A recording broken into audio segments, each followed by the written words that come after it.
right, chat. Hey, I'm here.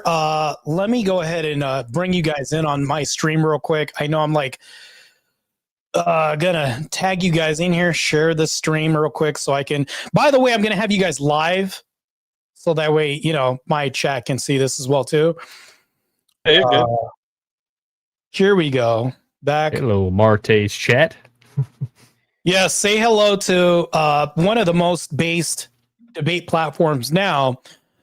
I mean, it was formerly some sleepy vegetable thing or whatever that was, but now it's been replaced by masculine patriarchy-led value structures. So I definitely appreciate you for hosting Speakeasy. Good shit, man. So, hey, my pleasure, man. My pleasure. Appreciate it. Yeah. So before we get started, Mo, I respect you too damn much.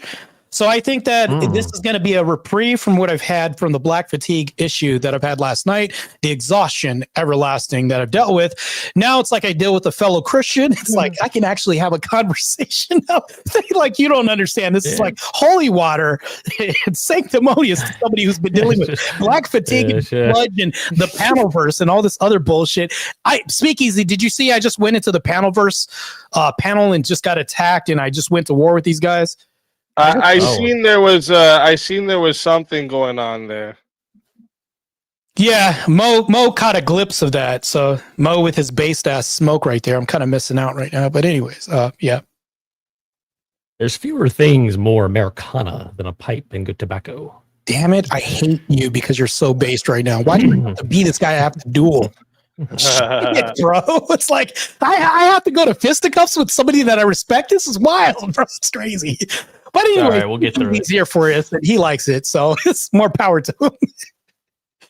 I actually think those debates sometimes tend to be the best because you guys are friendly with each other, you go a little bit harder, right? Like, because it's like you guys will have no problem like saying what you want to say because you're comfortable with the person you're talking to.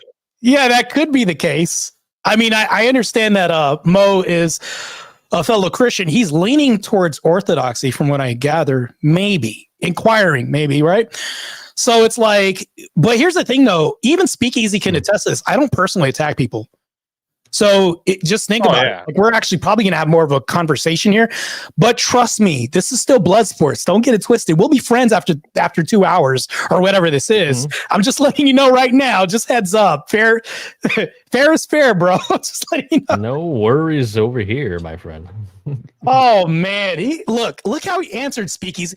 No worries over here, my Sean Connery voice and shit with the fucking pie.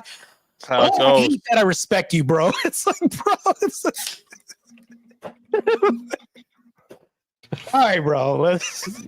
I'll try to. All right, I'm just fixing one thing here on my side. Is the intro long enough for me to go take a piss? I think it is, right? Oh, when I do the intro, yeah, it'll be long enough for you to take a piss. I'm just unless I start one of those Austin Power pisses, where it's like. What the? Damn, I haven't seen that movie in so long. Yeah, I know. Yeah, it's pretty one of those oldies but a goodies. Right, exactly. Man, I'm so tired of Dusty and his stupid shit. Like, I don't know how to block him on YouTube or his stuff that pops up. I don't like his recommendations that he's on. He's like herpes. He just keeps coming back. Yeah, there's not really a way to just block people.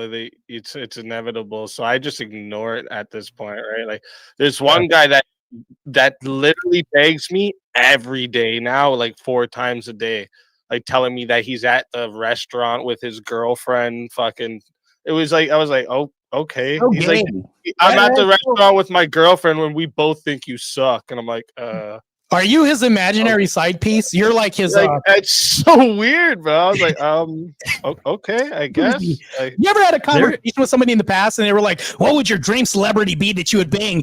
You're literally like his. It's just I think weird, so. It's become his new obsession. It is a weird thing that I've seen the orbiters. They get so obsessed, they attack you over and over again. It's like, this is being this obsessed over another man on the internet is very homoerotic. I mean, you need to kind of. It's definitely adjacent for sure. Yes. Yeah, it's crazy. Speakeasy, how does my mic sound? Does it sound better? A little? Yeah, it does. It does. Okay. Cool. And like when I'm looking at your levels on my side, both of them seem to be coming in good.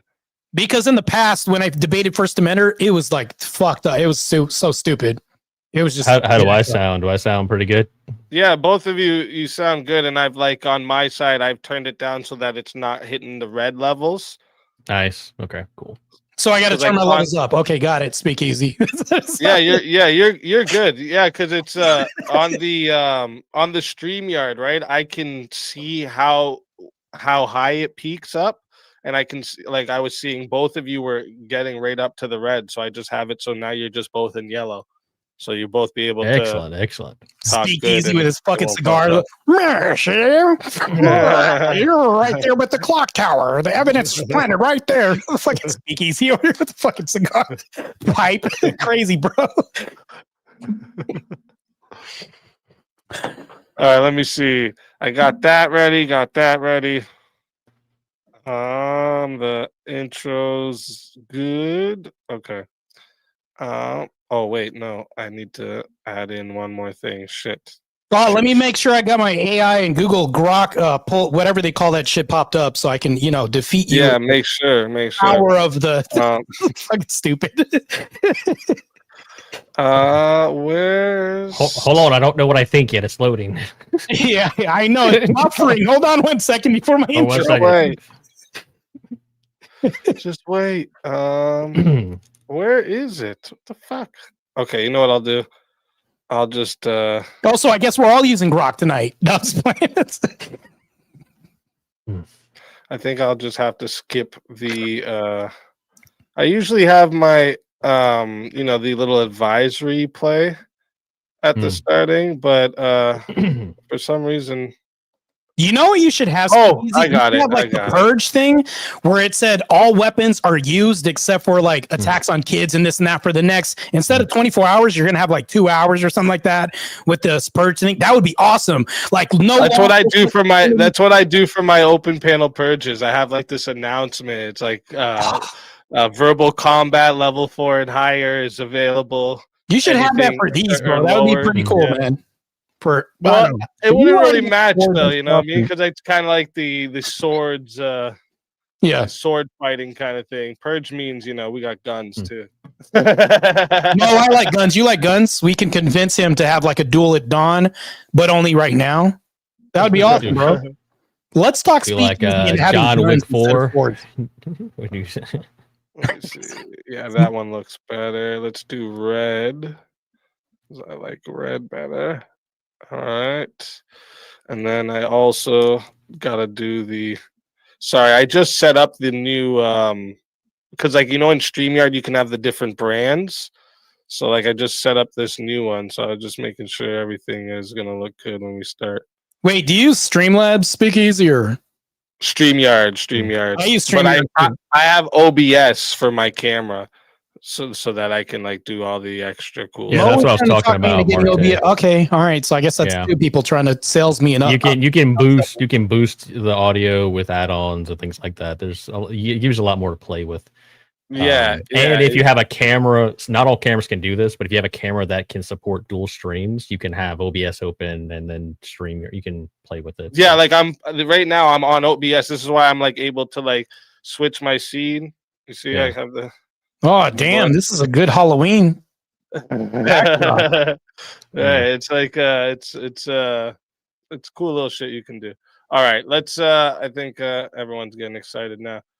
I don't know why this is taking so long to load in though. I was just trying to load in my disclaimer because I like playing the disclaimer at the starting. You could always play the purge. The recommendation that we gave you. Guns have been introduced into this chat. Level 4 RPGs are now going to be level 4 RPGs. Let's do it, bro. All right. So so when I'm gonna start it up, it'll play my disclaimer, then the intro with the song and everything, and then I'll introduce the show. I'll introduce the prompt. I'll introduce you guys. Oh yeah, and then I forgot we got to do with the prompt being red pill manosphere causes more harm than good for men. That means Mo, you would be affirmative. For the prompt, and then Yep. yeah. So let me for. I just do this so that the chat, anyone who pops in after, they know who's for and who's against. Yeah, I like that actually. I noticed you started doing that. I like that. It's a good touch. Hey, Someone so comes in speakeasy. midway. I have a question for my last debate. Was there ever a poll as to who won the First Amendment debate? Or Yeah, there was a poll, and everybody definitely voted for you at that one. you sure it wasn't photoshopped, or like a rat uterus was presented during that poll, or It might have transitioned after we ended it. I don't know. Okay. Just checking because I don't want to be delusional here. If the town square says Marte definitely lost that debate. Okay, That makes sense though. cool. No, that was a good one though. A lot of people after were like, this fucking debate was great. All right. So yeah, like I said, gonna start it up. It's gonna play the disclaimer, the song, and then I'll do all the introduction. And then Mo, since you're on the for side, you're gonna go first for openings. And then at the end for closings, you're also gonna go first. That way Marte will have the last word. That's why I like to give one person the first word and then one person the last word. Kind of evens it out. So am I going first? No, Mo's gonna go first because he's for the affirmative of the prompt, and then you're against. The I like how it says against and for. By the way, I second that, Mo. That's what's up. I hate that I'm agreeing with him. I'm already conceding already going into the damn you, Mo. It's okay. It's going to happen a lot. Here it is. We have to give the people what they want, There you go. Marte. Don't concede. All right. So, yeah, it'll be like a little over 3 minutes for the intro. If you need to run, take a piss quick or something. All right. Okay, And, I'll leave the good luck. cheeseburger real quick. I got 3 minutes to scarf it There down. you go. You guys are good, man. Scarf it down. There you go. All right. All right, guys, let's get it. Warning. The information shared in these conversations and videos are intended for general knowledge and entertainment purposes only. It should not be considered as legal advice or professional guidance. Additionally, any documentation or references to specific content are solely for the purpose of discussion and understanding. It does not imply endorsement, promotion, or support of said content. The views expressed in these videos and or conversation are those of the individuals involved and do not represent any official stance or opinion. The content you are about to experience may contain strong language, including explicit words and phrases. This language is used for artistic expression and may be integral to the storyline or character development. It is important to note that the use of such language does not endorse or promote offensive behavior. Viewer discretion is advised, and please enjoy the show responsibly. Disclaimer. Copyright disclaimer under Section 107 of the Copyright Act 1976. Allowance is made for fair use for purposes such as criticism, comment, news reporting, teaching, scholarship, education, and research. The Canadian Copyright Act, Section 29, allows an individual to use copyright-protected materials when creating a new work, such as a mashup, and to post the new work online on a site like YouTube. Fair dealing provision for specific purposes like research, private study, education, parody, satire, criticism, review, and news reporting. Step up, step up! Yeah! We clash! We clash! We clash!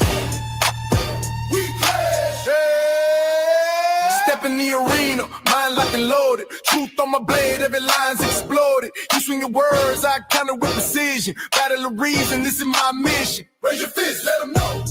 No. Raise your voice, let it blow. Woo! We clash our swords of reason. Cut through like no retreat. Yeah. No fear, no chain, no treason. Woo. We clash our swords of reason. Woo. We clash our swords of reason. Cut through like no retreat. Yeah. No fear, no chain, no treason. Woo. We clash our swords of reason. Woo. Step back, I'm a scholar and a fighter. Every claim you throw, I strike tighter. Logic and power, I never fold. In the war of words, I'm solid gold. Raise your fist, let them know. Whoa. Raise your voice, let it blow. Woo. We clash our swords of reason. Cut through like no retreat. Yeah. No fear, no chain, no treason. Woo. We clash our swords of reason. We clash our swords of reason. Cut through like no retreat. Yeah. No fear, no chain, no treason. Woo. We clash our swords of reason. Every thought a fortress, every claim a storm. We forge a truth where chaos takes form. Ideas ignite like lightning through the night. In the war of minds, we bring the light. Step in, feel the heat. Truth is my weapon, never beat. Raise raise them high, break the ceiling. We clash. With a fire, with a feeling. We clash our swords of reason. Cut through lies, no retreating. No fear, no chain, no treason. We clash our swords of reason. We clash our swords of reason. Cut through lies, no retreating. No fear, no chain, no treason. We clash our swords of reason. We clash our swords of reason. Cut through lies, no retreating. No fear, no chain, no treason. We clash our swords of reason. Welcome everybody to Swords of Reason right here on the Speakeasy Show, Mondays, Tuesdays, and Wednesdays.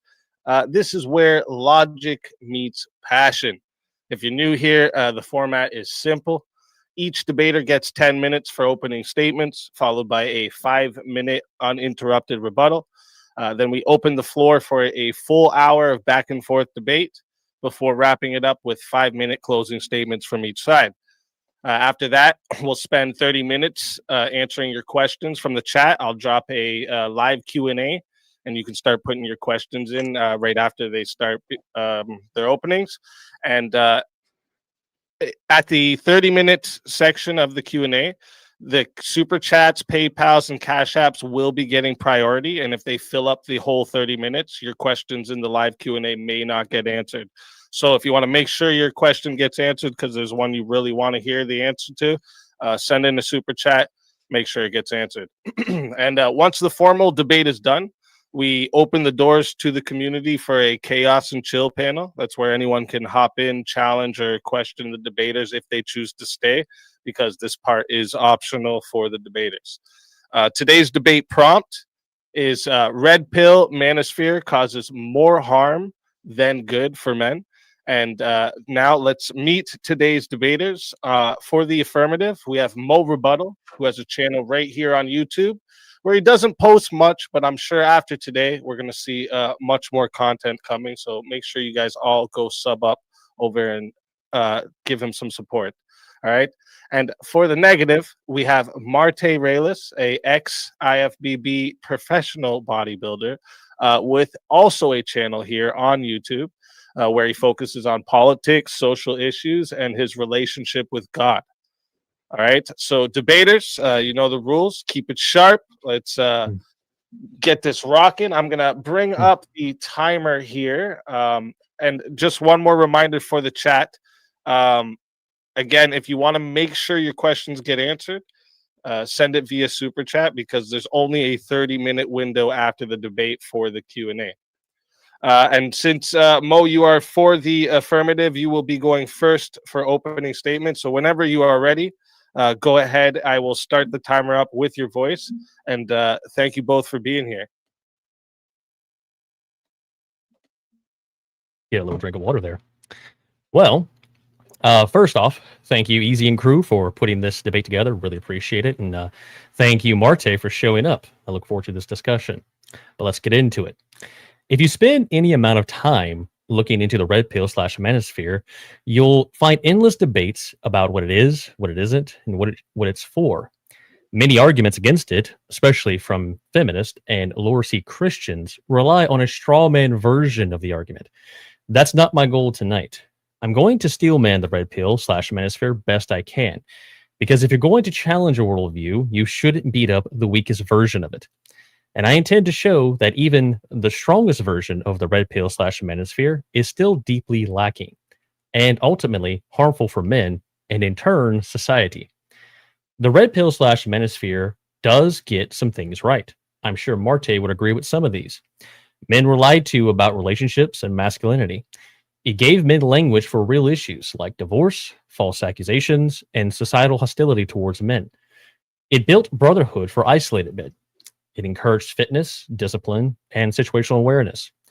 It provides data points for the gynocentric world men find themselves in. These are all legitimate insights and descriptors. Men do live in a gynocentric culture where courts, schools, the media treat them as disposable or dangerous. Progressives treat masculinity as a disease to be cured. This is destructive for society. But here's where everything cracks. The red pill / manosphere has no mechanism for producing the kind of men who would build stable families, men of virtue, or men with any real purpose, and in turn, a healthy society. They see the problem with legal marriage and its risks. Fine. But however, there are many studies out there that show the happiest men in the country are married with children. The unhappiest are unmarried and childless. If marriage is so bad for men, why do men without it report the worst well-being?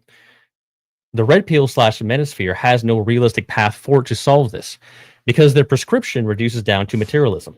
Chase money, status, and sexual options. Maximize pleasure. Avoid the responsibility of having a wife and kids. But to what end? You can own every toy and die alone with a high score in body count. None of that will comfort you on your deathbed. That isn't legacy, that's just high status consumption. Then there's the dating device. Spin plates, sleep around, practice commitment by refusing commitment. You cannot rebuild a moral society by acting like hedonistic animals. Real masculinity demands restraint, not endless indulgence. Even if your goal is to find a virtuous wife, what exactly do you gain by spending years practicing with women who have no virtue? So, what happens to the men who follow the red pill? They chase casual sex, they delay or reject marriage, and what do they become? Well, there are worse things downstream of the red pill. Enter MGTOW, men going their own way. Men who stop trying, stop building, and opt out of society altogether. Men who brag about freedom while living a life without legacy. And when MGTOW isn't enough, there's a darker evolution, the black pill. The men who did everything the red pill told them, lifted weights, got money, built status, but still can't get what they long for. So, logically, they conclude the game is rigged by genetics and other factors they have no control over, and they give in to nihilism. Hopelessness is a final destination for these men. MGTOW is the pit stop, black pill is the crash site. Now, I'm not saying everyone who follows the red pill will become MGTOW or black pilled, but simply the red pill / manosphere move men further away from meaning, purpose, family, community, and virtue. So this is the thesis for everything I will argue tonight. The red pill / manosphere gets the problems right and gets the solutions catastrophically wrong. And the men who follow it pay the price in the long run. So the main premises are red pill / manosphere will list real cultural failures. 2, its prescriptions statistically make men less happy in the long run. 3, its core is hedonistic materialism, not purpose or real legacy. 4, it erodes the virtues needed for healthy families and in turn a healthy society. Men build and shape society. So that society is a direct reflection of the morals of the men who built it. And I will concede the rest of my time. All righty. Thank you for that opening, Mo. And with that, we'll hand over the mic to Marte. And Marte, whenever you're ready, I will start the timer up with your voice. And again, thank you both for being here. So my opponent actually made an argument for red pill the whole time, because I'm not making an argument for black pill. I'm not making this for MGTOW, which is not red pill. Although I do believe that this data packet that men follow is good. He also actually agreed to this, thus semi-conceding to the whole debate. But I'll get into this because I don't want to utter concession like my opponent last night was saying, I won. We're not going to go that tangent. So we're actually going to have a real discussion that also will be imbued with debates, woven and sewn throughout this whole discussion. Ladies and gentlemen, moderators, and anyone who's wandering here looking for the crochet club, you know what I'm talking about, the sewing circle Christians. I'm here to defend the outrageous proposition that the red pill doesn't destroy Christian men. It just complements the job that most youth pastors were scared to do. My opponent will tell you the red pill turns men into bitter, plate-spinning cynics who can't love. I'm here to tell you that it is the red pill data packet that aids in boys turning into men. AIDS, right? Who will finally stop volunteering to be the emotional tampon, walking wallet, and doormat to every girl who watched one too many Disney movies and 3 too many TikToks. We can all agree that feminism has infiltrated the nation and including churches. The red pill isn't anti-Christian, mind you. It's the protein shake that Christianity ordered, but the church kept replacing with decaf oat milk lattes, labeled servant leadership, as Western feminism infiltrated its very steps. We can all agree with this, and even Mo can agree with that. He's already agreed with half of my premise, and I'll continue. Christianity says, husbands, love your wives as Christ loved the church. Guess what? The red pill just adds the fine print nobody wants to read. P.S. Christ wasn't a simp. He flipped tables when necessary. So tonight, while my opponent may clutch his pearls and quote Ephesians 5 like it's a Hallmark card, I'll be over here pointing out that the same chapter also says wives should submit, something the red pill noticed about 15 seconds after feminism declared that word a hate crime. In conclusion, the red pill doesn't contradict Christianity.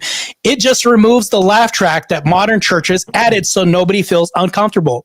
And if the truth hurts your feelings, well, welcome to manhood, population, guys who took the red pill and realized Captain America never got friend zoned for being too nice. Now, my opponent now has a debate at his helm, which he'll have to concede with. My whole argument is to state that the red pill complements Christianity, and it isn't a prescription. I talked to Rollo Tomasi himself in Vegas, the quote-unquote godfather of red pill. He said there's no prescriptions in red pill. So that's my definition. Let's get this out of the way. The red pill is a data packet for men to follow, meaning like if I give you fire, you can choose what you want to do with fire. You can either cook a fire or burn a village down. Here, I listen to give you no prescriptions in this whole rhetoric. I just gave you a data pack of cautionary tales and warning signs. Now, without Christianity, guess what happens with fire? Without direction, guess what happens with fire? Anybody goes their own way and they make prescriptions. I agree that prescriptions are bad. That's never been the case for red pill. And I think that when you do this, there's been a grand schism in red pill where people have said, oh, this is red pill. Now, the schism boiled down to different denominations of red pill, which isn't red pill. He went down the path of MGTOW. He went down the path of black pill. None of that's red pill. All these people are designed to make, or actually, Dustin, by their own virtue, grifters, grifting off a bunch of men who are hopeless and saying, oh, we're just going to screw a bunch of women. That, again, isn't red pill. All red pill is just awareness of the society around you. If you go to church, because he brought up, bring your money up, physical fitness and all this other, the church actually promotes any of this too. Health is promoted by the church, bringing your status up, meaning like if I'm clergy, I have a different status than anybody else in the church. To me, it's like the red pill, to me, complements everything with Christianity. We don't see any difference with that. And I don't think Mo would disagree with that. So all these things that I would tell you is like, okay, red pill's just opening your eyes to data out there. And that's my argument and my definition all in one, so we can get that out of the way. So me and Mo aren't exactly speaking past each other. So when it comes to the red pill, once again, I'll say it's a data packet, not a prescription. Once again, I can revert to the source, which is Rollo Tomasi, who said, I've never given prescriptions and the red pill isn't prescriptive at all. It's just data saying if this girl has slept with 100,000 people called people harlots back in the day in the Bible, hence being a hoe. We know a duck quacks like a duck and walks like a duck is a duck. That's all the red pill does, is saying, here's the data. This is what to avoid. That's bad. There's nothing wrong with this. All Mo's going to do is say it's people that are being responsible with fire that are burning villages down. My argument is saying fire isn't bad. It's just what people do with the fire that makes it into something else that isn't red pill, because all red pill is just the thing until people get their hands on data and people can do whatever they want with data, which warps it into something else that it isn't. So anyways, that's my argument, and I'm anxious to get into this debate. All right. Thank you, Marte, for that opening statement. With that, we're going to get into the 5-minute uninterrupted rebuttals. So we're going to hand the mic back over to Mo Rebuttal for your rebuttal. No pun intended. TM, trademarks. I'm using it. Oh, that's crazy, bro. It's a good one. But yeah, whenever you're ready, I just want to remind the chat though, quick chat, the Q&A is there. So if you guys have questions for the debaters, get them in there. But again, if you really want to make sure it's answered, we only have a 30-minute window, and Super Chats, PayPal, and Cash Apps will get priority. So if you really want to make sure it's answered, get it through a Super Chat. But with that, we'll give the mic over to you, Mo. Whenever you're ready, I will start the timer up with your voice. So Notice my opponent here really didn't address the core of any of my arguments. He says that the red pill is has Christian values in it, and also that it's just a data packet and it has no prescriptions. But let's go back to the I can see potentially concede the whole debate because I agree with some of the scriptures. If you have a doctor looking at a patient, he has a fever, and one person says, "I'm going to hit him in the head with a baseball bat," and the other guy says, "Well, I'm just going to give him Tylenol." Clearly, one of them is the right path forward. Now, let's talk about the red pill data packet not actually giving any prescriptions. It does has prescriptions. What happens a lot when you make statements is a lot of times there are hidden moral axioms within those statements. So he mentioned Rollo. I'm glad he did. I pulled a few different a list of things from Rollo's books, podcast, and etc. So let's take a look at one of the things it mentioned. He said it's very completely compatible with Christianity. One of the things it says is men evolve to pursue sexual variety.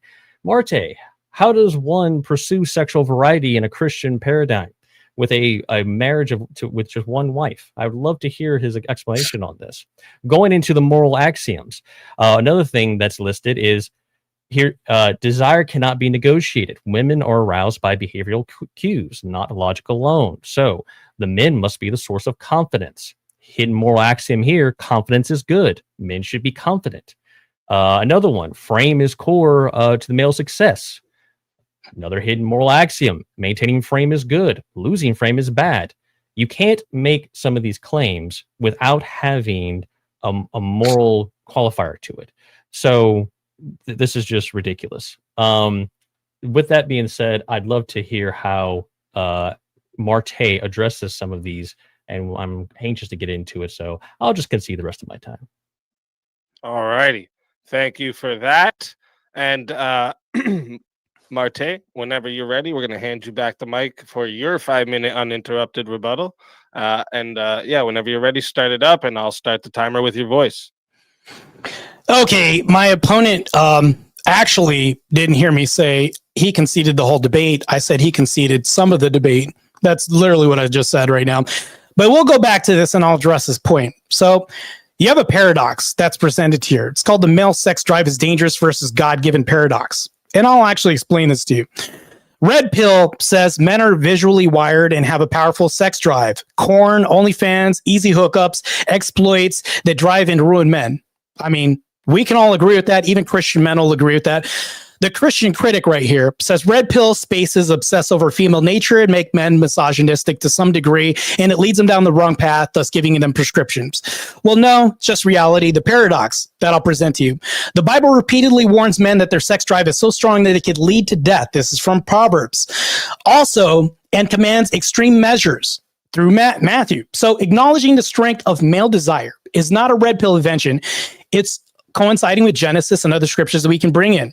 So denying it or softening it is actually modern innovation if we deny any of this, which is what the red pill tells you not to do. So as you can see, not only have I addressed your argument, but can show that they can coincide cooperatively, right? So your whole argument is to say, okay, red pill bad because the doctor's in the middle, and then one patient says, okay, I'm going to do this with your information. Another person says, I'm going to do this with your information. Well, it would be the different patients not getting direction from the doctor. The doctor just gave them information and said, you have syphilis. You're just saying you have verbal syphilis. And every time you talk, you infect another person's mind with verbal syphilis. And here's the thing, though. If I tell you what the thing is, it doesn't make the person who gave you the data back. All it does is make them faulty at probably not solving the rhetoric, which also they never said that we're going to solve the problem by telling you what to do, which red pill doesn't get prescriptors on. If I talk to anybody else and I say, listen, man, your wife has been on backpages.com for a very long time, bro. It just wake up, listen to this. I know she says she changed her ways, but listen, she went through, actually, she broke the Guinness Book of World Record, and it's been 500 bodies. And this was just like 2 years ago. You know, so it's like if I tell somebody this and I say this was recent, hey, just be careful, bro, because this is a pattern and we're pattern recognition machines. And if I warn you about this, how am I bad? Because this is just data that I'm giving you.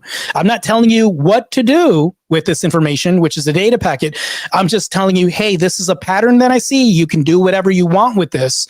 You can take this. Matter of fact, if I was a Christian that was told this, now I can have what? More discernment when I make these decisions. All of this is just a social paradigm for us to get data, information. And I think that when I give you information, which is like the fire example I gave you, you can either decide to cook for this, which you can cook poisonous meals for your family, and then say cooking is bad, which I can elaborate that cooking can also be good. Or you can say, I'm going to burn down a village, which can be good because this is the enemy that's going to grape and, off our children. And it's like, I just saved everybody's life because I just burned down a whole village. So here's the thing though. What people do with the information isn't a prescription that the red pill offers. All it is just a data packet. What people do with this is their own devices. That's why it complements Christianity well. If you have a patriarchal structure, which the red pill also advises men to go to, that's great. Because if I was to tell somebody, hey, this is the information, use Christianity to follow through with the prescription, how am I bad? Can you answer that? I can see my time. All righty. Thank you for that rebuttal, Marte. And with that, we are going to move it over into the hour of open floor for the debaters to cross-examine each other.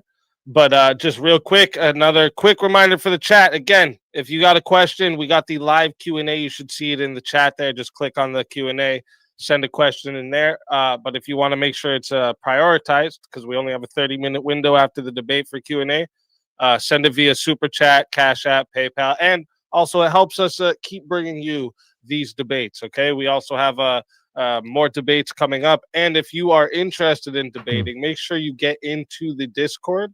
All right. And then send me a message and just let me know that you're interested in debating.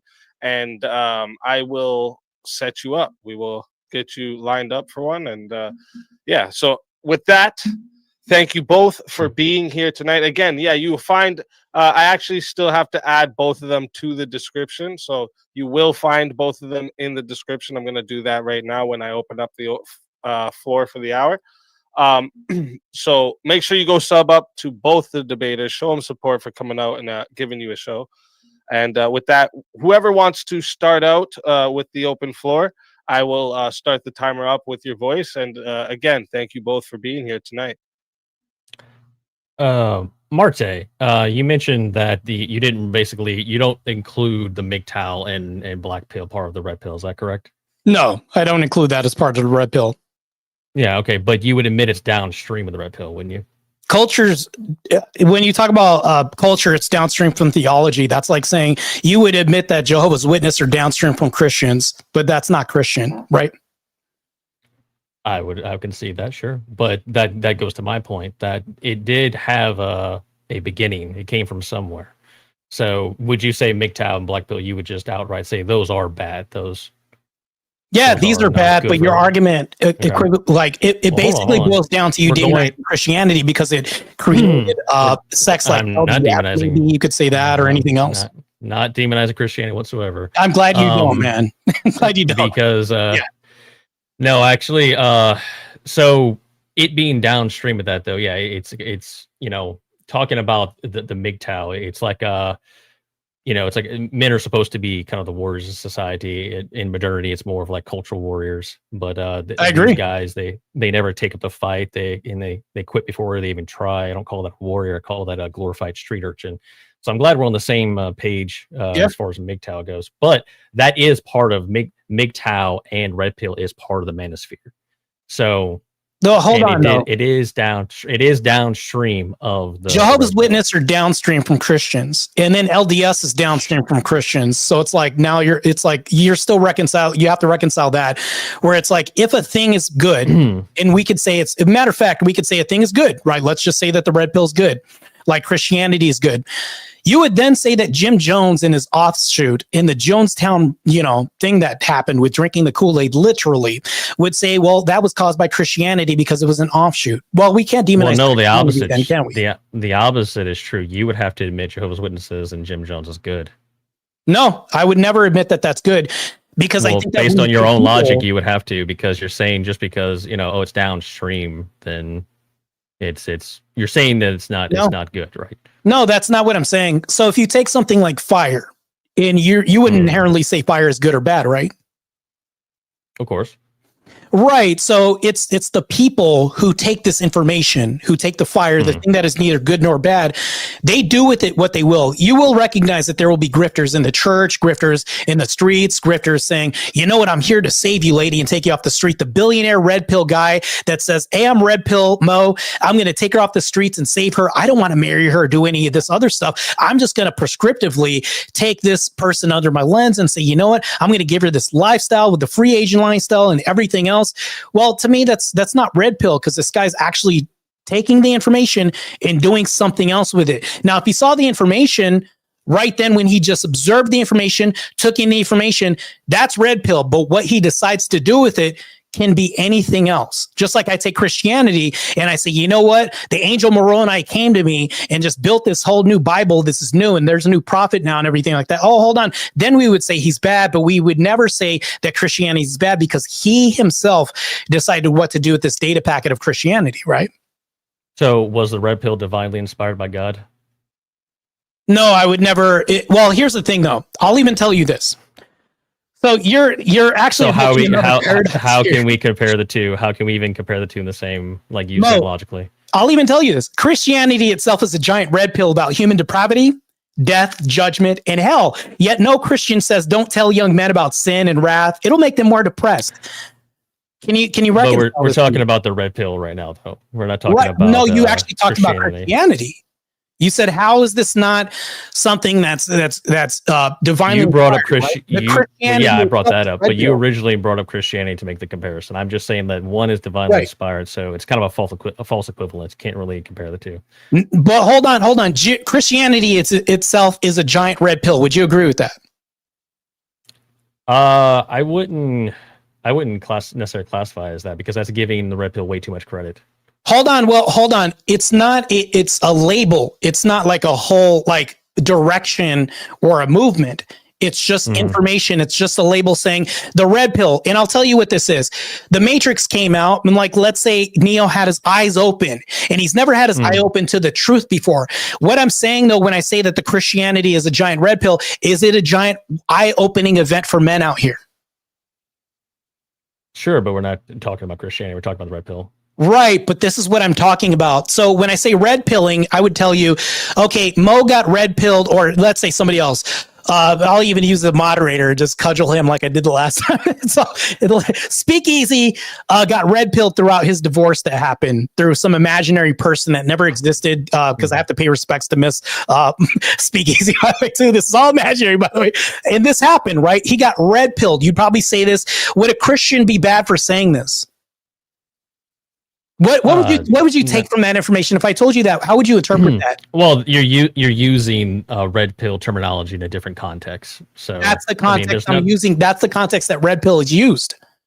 Is it not? No, that's not the context. When I crack open a red pill book, am I gonna learn about intersexual dynamics in relationships, or am I gonna learn about random factoids about bugs or something? I'm gonna learn about the intersexual relationship with dynamics with men and women. Am I not?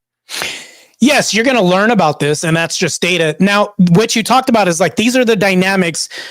Do you think that everything, when it comes to these dynamics and how female nature works, which actually scripture speaks about, and all this other stuff, Samson, Delilah, Eve, these actions just led to the downfall of men. So it's like, when the red pill talks about female nature, how would this be not divinely inspired, or even an offshoot of the information? Are you asking me if I... Wait, clarify your question. You're asking me if it's divinely inspired? For you.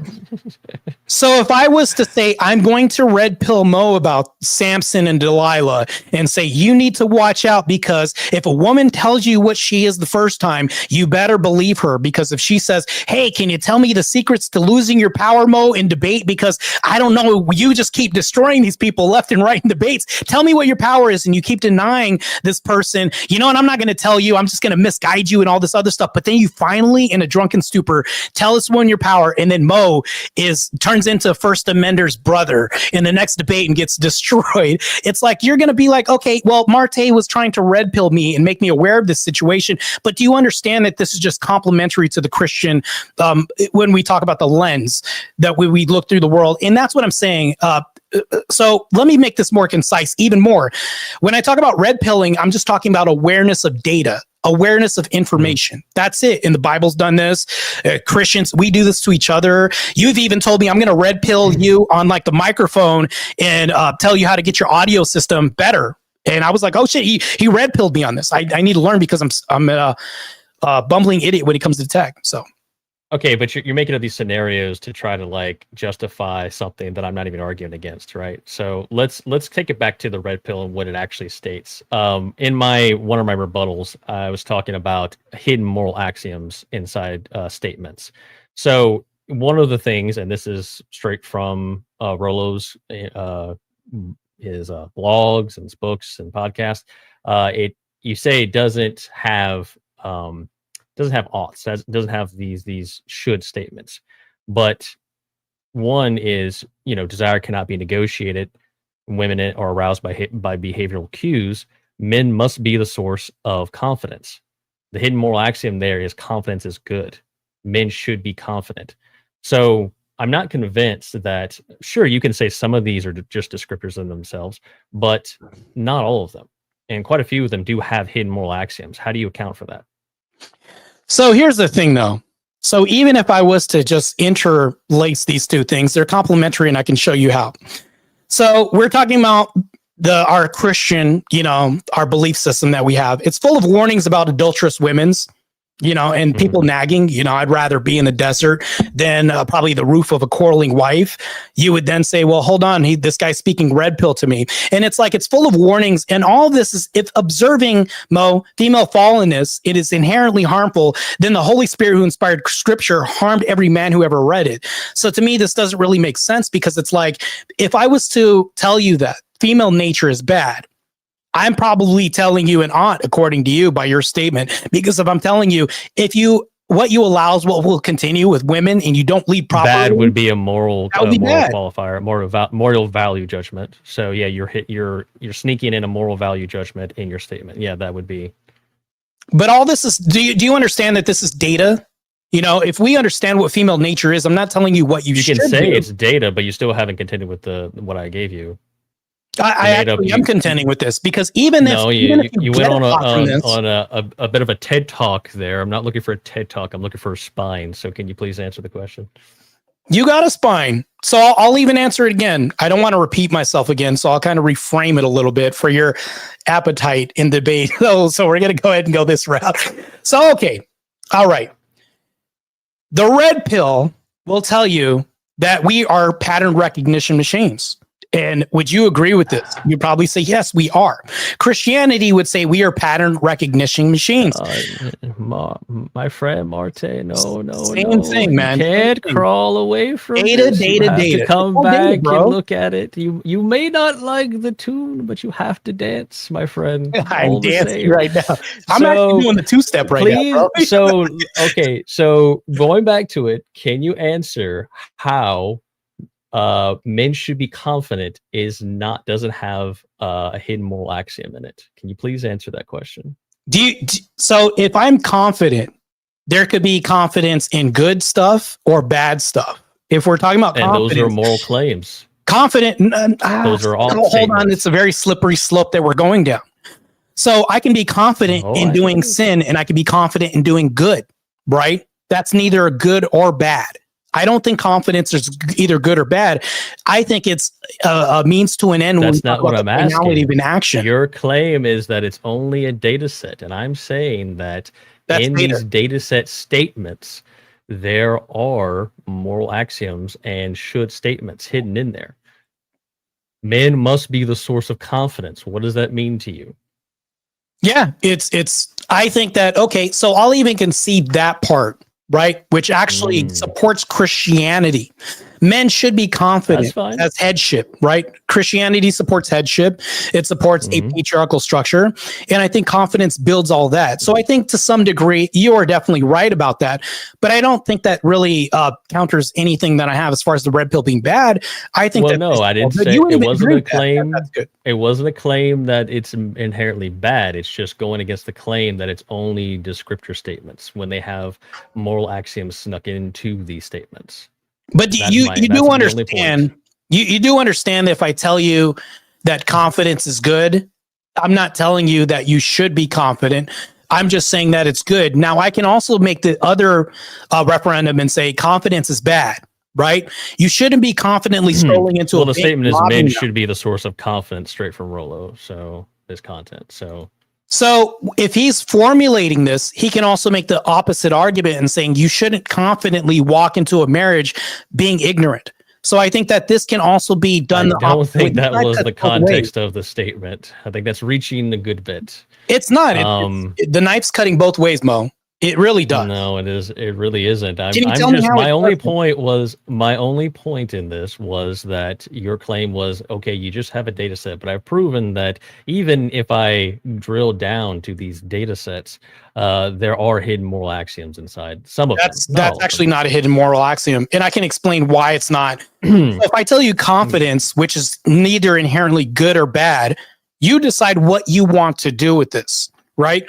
You can confidently stroll into a bank, like I said in my example, and off everybody else and take the money, or you can confidently be the patriarchal structure of their family and be a great husband, as our moderator here, doing that by example. So I would think that confidence, it just depends on what you do with this, which I'm not telling you how to be confident or what to be confident in.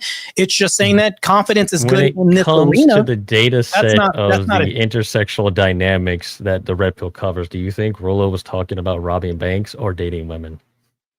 So if he's saying that if you're dating women, confidence is good, people can listen to this information and say, okay, I should be confident, right? That's the person taking their own action of what to do with said confidence. They can say, you know what? He said confidence is good walking into a relationship. I'm going to refuse and say, nah, it's not good because I've used confidence robbing a bank before and it ended up bad for me. It's like saying I've had fire introduced to me before and I burnt myself and that's why I have third-degree stars. I'm not going to take this. So it's at the behest of people what to do with this data once again. So what about this other one? Men must pursue purpose first. Mission first, women second. Hidden moral axiom there would be having a mission is morally superior. Prioritizing women over a mission is wrong. This is literally a moral hierarchy of values. How is that not the case? There are moral axioms in this, laced into this. I would even concede that, like I did the first time, actually, a little bit if you're listening. So here's the thing, though. If we are saying that all of this stems from something good and can be good, right? To me, my whole argument isn't saying that the red pill's bad. That's my argument. And if we read the prompt, more harm than good, right? So it actually supports my whole argument of saying, okay, this is good because if we think about Christ and God and everything else that we should be beholden to, I think that this is good. But here's the thing, though. If you look at any data, even data will tell you this data is more optimal than other data. But people are going to assume this, right? It's depending on what they want to do with this information and data. Even then, if it's just plain data in numbers and digits. Would you make the claim that, are you saying having the data is awareness and that's good? Yeah, I think awareness is good. Awareness is good? Yeah. Okay. Are you sure about that statement? Yeah, I think awareness is definitely good. I don't think, well, it depends on what the awareness is. Visibility is good. Awareness means something like progress, conversation, value. So basically you're saying we're talking about it, therefore it's good. So when it comes to awareness, it depends on what the awareness is. I'm not making an overarching assumption as to what the awareness is. Mind you, I'll even go to your argument that even supports your claim. Here I am being benevolent here. Awareness of eating from the tree of knowledge, right? That was bad awareness. Now, what the red pill gives you is they give you awareness as to what to do with this.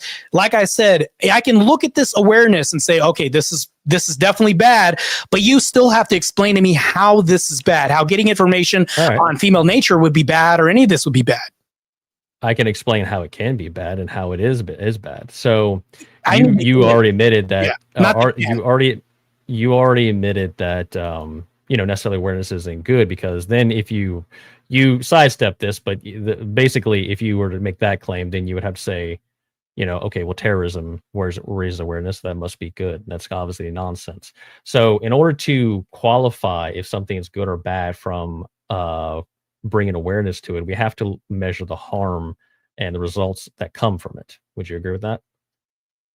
Well, I mean, in the red pill community, I think with data, you're going to have you're going to have data that you're going to be confident in. You're going to want to look at the stats. You're going to want to look at outcomes. Hence, matter of fact, I'll bring up my debate from last night. If you look at 9% divorce rates in the Christian, I would say orthodoxy, where, people are more benevolent, stay in marriages, a patriarchal structure, I would say that that's a red pill data point for everybody else to follow, and they subscribe to this. So you can even see the directional analysis after looking at this. People would say, okay, for the red pill community, which I did, I'd say, here's a direction where we have successful marriages. I just red pilled a bunch of people in the audience. So I don't think that that's bad. I think that in me, I'm not even telling them what to do. I'm just saying there's only a 9% divorce rate in here where this is successful, and I'm showing that this is practical in society. I'm not telling them what to do. I'm just saying this is the information. Do with it what you will. Okay, but even going back to just being a date, let's just say, for the sake of this example, it is just this data packet, right? But even if you have just a data packet, there's something that's going to come from that. There's something that otherwise, why give it? There's some inherent value of showing this thing, right? So men can take it into consideration. If going back to my example, if I crack open a red pill book, I'm not going to find random, factoids about bugs and stuff, right? There's a reason why it centers around dating environment and men and how they navigate it. So men are going to take this and they're going to do something with it. They're going to turn an is into an ought. And I love that you brought this up. So here's the thing that I was saying in my opening statement. Red pill is complementary with Christianity. And I'll give you a quick example. I'm not going to be too long on this subject because I don't want to bore the audience to death. Some of it is. I would agree. So here's the thing, though. If I was to tell my Orthodox priest and I was to say, hey, this dating market is crazy out here, what's your advice for me? Granted, he hasn't been on the dating market in probably years, right? Knowing that there's extreme filters out there, there are women that are trying to get free dates and free dinners and all this other stuff. He's going to be like, you know what? Just use your discernment and, just know that you have to trust Christ and all this. I would agree with that, actually. And I think that there's a hierarchy. When we talk about a hierarchy of needs, there's Christianity. Red pill is down here somewhere. I'm going to say that. But the whole argument isn't the hierarchy of which order or whatever. It's just saying that it harms more men than helps men. My argument is saying that it helps men because what the red pill would do is it would fill in the gaps, because I think that there are a lot of priests out there that would say, well, damn, I don't know what the dating market is like, but good luck. You need to use discernment and use everything that we taught you. What the red pill does is it fills in these gaps and say, bro, that's AI right there. This is not good because this is a new way they're gaming men. I don't think that people would be caught up to this. And the red pill is just a data packet of catching people up to complement Christianity. It helps out a lot. Well, I would partly agree with you that we do see, and I'm going to piss a lot of people off for this, but I do think you see a lot of, in the Protestant type faiths, a lot of it has been infiltrated by feminism to a large degree. So if people are going to priest of that nature, it would be quite the disadvantage, because they're going to just reiterate feminist talking points to them, and that's not going to help men. But I think when you look at traditional Christianity, and especially men in the church who are of good moral fiber and exude masculine traits, they would be more someone you could look to for guidance on these types of situations. But going real quick, Speakeasy, you're not hearing a lot of static on my end, or hail or rain or anything? Sounds like a storm. No, I'm kidding. No. Yeah, I was having one. I couldn't even hear you talk a little bit, but it's background noise. So I heard half of what you said, Mo, just to tell you. Oh, I just to restate it. Yeah. Basically, I was saying that in a lot of Protestant type faiths, you do see it infiltrated by feminism. So if they were going to a priest of that nature, they would definitely get a lot of the feminist talking points that would put men on a worse path. But if you look at more traditional Christianity and go to the older men of those Christianity, you would get more reliable information, men who exude virtue and real masculinity. That would be a better source. And once again, I'm not saying that red pill is wrong. I'm saying that the results of men taking that data packet and running with it, and you've seen this over and over again. This is where things like spinning plates come from. This is where sexual variety comes from. All these different things, you can't deny that these things came from the red pill, even if the red pill claims to just be a data packet. So here's the thing, though. In my opening, I talked about how it isn't about spinning plates or cynics or being bitter as men. So here's the thing, though. When you say things like, the I would say more traditional churches are more caught up to date on certain things. No, I would say that that would actually be the opposite to some degree, because we don't conform to the world, right? We don't do that at all. We're an unchanging standard, matter of fact. Not only this, but because of this, some people can kind of be behind the times when it comes to sleuthy feminism weaving its way in certain segments of like the digital realm, right? So if we think about this, it's like, well, hold on, you're blindsided, and a priest is going to tell me, hey, she's doing this, and this is one thing that she's doing that's a new thing that just came out. Red pill's just caught up data that the church would actually support if you brought it to the church. You're contradicting yourself a little bit though there, because I'd love to hear the church is your church isn't necessarily caught up to date. The church has been caught up to date ever since it was established in the first century. You even quoted scriptures that clearly paint the what the current market is and how the states of men and women are with men in their I guess their increased sex drive and correct, in their state and what they should be. So I would argue that maybe they don't have all the language, but a lot of the pieces are there. So the problem with with modernity is we're going to get into a sticky situation where it's like, that's what I mean. Two things can be true. And that's the same for what I was just saying right now. So if we're talking about red pill, something that's existed since the dawn of time, which is like awareness of Samson, Delilah, Eve, and all this other stuff, these warning cautionary tales that we've been told the whole time, what you're talking about is we're making a distinction in language, right? And that's all we're talking about is like this distinction. Now, I think that it's important and imperative men to understand that these things can wear different costumes now, whereas like it's the same thing. Just understand that when I say not caught up to date, I'm talking about caught up to date as far as like the disguises in the sleuth and treachery that happens nowadays on the digital spectrum, or even in the dating market, as far as like people planning certain things, and the way that women move nowadays may be different. It's the same in some semblances, because I'll even agree with you on that, because two things can be true. Like I said, now women are using a new device as far as like digital spectrum, AI, filters, everything else. Matter of fact, Marquisha could be Marquand. You don't even know this until you find out that your brother cued you in to say that, oh, gay, this guy's got a donger. And it's like, hey, I would have never known this unless my boy red pilled me, because you could see the mirror reflection in the AI or whatever. Maybe he's astute and knows this, where my priest would have been like, yo, just watch out for it, bro. Like, they're both right. So I don't think I've heard an argument for why red pill wrong. Okay, well, or let me bad, ask you armed this. man, my bad. Yeah. Yeah, let me ask you this. If you have, let's say, a group of 1,000 men, and you have another group of another 1,000 men, and the first group engages in casual sex and just plate spinning, whatever you want to call it, which group do you think is going to have more babies? Group doesn't. So my argument, because you're making this dichotomy, my argument is that red pill complements Christianity, because it can't be prescription. This isn't about that. I'm just asking a simple question: which one would have more babies? Okay, reword your question again. Sorry about that.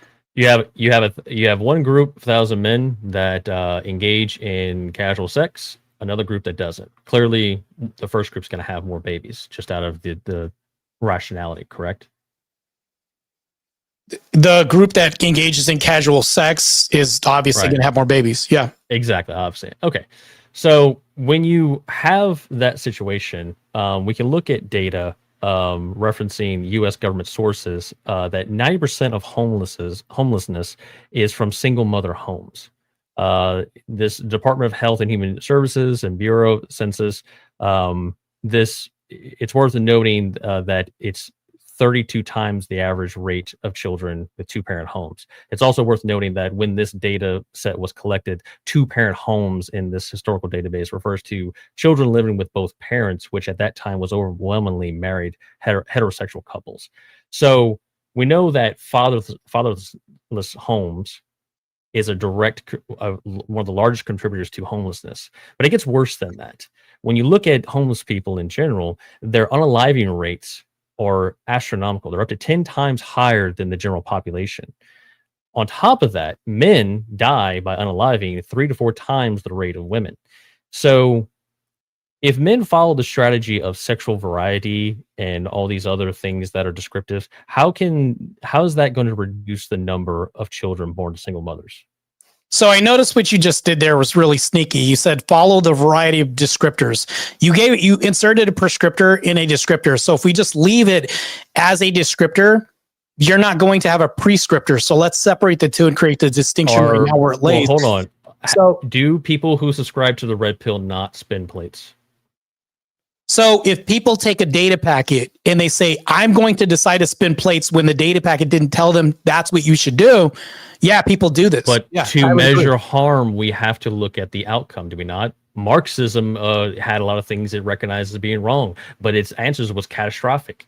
So we have to look at what happens over a course of time. You can't just look at, oh, there's this data packet and then not evaluate any further than that. You have to look at what the results are from it to measure harm. So if you look at Marxism on its base, right, you would then have to look at the people who followed a prescriptive lens off of this, just like the red pill. We're going to go back to the red pill. So if I get this information in the data packet and I don't follow the data packet, but I take the data packet and I run to my priest, my church, and say, hey, these are the new stats that's going on right now. How can I reconcile this? And then what he'll do is complement this with orthodoxy and say, knowing this data right now, this is how scripture tells you to move. How would I be wrong? Because that's where I'm saying this whole debate. Well, you didn't answer my question. You're asking another question. How? Yeah, of course, I'll answer that. How do men who follow the red pill spin plates? Yeah, if they're using a prescription, which I would say the red pill doesn't say you need to spin plates. This would be like an offshoot. Yeah, that would be bad. And also that wouldn't be red pill of them to do so. Yeah. It would. I mean, they're using the data points in order to say, okay, well, this is what I need to do. I need to be confident. I need to spin plates. This is the prescriptors that come from the description of red pill. No, so you can't, the problem you can't separate those two. You can separate. If you just have if you have just the data point, if the data point didn't exist, then these tactics wouldn't exist. The red pill has always existed. Like I said, Christianity is one big red pill. So if you have information and data that's existed since the dawn of time, you would then say, was Andrew Tate hanging out with the disciples, man? Was he back there chilling with them? Like, that doesn't make any sense. Come on. What are you talking about? The disciples chilling with who? Like, I said, it was Andrew Tate hanging out and chilling with the disciples. Red pill didn't exist back then. I don't know what that has to do with what we're talking about right now. You just said that the red pill is, Christianity is red pill. I'm talking about the current. Yeah, it's a giant red pill. That's not the. So what you just did was you're talking about something completely different. You're talking about something completely different. No, you're using a terminology you're saying, well, this thing is red pill, but we're talking about red pill as it exists today in its current situation. Can you tell me? So you have descriptors. I just did. You have descriptors, and then men take those descriptors and they get some of them we just went over, and you even conceded that there are hidden moral axioms in some of the descriptors, but we'll put that aside. Some men take the descriptors and they take the should statements and they run with it. And that's what a lot of podcasts and books are about. So if you have men who are participating in the red pill and they're spinning plates, how is that going to reduce how is that not going to cause more harm in the long run? So this is the whole gun argument that you're making right now. A gun is neither good nor bad. If I take a gun and I have to make a decision with this, there are gun books everywhere. It'll tell you how to use it, how to aim, how to be better at taking this gun and then using it in certain situations. Now, what the person does with this determines whether or not they're prosecuted to the fullest extent of the law or not, or whether or not they can save lives or take lives from this gun that they use. And that's the same argument that you're making. Your argument would be concise, saying that, hey, we should just outlaw guns and just say 2A because this is bad, because some people make bad decisions with this gun that we're taking. So if you take this data packet, because some people decide to, add a prescription on there that isn't involved in these stats of saying that the divorce rate is super high. Let's go with that hypothetical. That's let's the go with person and not the red Let's pill. say you have a group of gun enthusiasts, and they have a bunch of descriptors, and they get together and they're all, chummy, they got their brotherhood. And that group turns into, hey, we decided that shooting people is great, and we're just going to do that. And they all start shooting people. Would you say that group is, that's bad? I mean, So- you would say you would link it to that group, right? So when you add the human element, You to wouldn't it, go- it changes things distinctly. It's like taking weed. Weed is a natural product. Well, we're until you talking add about fire the to it. human Now it element. We're turns into talking a about chemical. men. We're talking about men. They're human, aren't they? No, this is the same thing. I'm giving you a Men aren't performance human? example. So this is the same thing. So if you add men to the equation of guns, it changes the dynamic completely. A book is just a book, right? When read with men, and they could say what we're going to do. Now, if you add people to the equation of just the gun by itself doesn't do any harm. Now you can have these men, they can do the opposite. Or understand what I said before, this knife cuts both ways. If this said group can then decide to be a group for justice, and they all pass the state board and put on badges, then this would be the argument the other way. All this is pointing to the gun is just the So gun. we is should causing more harm than let the good. group of people who decide to shoot people, which just say, oh well, that's not their fault. Their group isn't at fault. Just because they're tenants and things, they're just listing descriptors. It just so happens that all of these men in this group start shooting people. I'm sure it's completely unrelated. Just Yeah, like there's all the red pills or guys are spinning plates and We have a massive not group. committing. And here's a massive group in the nation. We have DEA agents. We have Homeland Security, very familiar with law enforcement. I was in there. Massive a group with guns. You would never demonize them for using their power that they have with this gun that they have. And you would never say, we need to take this off the table because It wasn't the a percentage hypothetical. abusing this gun that they have, which would be the opposite of the law, right? Can you answer my question though? Does, as a whole, the red pill community, do they subscribe to these tenets of spinning plates and sexual marketplace? Do they not partake in those things? Are you talking about a bunch of degenerate men as a nation that may not subscribe to like Orthodox Christianity and stuff like that take information to misuse it? Yeah, that can happen. I would agree. Yeah. I would say it does happen. Does it not? Yeah, this can happen when people take information and Can or does? Can or does? Yeah, it can happen, and it does happen. Yeah, when they misuse the It information. does Yeah. happen. Okay. But hold Okay, on, great. here's the other side of the argument. Would you also agree that people take this information and actually use it for good? And does it complement Christianity?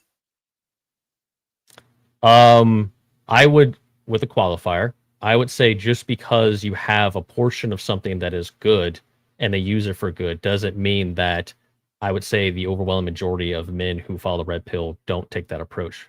Because do you think the overwhelming majority of men are Christians? So we are, I would say the highest community that we have in the nation we're more of a Christian nation than an Islam nation or anything else. No, that wasn't my question. Is the highest majority of men who partake in the red pill Christians? Your standard of Christians? My standard of Christians, Yeah. I would say so here's the thing that we're going to get into, and I need to create a distinction before we even walk down this path. I know what you're doing. Give me the answer and then give me the qualifier. Give me the answer and then the qualifier.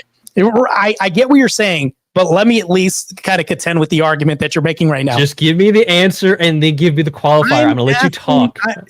I'm going to answer this concisely, Mhm. right? Yeah, I'm going to be I very hope so. concise about this debate. So here's the thing, though. When it comes to red pill, I think that you're going to have what you're saying, and I'll agree with you. A lot of people are mostly going to abuse this that aren't Christian, that are going to take this information and use this. However, I would argue that the other side that are Christians, maybe the few people that do use this and add Christianity, are going to be amazing husbands, good fathers, good boyfriends, and fiancés, and things like this, and produce a flourishing society with that. Okay, so we established that the majority of them. All we've said is that two things can be true. That's all we've said now. And that does not do anything to reduce the state of fatherless homes. So I don't see how you get around this. The red pill this clearly is going to lead to more fatherless homes, more plate spinning, more degenerate actions. This is ultimately bad for men. You would agree that men shape society, right? This is the whole gun argument still, because you're saying ultimately so many people are dying because of guns. Do men shape society? Using guns for bad than good? This is the argument you're making right now. And I'm just like, well, yeah, I would agree that there's a lot of bad people using this, but should we cancel guns, or should we demonize guns because of, let's say the majority of the nation is using guns for bad and we have a prevalent law enforcement that's trying to combat this somehow. Would you demonize guns? I wouldn't demonize guns, but if there was a group, going back to my example, that took on the mantra of, oh, shooting people is good, I would go after that group. And that's the example it's a false dichotomy what you're playing out here. No, it's not the same thing. I'm saying that this knife cuts both ways, because on the other spectrum, no, I've already said that. I've already granted in this hypothetical that you could have a state of descriptors that are good, but if we already admitted that overwhelming majority of men who are using it for degenerate ways, and they're not Christians to your standards. So overwhelmingly, it's going to cause more harm than good in the long run. Well, hold on. So this is also not a good argument, and I can tell you why.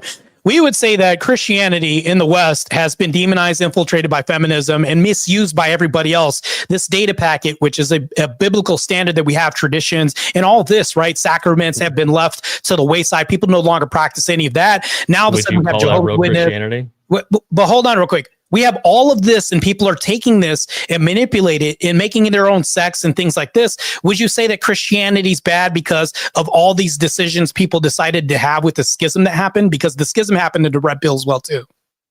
I would call that Christians. Right. So I wouldn't call those red pill people. I wouldn't call them red pill at all, for sure. But you already admitted that the overwhelming majority of men are secular in nature. They're using red pill. They're not your version of Christians. So yeah, they're using a data packet. So if that's the case, then that's the whole debate right there. It's going to cause more harm than good in the long run. No, I wouldn't. I don't have to prove that. Oh, just because a small fraction of the red pill is good because Christians of your standard use it correctly. I only have to prove that the overwhelming majority of men, which you already admitted, will use it for degenerate ways, and in the long run, it will cause more harm than good. And we just proved that. I haven't even that you haven't even proved that, and I can tell you why you haven't proven that. Let me go ahead and demonstrate. Okay, so let's go back to the question. Are the overwhelming majority of men who subscribe to the red pill and use degenerate, or the overwhelming majority of men who use the red pill, are they your version of Christians? Let's go back to that question. So, okay, if everybody uses the red pill and adds no prescription onto the red pill and just uses it as a descriptive, do you think that this is bad? No, don't ask me a question. Don't answer a question. Okay, I won't answer that. I won't answer your question. I'll answer it. So if the majority of people have a data packet of information, I don't think that that's going to harm people. What's going to harm people is something that's not the red pill. This would be selfish desire, lack of discipline, and everything else that they have in lack of development, which the church also provides. So my prescription is saying, absent Christianity, I think society in general, even absent the red pill, is bad. But I don't think red pill is causing more harm than good. You're basically saying awareness causes more harm than good. So I think that lack of red pill causes more harm than good. You have to judge what happens from the awareness and what the people overwhelmingly are doing with it. No, that's not true. Lack of awareness causes more harm than good. Ignorance is not bliss, Mo. I didn't say that. I didn't say that. I said to judge. No, I'm just letting you know something you didn't say. You have to because the lack of awareness judge is bad, harm. man. You have to look at the long repercussions of it. And you kind of just skirted the question again, though. Earlier, you did say that the overwhelming majority of red pills, people who subscribe to it, are not Christians of your caliber. So that You're means not, but it's not that the red pill. they're it's going not to data. they're It's not going the to data that's making use it, people and bad. they're going to do what we see: spin plates, all this other stuff. So that is causing harm. You just showed it with data and That's false. harmlessness. I can demonstrate That's this false. again in a Okay, different so way, Mo. so the majority of men who use the red pill are your version of Christians, then. So hold on. So we're getting into this dichotomy that you're presenting right now. Can we answer? That's a very simple question. I'm answering the question. Can I finish answering it? Go ahead. Okay, this is my answer to the question. So if you're getting data, but massive people are misusing the data, however, the data doesn't tell you how to use it or what to do with this, for the most massive majority of what you would call red pill data points isn't telling you. Matter of fact, if I then told a bunch of people, I'll answer this instead of answering this. If I then told a bunch of people that being a harlot is bad, having a high sex count and body count is bad, and all this, everything that the church basically agrees with, and then I not only tell them this, but it tells you to level yourself up as a man, level your fitness up, become more confident in certain things, meaning like these are descriptors. It is descriptively accurate that me as being a confident person will enhance a relationship. Now, whether or not I should do this or whatever is neither here nor there. It's just saying what is. It's making it is claim, not an ought claim. You make the ought claim up yourself. So that means that the data isn't bad. What's bad is that when you have mankind, I would say probably cave into their own nature, and that's where you add the men to the guns and men to everything else that make the guns bad. It's not the guns bad, it's what people do with the guns that makes it bad. And that's your argument, is saying, well, the majority of people, the reason why they decide, if the massive majority of the United States is bad and they use the information that's neither good nor bad, it makes the information bad. That's a faulty argument. Okay, so answer me this, Marte. How do we judge harm? By intent or outcome? Oh, I actually like this. That's a really good, question.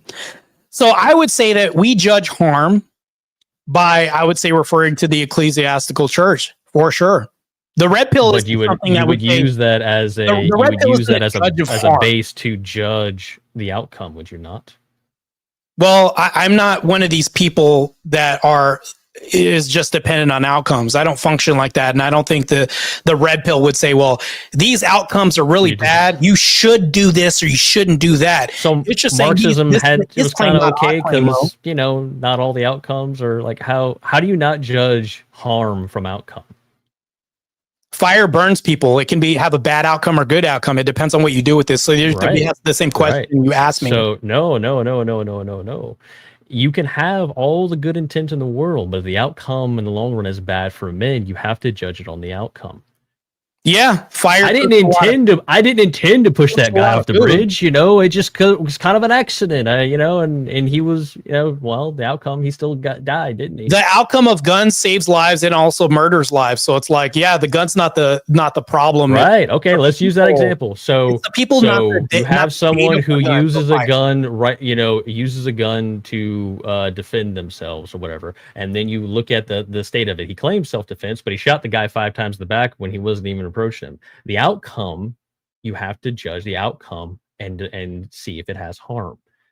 I don't think you can get around this. No, you're trying to actually am getting around this right now. So what you're talking about, let's separate this and create a distinction, because this isn't exactly attached to that, right? We can say that if a court case happened and then I ended up in court and they're like saying, Marte, you slept with 500 women and that's outlawed in the state, you're going under. And I said, but judge, the red pill somehow told me to do this. But then they look through the tenets and the red pill doesn't tell me that I should bang 500 people. I would never be like using that as an excuse. That would never be a scapegoat for me to use. They would never say, well, this guy was told by this. You'd never see that. Or you would just see descriptors saying, you know what, men with more experience with women, tend to have better outcomes, this and that, or whatever. To me, it's like if I take this data, it's like it's not going to determine the outcome of how I end up in court. What I think it's going to do is just going to inform me it's my own decision that's bad, not the red pill. It's what I do with it. So you're at the behest of your own. Okay, question. so then, but if you had a group of men who, let's just say it's not the red pill, it's just something else, some other list, and they all subscribed to it, and they ended up in court for murder charges. You would say, okay, well, no matter what this list intent was, the outcome is producing a lot of murder. So I like your question. Really good question. We can tangle with this question. So here's the thing, though. If the outcome is more so, it's not what the person okay, I'll ask you another question, even though I don't want to do this. With your question, what is the person doing? Like where are they getting this information from that you're talking about in the outcome? Let's just say it's a list of I don't know, like Jim Bob's 10 rules for life, and every time there's like multiple cases, hundreds of men end up in court because they followed this rule, and no matter if the rule doesn't explicitly say, hey, you should murder people, they're still murdering people. Like you would look at the outcome and the harm. So if they looked at this rule and the rule doesn't say Jim should do this or Jim needs to do this, the rule just says women by nature need to be led by a strong, masculine, assertive, confident person. They're then going to be like, oh, this is bad. Well, no, it's not the rules that are bad, or actually you're saying rules. Let's change it to descriptors because that's really what they are. Let's be honest here. It's not the descriptors that are bad. It's a bunch of men in their nature falling prey to their own flesh, their own sin, their own desires, things like this. That's really inherently bad. And I think that when you take people and you tell them to make prescriptions out of descriptions, I think that's inherently bad. You would agree with that, right? I think you would. But I think that they wouldn't outlaw this list because they'd be like, well, they dissect it. Lawyers would delve over the information. They'd be like, well, this isn't bad. We're not talking about outlawing a list or anything. We're just saying that my question was simple. Do you judge harm based on intent or outcome? And if we look at the outcome of the red pill and the men who've subscribed to it, we can see it's clear what they follow and what they do. You can't get away from this. You can say all day you want, like, well, if you use it in this way and if you have the right Christian background, well, then it's good. That's fantastic. But overwhelmingly, men use it a certain way, and you can't get away from that. You can. No. This doesn't make any sense because women are bad because they exist. And because women exist, the reason why they're bad is because men make a lot of... Disavow. No, hold on. Because, no, don't even disavow this. Don't try to... Disavow. All right, I can't go with you down this plane. Whoa. Well, hold on. Women are bad because they exist. And the reason why they're bad is because they're OnlyFans people and they make really bad decisions and this and that because they don't have headship or leadership. So we would say that they're bad. Is the majority of Americans women Christian or they're liberal? If you take men off the map, the whole map would be blue and everybody would vote liberal. So your argument boils down to, okay, all women are bad because we would say, would you say ontologically they're bad? You would even disagree and you say, no, it's not women that are bad. It's what leadership they are beholden to if they follow Christ or anything else. But I wouldn't say women are ontologically evil or bad. You would even agree with me. So it's like, that's what your argument sounds like right now. It's like, we can't demonize women because the majority of women in the nation are just making their own decisions and doing something bad. It's like it's just a really argument. I mean, you went on this extra. I don't know where you're going with this. Talking about women and ontologically. My argument is very simple, right? That at least? Like I don't even know where to begin with that because it's not related to what we're talking about. My argument isn't about any of that. It's very simple. Women, I don't think they're bad, right? You can't judge and you have to judge the outcome, not the intent. Wait, the outcome of women, they're having the most ABs in the nation, deleting babies. They're voting liberal. The whole nation would turn blue. So that's a massive outcome that's happening right now. Women are doing this. Actually, it's the majority. Women bad, right? No, feminism bad. Oh, they're not bad. Feminism bad. Oh, wait, hold on. But the majority of them are feminists, right? That means women bad, right? I never said men were bad. What are you talking about? No, feminists bad, right? Women bad, right? I know, but you're making the correlation here. I never claimed that men were bad. I'm not saying men. I'm saying women bad. I know, but that would be the inverse of what you're saying. Like, I'm not making the claim that I'm saying that overwhelmingly the men who follow the red pill, you can't deny this. I don't know why you're trying to skirt the issue. They do follow a certain rule set that says they should be, high status. They should be confident. They should spin plates. All this other stuff. You shouldn't get tied down to in a marriage, or at least, delay it. Can I ask you a question? Let's nip this in the bud right now. Do you believe that people without direction will fall prey to their own desires and self-destruct? I would say yes, but it depends on the direction you're giving them. Because if you give them bad direction, then it could be a worse outcome. Right. Bad direction, right? Now, if I tell you data or information and I say, hey, this is what the percentage of outcomes that happen with hypergamy with women, right? And I tell you that this is an outcome that happens. Am I responsible for what you do with this information? And does it make it bad? Wait, rephrase that question again. If I tell you that the majority of women in this nation are hypergamous in nature, end up deleting babies en masse, and that way, and I'm saying that that's what is happening, but I'm not giving you an ought, and I'm saying that you need to be confident when you walk in here and not ignorant. Is that bad? Would that make men bad? If those three things that I just gave you, would that make what I just gave you inherently bad? The data set itself is, I would say, no, that's not inherently bad. But you would also have to look at the outcome of what men do with it. But hold on, so see what you did? You just tied this to this. So that way you could say that, okay, Christianity bad because Jehovah's Witness, LDS, it's all the same thing. Women bad. This is what Mo's saying right now. Women bad. Are Jehovah's Witnesses Trinitarian? Or Jehovah's Witnesses Trinitarian? I would say that they're not even, Christians. The answer is no. The answer is no. They're not Trinitarian. No, but what do they identify as? But they don't even follow the. They identify as Christians, right? The core tenets of Christianity. Right, but they still identify as Christians, even though they're not. Can you agree to that they identify as Christians? You're proving my point. No. Actually, this proves my point. Yeah. Because you're proving my point because my whole point is what people do with the data set. So yeah, you could say Jehovah's Witnesses is bad. Yeah, they would say that, well, if it's bad, it came from Christianity, so that's how we ended up here. That's the same argument you're making. It's like saying it didn't come from Christianity. It's like saying red pill endorses MGTOW, red pill endorses black pill, which it's Jehovah's Witnesses didn't come from Trinitarian Christians, so that's not even a good right example. But you'll never see Christianity endorse non-Trinitarian churches, but the non-Trinitarian churches would say we're endorsed by them and we identify as such. Would you not agree with that?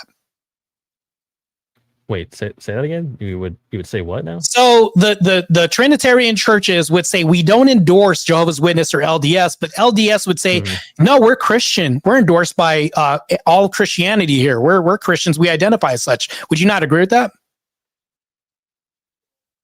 Yeah, I mean, sure, you could. Yeah, that's fine. Okay, so therefore you have like black pill, MGTOW, and things like that. They would easily identify and say, "Oh, I'm red pill Jason, and I'm red pill this and that." They're not red pill, meaning like we don't follow we don't look at a descriptive packet and then use this to complement Christianity or anything else. Let me just ask you a real quick question because we're winding down the time right now. Let's just hit the nail on the head and just get this over with. Peel the Band-Aid off. Would you agree with me that Christians who took this data and went to their spiritual father and said, this is the data that I've received. Is there any way that we can reconcile this and make this work for the greater good? And the pastor says, you know what? Now that I have this new information, this is what scripture's telling you to do with that information. Would that be bad? Once again, you're very precise, small sample size. No, that would not be bad, but that's not what I'm arguing. Right. So I'm arguing that these data sets and data packets are just a gun. And what you're saying is that the majority of Americans are using this gun for evil. And I would actually agree to some extent by saying this, but it's not the gun that's causing harm. It's the man's actions that's causing harms in what they do with this, their own personal desire. You're blaming the gun when it's really the man we should be blaming. You're blaming the red pill when really it's the man deciding what to do with the outcome of the information. That's really the blame. So no, not at all. Not at all. In my opener, I listed that descriptors character wise, I would say the red pill got it right. But once again, you cannot judge harm over intent. You have to judge what comes of it. You know, And those are two overwhelmingly, separate you things, can't- right? One isn't You- what they're not mutually exclusive. You still have to judge it based on the long-term effects of the men following it, which they are secular. They're not the Christians that you subscribe to. So you have to look at that harm and what that's going to cause over time. You can't get away from that. Yeah, guns caused a lot of ilk in the nation, and it's caused a lot of dissension when we come to certain things, but we're not going to demonize guns.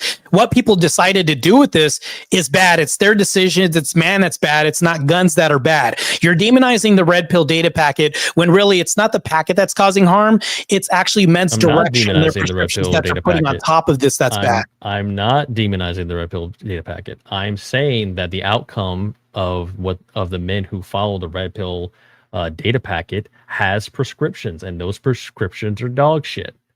No, I disagree with that, and I reject that premise. Also, you don't. The reason why I don't think it's so. I don't think it's dog shit because I can take this.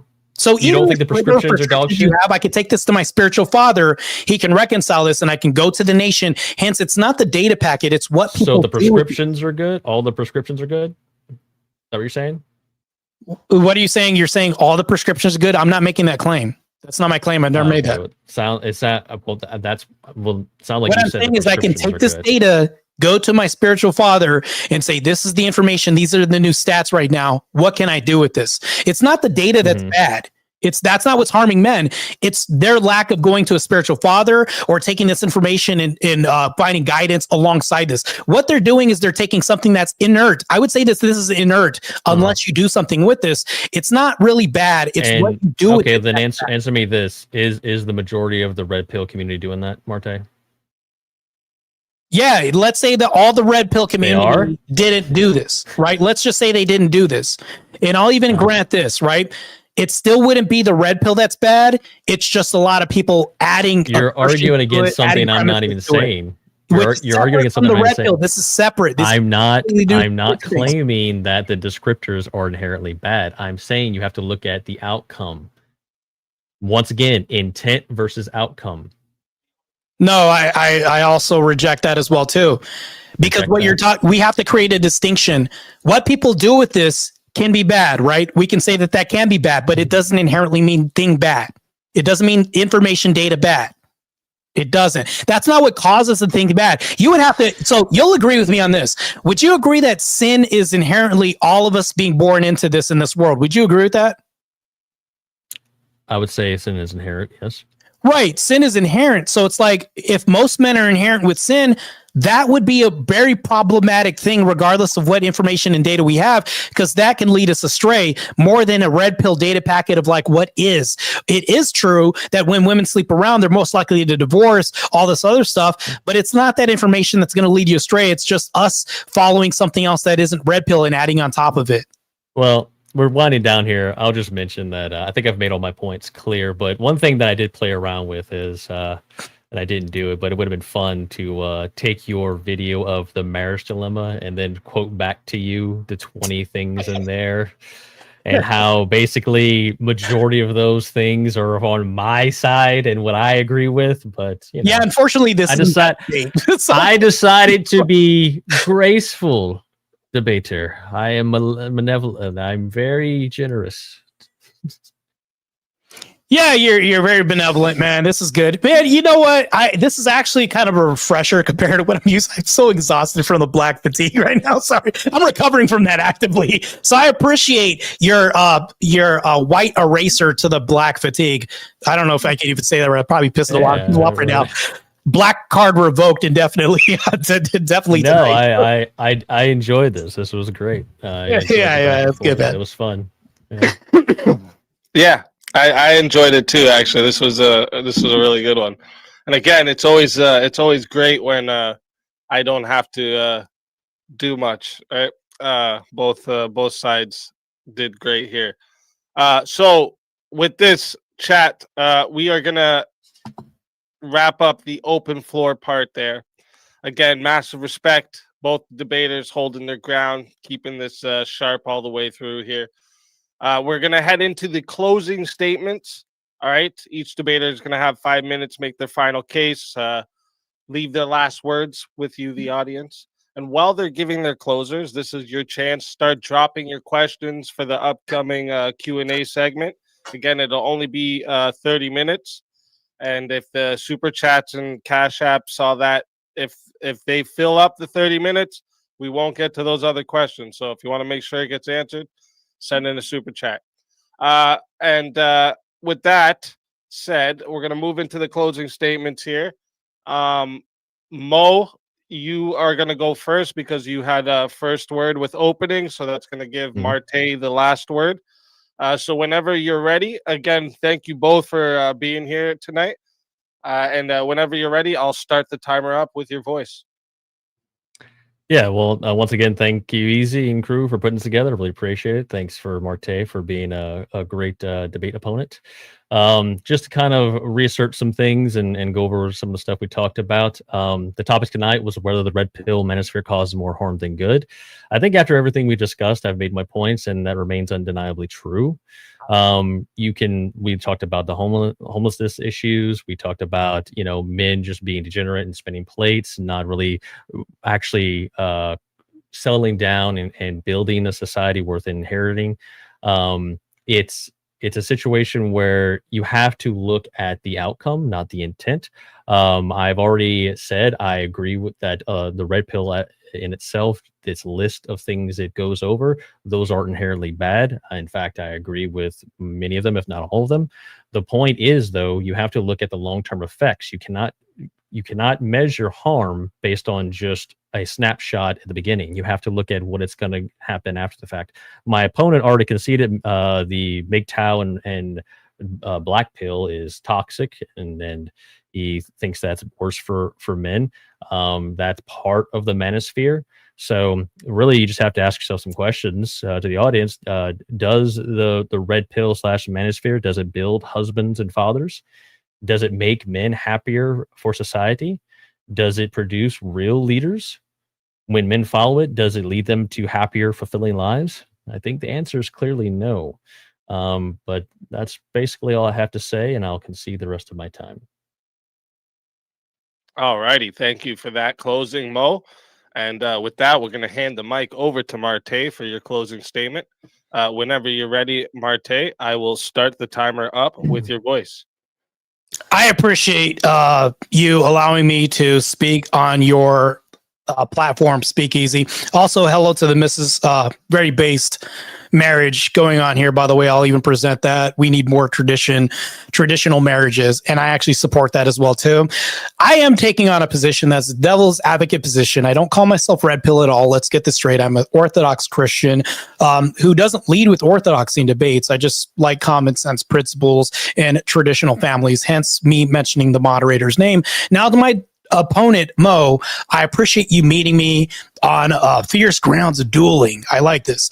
I think that this was a really good debate. I think this was also informative discussion for both of our parts. I think that we may have learned something from one another. Now let's get to the debate and my response as a rebuttal, pun intended.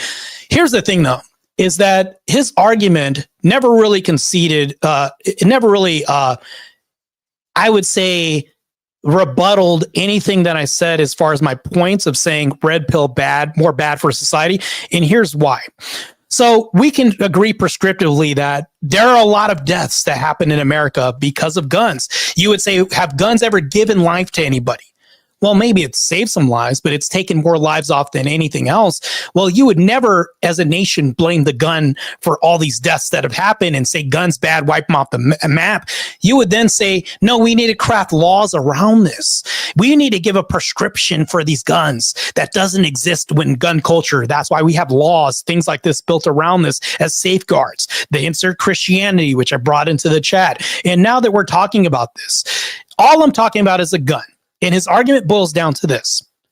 Because of outcomes, guns are bad, right? Let's outlaw this. Because of outcomes, women are bad because ABs, baby deletion, everything else like this, left to their own devices. We can go on a plethora of examples of how thing bad.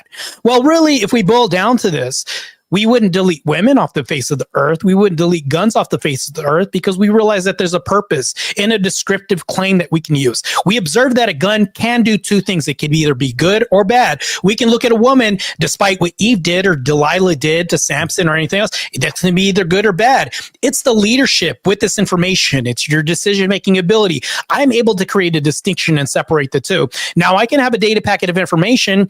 I wouldn't even look at the results of this information. Now, what this information is an accumulation of results. What you do with this is up to you. Now, you could take this and go to Christians. You could take this and do anything else you want, but you would never blame this thing for outcomes. You would just say this thing is bad, is not bad. It's just inert. But once activated, whatever activates this is actually bad, meaning your intention, which you separate from one to the other.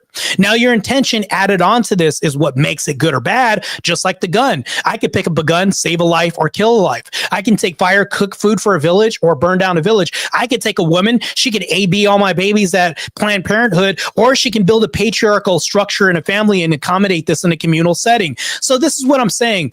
If you start blaming the outcomes, you then make the thing bad, which it's not inherently bad. It's what people do with this under the guise of leadership. And that's what I think is bad. There's no leadership in this country. And that's why I'm making it I would actually promote Christianity. And actually Mo would too. He would promote this. When added onto this, it's good. But actually, when you talk about data, I don't think the data is good nor bad. And I don't think that's causing people harm. It's actually the majority of belief systems added onto this that's actually bad. Hence the whole gun argument, the whole female all bad thing, which he didn't want to dive into, which understandably so. I don't want to piss off his missus either. So it's like, I'm just a 40-year-old virgin in the middle just talking about this ranting. So by the way, I appreciate you guys having this debate with me. This has been fun, and it's been a great time playing devil's advocate for once, which I like. Good stuff. All righty. Thank you for that closing, Marte.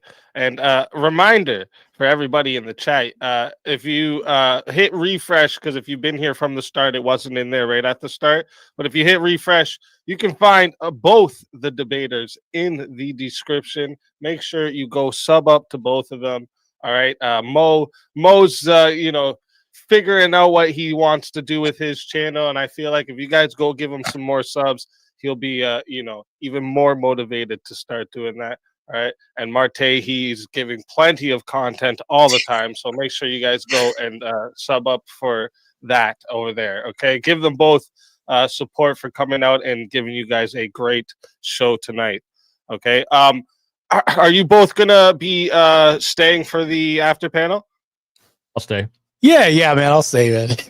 I'm waiting for the relentless bombardment. I'm waiting to let's bring it up. Bring on the horde. All right. Let's go. All right. Actually, with that being said, okay. We're going to move into the Q&A segment. But first, I have a question. I like to get a question in for both sides before we do the Q&A from the chat. So for the first one, it's going to be I'm going to start on the pro side of the prompt. So is it possible that, like, because of these a lot of uncomfortable truths that do come out of the manosphere and red pill spaces, is it possible that and it's usually about dating dynamics and the male disadvantages, that's what we've heard a lot about here, is it possible that it only appears harmful because of these uncomfortable truths about the dating dynamics and male disadvantages? Is that for me? Sorry. Yeah. 4? Yeah. Okay. Is it a possible thing that it's only appearing harmful, but it's actually a good thing? That's what I'm trying to ask, basically. You mean, just to clarify, you're talking about the descriptors and not the actions that the men take with those descriptors? Right. Is it? Yeah. Right. Yeah. Is it possible that it seems harmful because of that? Yeah. Well, I would say that it is, I guess you could say, possible, but a lot of people will take the descriptors and, like, for instance, one of the descriptors of the red pill is women are hypergamous. A lot of Christians would look at that and go, "Oh my God, no! What are you talking about? That's not a thing." Then they clutch their pearls. But the fact of the matter is, a lot of the descriptors are very accurate for just how men and women are. It can seem harmful, but I don't think it is, because even given to one of Marte's points, data in and of itself is not inherently harmful, which I never argued against. Okay. And did you have something to say to that, Marte? No, I actually agree with everything you said. Yeah. Okay. Okay. Awesome. And then, so, if the manosphere and the red pill is so damaging to men, right? Why do we see a lot of men reporting that it does give them direction and it gives them like confidence at a time when like they're saying like society doesn't have anything that gives men this? So like if it was so damaging, why would we have so many men reporting the positive of it? Well, I think like they have a big following and everything like this, right? Yeah, I think in a lot of these cases you have to look at it. It's a snapshot in time, right? It's not speaking to the long-reaching effects of what it will have to a society as a whole if it's followed and they just keep going down this path. You can take the red pills, prescriptors or descriptors, and you can do a lot with them, but that doesn't mean it's inherently good for society or men feeling fulfilled. You can collect all the toys you want, right? But it doesn't give you a fulfilling life. And it basically boils down to, you can take this list of things and you can get a lot of benefit out of it, but it doesn't fill your life with purpose and in the long run. And that's what I'm looking at, and that's what I'm critiquing. All right. Do you have anything for that, Marte? So I half-heartedly agree with what he's saying. I'll say, yeah, that it isn't. If we look at a list of data points on female nature, things like this, I could also look at scripture. It gives you a list of female nature, things like that happen. I would rather be miserable in the desert than in a house of the quarrelsome wife, things like this. This sounds very red pillish. So if we think about this, it's like, even in modernity, it's like two things can be true. So it's like for him to say, well, yeah, I agree with Marte, which is what he's saying right now. I can also agree that a lot of people on its face appearing, I think that this is an optics nightmare to women and feminists who are offended and clutch their pearls on the secular side, and they'll get pissed. They'll say, well, how dare I get exposed and be held accountable, which both sides do with Christianity and then red pill. I think that there's overlap here that we're talking about. Now, I think that when people insert their own prescriptions, meaning like red pill never said you should do this because they gave you an is statement, not a not. This is where you go wrong, not the red pill. And that's been my whole argument the whole time. All right. Thank just you real for quick, that. I think just real quick, I think my wife is watching. So, wife, please bring me some coffee. You didn't want to go down that path. There you go. I was like, okay. There you go. Shouts out Mo to the needs Mrs. some Rebuttal, coffee. by the way. I'll tell you just real quick. I gave her the stream, and it was like, okay, if you want to comment in the future, like maybe we'll make you an account for it, because her current account has her name in it. And she's like, can I be Mo Patriarchy? Base. That's pretty base. I was like, that's hilarious. So yeah, maybe so. Yeah, Mo Patriarchy. I like it, man. That's a good one. All right, so for now we'll do for Marte's side here. I got two for you as well.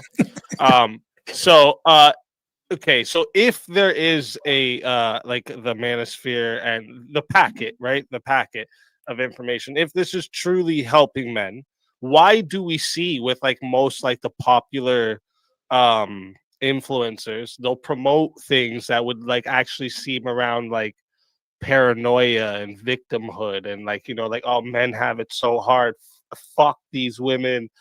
You'll see them talk like go get a vasectomy and don't worry about family. You'll see like a lot of the popular influencers that are in the mainstream of red pill, they'll say things like this. So like if that was a packet that truly helps men, why do we see a lot of the main influencers going to this path? So this is the same argument that I kind of made to a certain point, but I'll elaborate a little bit more. We can say if Christianity good, why do we have like Jimmy Swaggart grifting a lot of people and then he just bought a Bentley last week? Things like this happening. If Christianity is so good, why is this female pastor putting up pride flags in her church as well?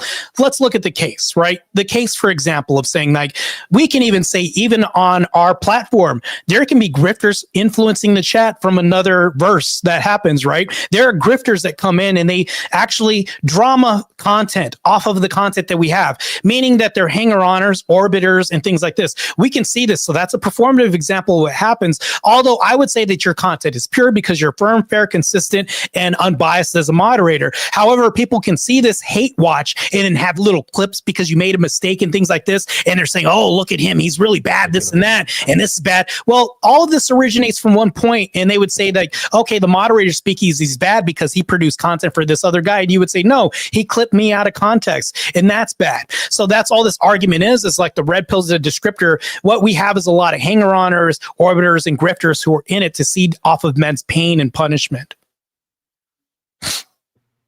All right. And did you have anything for that, Mo? Well, I would say this goes into the argument that I made, the outcome versus the intent, right? And you can see a lot of the proponents of this, you could say like, okay, and Andrew Tate for one, right? Now he's softened recently from what I understand on his view on marriage, but he still advocates for some of the actions he takes where he has like a woman in each country and he has a kid with each one. This is completely like degenerate. It doesn't actually give any kind of family structure. It doesn't promote all the good things we see that actually promote a good society. And also it's unachievable for the vast majority of men. So what are they supposed to do? Are they supposed to have a woman in every country, a bunch of Megattis and all this other stuff? It's just it's setting men up for failure. And then that they inevitably go down that logical train of thought. And a lot of them do end up as black-pilled or MGTOW. So I actually have a quick response. I'll make this really quick, speakeasy, to respect your time. Yeah, no, the questions are designed like you can have a little back and forth here. That's fine. So with Andrew Tate, he's never explicitly said I'm red pill. What Andrew Tate is an Islamist. I would say a guy that believes in Muslim religion, right? In the Muslim religion, they can have Sharia law, all these wives and everything like that. Now, if you took the Sharia law off of this, right, you would then say that's another version of red pill when it just happens to be Sharia law. Women must submit, shut up, wear burqas on, not show their body so that way they could submit to us and all this. Sounds very red pill extremist, and you're going to have extremists in every sect that you have. Now, if you're going to have this data packet, I mean, let's be accurate here. He's never once espoused and said, I'm part of a red pill or I'm a red pill person. All you're hearing is this Muslim Islamist rhetoric, which we can identify that we don't want in our country. Now, that's really what's being espoused here because plenty of wives, Islamists, right? A lot of money, which the Arabs and sheiks have, all this other money, and he's just doing what rich Muslim people do. That's all he's espousing. That's it. And that's really what it is when you uncover everything else. Well, yeah, I just use them as an extreme example, I would say. But I think if you ask if you ask like the general populace, is Andrew Tate a red pillar? I think they would say yes. There's a lot of informed people that would tell you that Jimmy Swaggart or one of these other people, they would say that Ned Flanders represents Christianity because they were like, is there a cartoon caricature? So they would be like, oh yeah, that's Christianity. You would say, no, that's actually the person that's a simp that no woman would want to bang ever. That's a misrepresentation of Christianity. But if we're using this, I don't want to be ad populum here and say this, but that's just an example of like what people would identify as a cartoon character that's Christian that they can identify, yet that's a misrepresentation of what it really is. All right. So my second question for Marte's side would be, how would you reconcile that? Like when you look into like the followers of these mainstream red pill movements, you seem to see. I mean, maybe you disagree with this, and you can tell me if you disagree with this. But it seems to see like a lot of like the incel archetypes are the ones you see filling up these manosphere, the mainstream ones. Anyways, the type of things you'll see them write in the chats and whatnot. They give off the incel vibe. And how do you reconcile like that's the people that it attracts? if it is a good thing for men. So I reconcile this with saying that a lot of people, like if we just had like a national dump, let's say Canada said, we're not going to have Mounties anymore. We're just going to dump guns and we're going to have what he deems the purge because we're getting the idea from Speakeasy's platform. Hence this national thing that they're going to do. They're going to say, this is what we're going to do. We're going to dump 50 million guns and wherever they lay, that's where they're at. They're going to be premium, exquisite examples with silencers on every, doorstep and everything like this. They would then say that, okay, well, guns are bad. It's like, well, what people do with this is bad. And this goes back to my gun argument. It's like, well, that's not inherently bad. But if you have a nation misguided and led by sin and destruction and to their own benevolent, selfish nature, which is individualism, is a religion that's rampant, you would even agree, Speakeasy and Mo, in this country and yours. So if they're led by this and not exactly the gun mantra, because there is one that exists for gun owners, we would say that people adopt their own policy and make things up as they go with this information packet. And I would say that men are just bowing down to their own nature, not the information provided by them. And if you have this in mass, you would then see just an exposure, a magnification of men's true nature, not the information. And that's all this is an example of, is just the true nature of man is just sinful. That's what we are. And was presented with information like either a beautiful woman, we can either turn her into a whore or turn her into a housewife. It just depends on what we do with this information. It just so happens that the outcome of I'm not even the outcome, but the majority of people in this nation just happen to be full with sin. You would blame the sin, not the data. All right. Did you have anything for that, Mo?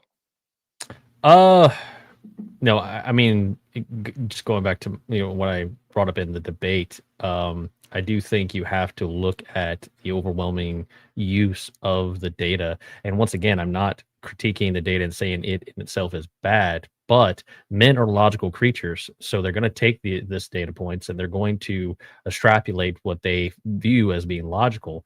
And they're going to take the actions that we see in a lot of these orbiters of the red pill and even some of the proponents of the red pill, these influencers and such. So I think you really do have to look at that's what I'm critiquing. I'm critiquing the harm that comes out of the men following it. I mean, Marte and a few times in the debate seemed to make it out that I was attacking the descriptors. I'm not really. The only time I really critique them is when I made the claim that you do have some descriptors that have hidden moral axioms embedded in them.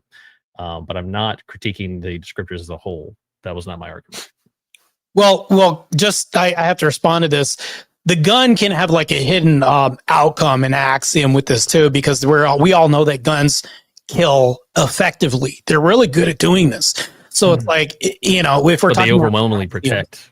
Right. But protection can end up in killing people, right? So we could all agree with this. So it's like, yeah, because it does this doesn't give it an ought, right? It doesn't give it an ought because of the example that you're giving, because of the outcome. Outcomes and oughts don't always align perfectly at the end of the day. Just people making their own informed decisions and piling on sin and intention on top of this. Like I said, it goes back to intention, and intention can be divorced from the data. So does the red pill have a mechanism to show men how to be moral? It's never prescribed morality or to say, hey, we're a standard of morality. Wouldn't that be you in your own argument? You said if men don't, or people don't have direction, they're better off with direction. So if you have a system that all these red pill guys are coming from and they're taking the wrong directions, don't they need to have direction? Yeah, that's why we have Christianity. So that's why we have laws around guns. And this is the whole gun argument. So it isn't guns that are bad. They need to have laws around guns and how to use it and all this other stuff. But it's like, if you take the laws away from it, we would never demonize the gun. Be Christianity you would inject in this scenario, in this hypothetical? Yeah, you can inject Christianity with guns, and then Christianity can support guns. No, I'm saying in your hypothetical, Christianity would be the laws you would inject into the red pill in order to give it direction. Yeah, because I don't think the red pill is going to give you direction. It's just going to give you is claims and not ought claims. Like, that's not the staple of red pill when it comes to the data. Well, not to rehash, but I mean, it's clear that men are getting oughts from the descriptors. they're getting odds from outside factors. Like, let's say that somebody cheated on my wife or something like that. The outside factors, like, yeah, it is true if she's cheating on me that I probably can be enraged and use this gun. But nobody ever told me that I should use the gun for this purpose. So that's the thing, though, is I think men are following their own passions and their desires and lacking discipline. And that's something that's aside from the data that were presented.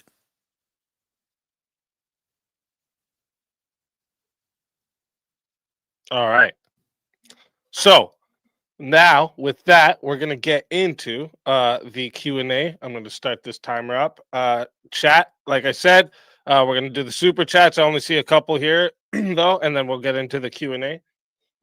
But you can, if while we're doing the Q&A, if you want to bump yourself up, you can send a super chat, Cash App, PayPal, bump yourself up. With that, let's start this timer.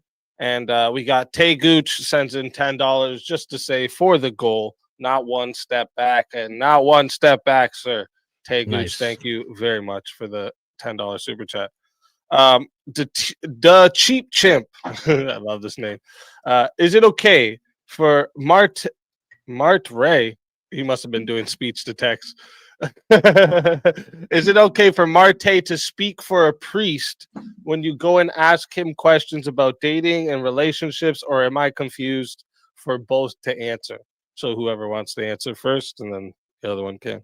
I can never That speak seems- for a priest. I can't do that. I can't speak on behalf of clergy. I'm just, matter of fact, I'm just a lowly catechumen. I'm like nothing. To be honest, to the whole chat, I'm just like a piece of dirt. To me, I'm full of sin and I'm full of fault and I make mistakes all the time. And it's like, that's why I have to become repentant till the day that I die. So I'm not on the same level, not even, I'm decades because of my past and everything else like that. Before even I uttering the fact that, or thought that I have to speak to a priest or thinking I could do that. So that's just to address that. But when it comes to asking him for data, I'm trying to reconcile this question, try to figure this out. Are you saying that if I was to go talk to a priest, I think that this is good. I think that if I take this red pill data and talk to a priest and say, this is the data that I have currently on the dating market. This is what women are doing and how they're moving. What do I do with this? He would then take this and unpack this data packet and say, okay, now I'm more aware of how they're moving. This is different because the digital age changes things. Even though it's the same old book, same old script, it's just wearing a different costume, and he would help me out a whole lot. Hopefully that answers your question. Yeah, I mean, he says for both, but I mean, I would just kind of agree with what Marte says. He's not trying to speak for a priest. He's just, kind of generally talking about it. So, Yeah. Okay. Bruce comes in for $5, says, Red Pill says women initiate divorce 70% of the time. Manosphere says, knowing this, men shouldn't get married. Isn't that causing more harm than good? Well, that's actually inserting like a ought claim in an is. Like you're smuggling this in. So if Red Pill says that women initiate divorce 70% of the time, and in Manosphere says knowing this, the whole thing shouldn't get married. I think that when you have grifters like Coach Red Pill saying that we shouldn't do this, that's not really Red Pill. He markets as like the free agent lifestyle. You notice the grift is something he doesn't even label Red Pill. That's how you know these grifters, they're not calling themselves Red Pill. They call themselves some other tagline or something else. Grifters do this often. They'll say, hey, I need a second, and Mo's probably seen this in churches too. I'm going to refresh your memory. We have a third building fund in this and that. And the pastor rolls in with a Mercedes. And this is what happens all the time. Well, meanwhile, he's got broken poor people in his church. You would say, well, hold on. Isn't that like what we're talking about? Like, we would see the bad, right? We would say, no, this is divorced from true Christianity. We would say, no, this is not a representation of this. So this is like what he's doing with the information is just bastardizing this, and this is just all bad. When I think that there's a certain way that this should be dealt with, and it's like we all can agree on this, that people abuse things all the time, and this is what's happening. They're putting in a ought statement with an is. yeah, he flies in on a jetpack with a rock music, He takes lands off on the in a stage. It's like, helicopter. today's sermon is about humility. Alrighty. And then we got Daniel Zan sends in $2, name change Mo rebuttal to Ned Flanders. That's great. And then And then we got another $10 for on Cash App. Says for cause you're lucky you found Alicia. Yes, this is true. This is true. And thank you for the $10 Cash App. And now wait, that was the last one for Cash Apps, PayPal's, and Super Chat. So we're gonna go over here to the EBT section questions in the Q&A. All right, and the first one we got. The first one we got is let me see here. Question for both. How are we defining red pill? What is the delineation between red pill and Christianity or black pill? Black pill is like, I'll answer this. Black pill's nihilism. And even Mo would agree with me that this is bad. He's actually agreed with me, and I've actually agreed with him and said that black pill is just nihilism. This is just throwing your hands up and giving up and saying, you know what? No. And black pill is a strategy. Black pill is just detachment from reality, detachment from flourishing society and everything else. Now, to deal with the rest of your question, red pill to me would be me telling Mo, hey, listen, man, this is how the majority of women are moving these days. This is the AB rates at which they're deleting babies. If you move to this section, they're deleting babies at less, and divorces are happening less. Matter of fact, it's red pill logic for me to tell people, if you're Orthodox Christian, your divorce rate's going to go down to 9%. That's a red pill stat. Now, you can take this information and do bad with this, and you can say, okay, since they leave men less, and I'm going to turn into a rat uterus book, I'm going to go over here to these women and take advantage of them because they're never going to leave me. I can do something bad with this information, but I can also turn something good into this information and have a flourishing family and life. So that's my definition of red pills. Like, I just gave you that data packet right here, and it's like, what are you going to do? Are you going to be good with this, or are you going to take advantage of these women that aren't going to leave their husband, or least likely to do this? So, yeah, I guess my definition of the red pill would be a list of descriptors, but also the community that follows it and what the fruits of that community is, because it's hard to separate the two. When you look at outcomes, and I can agree with a certain part of the red pill being its descriptors, but I can disagree with the outcomes, which goes into the prescriptors. And I would agree with basically what Marte said on the rest of it. All righty. Before we get to the next question in the Q&A, Daniel sends in $20, bumps himself up, says, Alicia Pacheco said, you said, a priest cannot guide a man or give relationship advice. Defend that again, because that's an L take.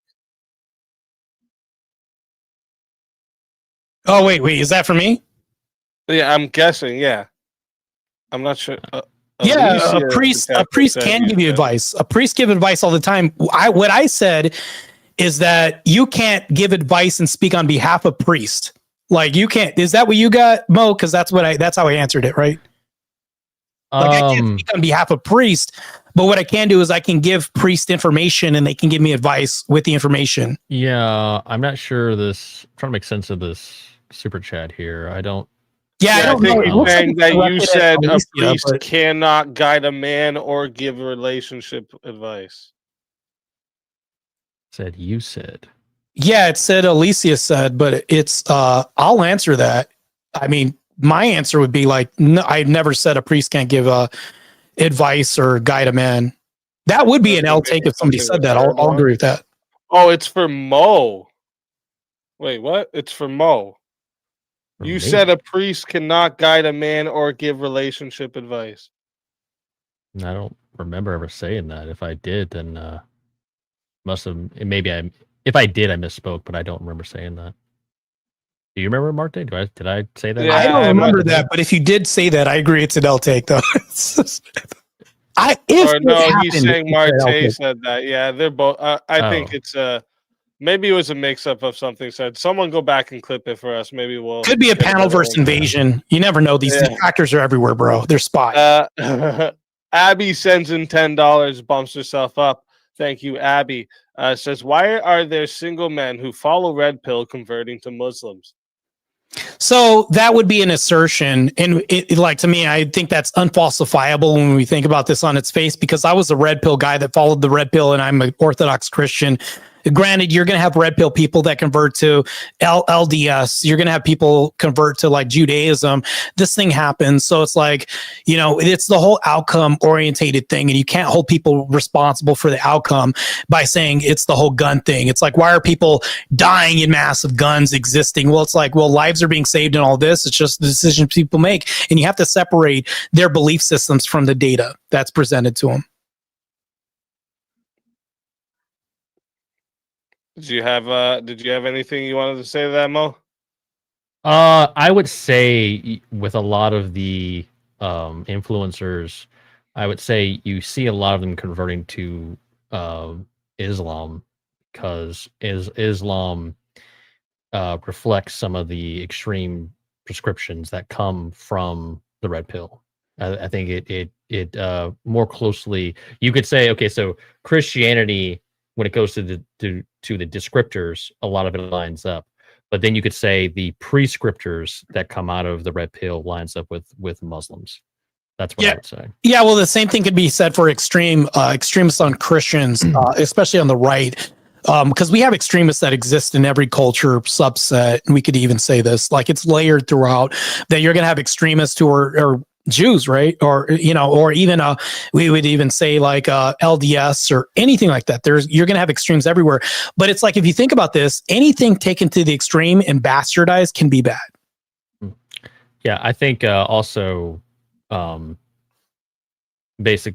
So I will say this, I'll give this olive branch, that a lot of the more extreme content creators that are doing the whole polygamy thing and all this other crazy stuff, they are Muslims. They go towards the Islam faith.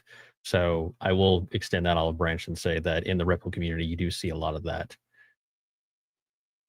Yeah, a lot of men, I think, give way to like hedonism, and a lot of men are just trying to find an excuse. So they'll take the red pill and then they'll say, well, see, I told you so. It's saying that all women are bad, so we should just take what we get. And this is where you have the Miss P. Davis thing saying, well, we're adjacent to nihilism. Hey, this is how it is. You better take advantage of everything while you can.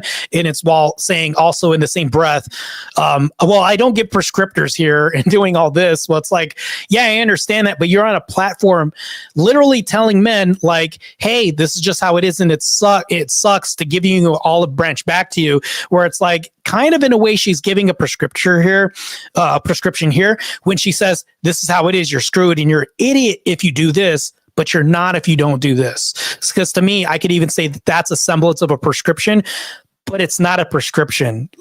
I mean, like legalistically, right, we can say that we can evade through that. That's the whole gray area portion of this whole argument. All right. Our next one comes in from OG, sends in $5. Thank you very much. Great good faith debate from both of you. Gotta side with the Christian brother, though. Hope you're all doing well. Thanks for hosting, Easy. Right, both of us. You're welcome, OG, and I appreciate you. Yeah, so you just agree for both of us. Yeah, agree with both of us. I appreciate it, bro. I was gonna say I was just gonna say that I'm pretty sure they're both Christians. So speak easy gotta too. Gotta side with both of them. And you can side with the moderator too. So you know, yeah, there you go. W. We all win. All right, we all got a W. Thank you, OG. There you go. $2 from Daniel says name change Marte to Quentin Rampage Jackson. I know, right? So crazy, bro. Shit. We got Geoverse sends in. Why should someone feel ashamed for defending degeneracy? I think it should be good for you to shame people for degeneracy. And I think not only this, but Christianity, I could even say they have the same thing. Christians shame people all the time. And I think it's a good thing. What I think that culture has done in response to this, like I said, even the moderator Speak Easy and Mo said this, approach determines your response. And I think that we've taken out, I would say, the stigma from shame and thus had allowance. What you allow is what will continue. Now, if we had people called spinsters back in the day because you grew old and gray without kids, we demonize that. We shame people like that. I think it's good because it actually produces a flourishing Christian society when we have the inverse that happens. Red pill community would say, well, no, that's bad to sleep around. And Christians would say it's also bad to sleep around. I think it's a good mechanism. And what feminism has done is taken out the charge and energy and impact from this good thing that we've had. And they've actually created the inverse and put stigma on people who are stay-at-home moms and bastardizing them by calling them slaves and everything else. The opposites happen. And I think that when you pair the red pill with Christianity, I think it's a good combination. It's modern information that's just informative packets that we can give to people who have a good foundation of Christian understanding. And combined with this, it creates a thing like Voltron that defeats evil ultimately. It's good. I would say from a secular standpoint, you can't say degeneracy is bad. So it really goes back to where do you ground your morals at? Facts based. I agree. All right. Wagira comes in for $5. Says Christians be hiding behind the mud descriptor a lot lately. Just saying, and avoid prescriptions. What's up with that? Well, the thing is, it literally contradicts itself. It's like if you're a Christian, meaning like if I look at my identifier as a Christian, and Mo would say a Trinitarian that truly believes in the Holy Apostolic tradition of 2,000 years of unchanging standard, we're hiding behind a descriptor. Yeah, of course, we can hide behind the fact that a woman's a harlot. We can hide behind the fact that if she deleted 5 babies, she may be a bad choice outcome for us to be with. And it's like, yeah, you literally just said I'm a Christian that's doing this, when really it's not hiding. We're just using this. So it's like, to me, it's like, if I'm a Christian, I'm not avoiding prescriptions because the Christian's built in with the prescription. Like a Christian already has a prescription. But that's why I don't understand the question, because if I'm a Christian that's hiding behind a prescription, like that's good. Like I don't see what's wrong with that. Like I don't know. Yeah, I don't understand what the hell he's talking about. Christians have all kind of prescriptions for how to lead life and have a good life. So yeah, I'm a Christian. We don't hide behind it. We should look out for those prescriptors more. Actually, we should safeguard those. Yeah. So I'm not hiding behind that. I think that if I'm a Christian, we already have prescriptions because you've already identified me as a Christian. So the prescription's already there.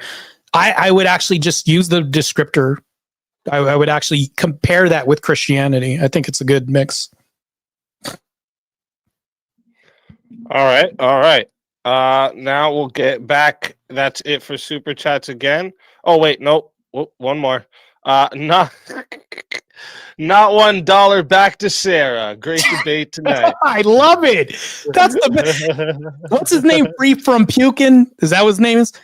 Shout out to Free from Pukin. That guy deserves 1 million likes on this comment right now. I support this with my whole being. Facts. That's it. Yes. Facts. Yeah, when he first came up with that, I was like, that's too good. That's too funny. Too good. Bait. Thank you for that. $2. $2. Now we're gonna get back to the we have time. The next one comes in from Echoplexia Gaming. I wanted to mention that the red pill is a praxeology, not an ideology. Yeah, I would agree. It's not an ideology. Therefore, like an ideology, you have prescriptures, right? But I would actually go so far as to say that even though Rollo may say it's a praxeology, me and Andrew Wilson actually agree on this. I look at it as more of like a data packet. And I think that if I tell other men, they'd actually co-sign and agree. They'd say, yeah, that's information. What would be wrong with that? What would be the harm of just informing me of what the stats are of today and all this other stuff? But it's then where I creep in and I say, well, hold on. This is what is a good decision for you to do, young man, or whatever that is. Now I'm warping everything else and I'm actually pushing them in a direction. So that warps everything else. So I do agree. It's not an ideology. Yeah, I never claimed it was an ideology either. So, yeah. All right. Daniel sends in $2 to say name change Marte to Curtis Jackson. You guys are trying to give me my black card again. I got revoked for 9 years. It's been denied. 50 cents for the nerds, he said. That's hilarious. The nerds might not know who it is, so that makes sense. I get it. Yeah, crazy. The next one is comes in from Bruce and says, Red Pill offers a data set. Manosphere offers prescriptions. Are any of those prescriptions harmful to society? Well, here's the Yes. thing, though. I think that when you talk about the manosphere, there are prescriptions that people use, but all of this stems from, I would say, red pill data packets that we have. The manosphere, I don't think harms people. Here's the problem with this. You're basically saying that a room that men can escape to for reprieve from violent feminism, and yes, I'm calling it violent feminism because they're, deleting babies en masse, and they're also creating a G side. I'll call it that because of YouTube TOS on their end. So I think that if you have darkness, you're going to have light. Whenever you have Christianity, you're going to have sin. So you're going to have opposing forces. So this is just like kind of a temporary asylum of an escape room that men go to because they don't have anywhere to go, which is created. I don't think the manosphere is a space that's bad. What I do think is we have bad actors in the space that can use this to grift and make room bad. So it's not really the room that's bad.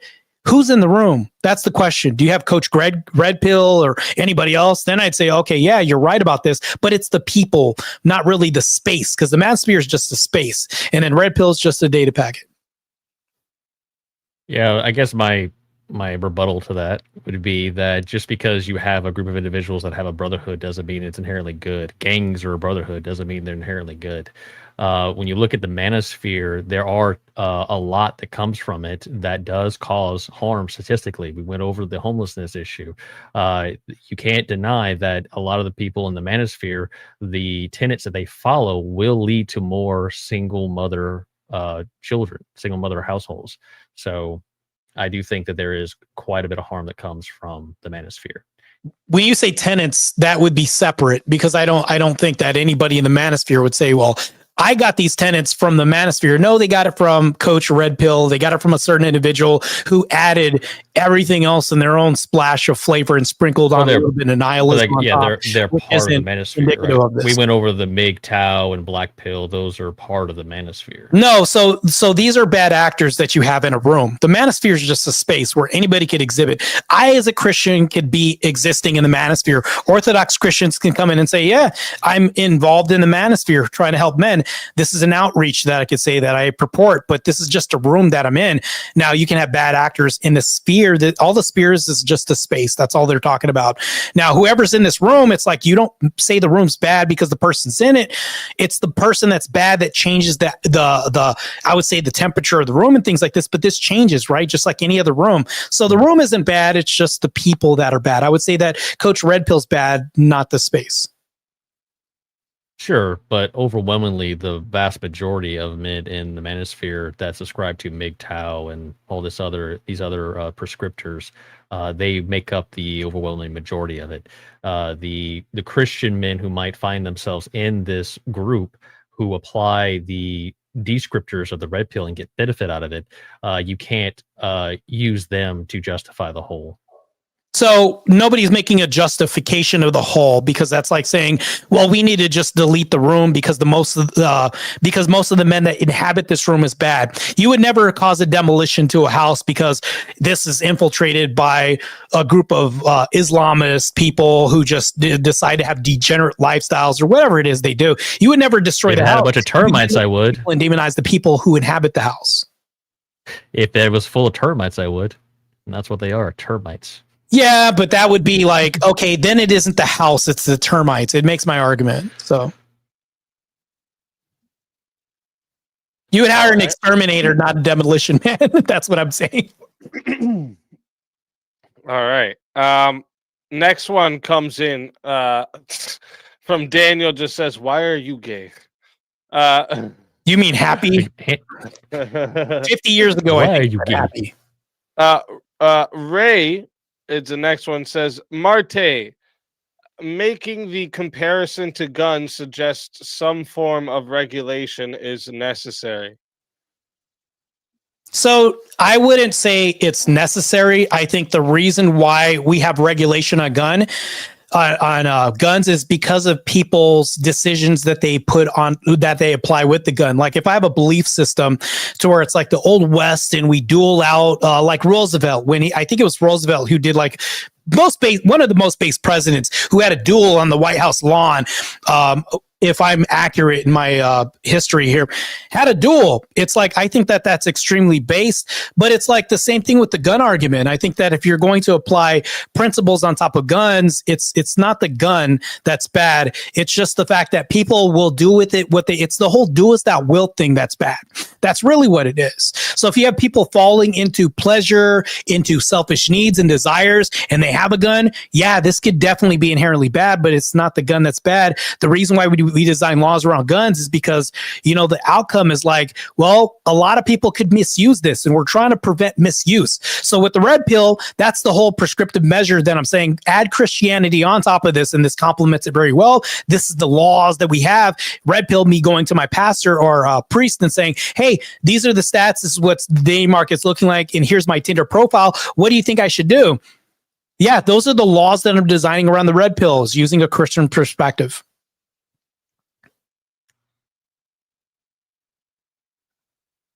All right. Next question is, let me see. Oh. It comes from Rev Russ. If red pill encourages men to spin plates, wouldn't that logically increase the very outcomes it claims to oppose, such as higher rates of single motherhood and higher likelihood of abortion?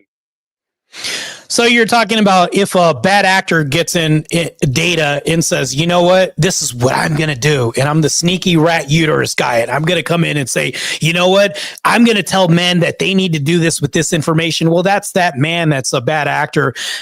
We would say that organizations, podcasts, and even panels, not like this one, but other ones that were mentioned, aforementioned earlier, could be full of bad actors that grift and do certain things and will have hit pieces out on people and do things because they want the majority of the populace in their pocket. A lot of this is just a money changing game for a lot of people, and they'll infiltrate markets all the time. Hence, it isn't the data that's really prescribing and telling people to do this. You have bad actors that are telling people to do this with their own alternate agenda because they just want to get a book written and make money off of a grift, and they want to have a platform and have people buy into this. You have a lot of salesmen that are just bad, that'll sell you a bad car, but it doesn't make the car industry bad.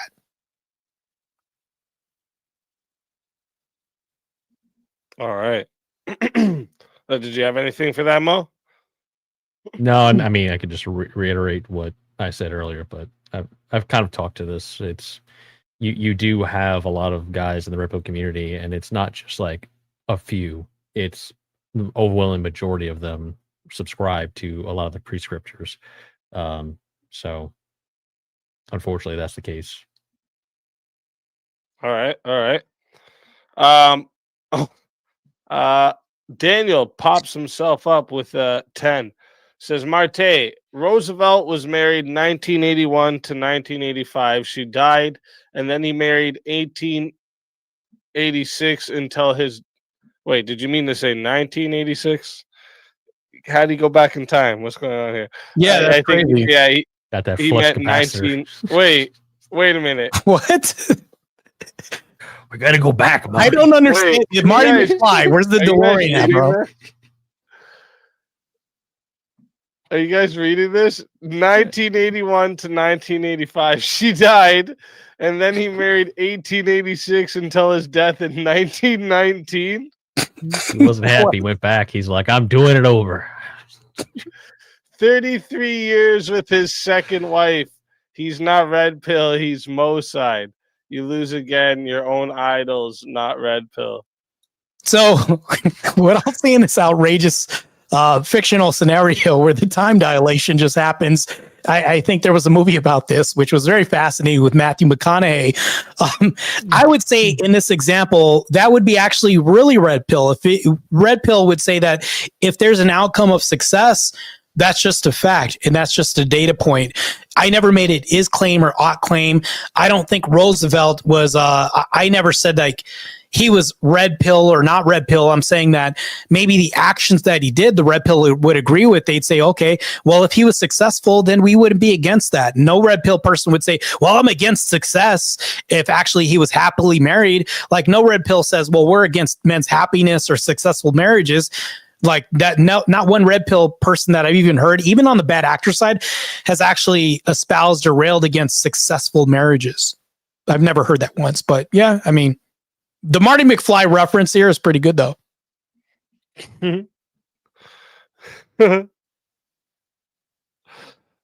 Shit, that's funny. And thank you for that $10 super chat, Daniel. We got a minute. We got enough for one more here. It says it comes in from Ray Marte. Can you steel man Mo's position? How about you both can steel man each other's position? Since we only have a minute left, we'll end it with that. I'll start off. Mo is basically saying that because of the outcomes end up really bad, it's the thing that's bad. And he's saying that absent Christ, like, I mean, he would actually agree with me in saying that it's bad because there's no direction. And if you get direction from this, you'll just have bad outcomes. Mostly right. I would just say the outcomes are bad, not the starting point of the descriptors would be my argument. But to Steelman Marte, it's that basically the red pill is descriptors. There is no ought claim. It is just an is claims. And what you do with it is up to the individual. That was perfect timing. Yeah.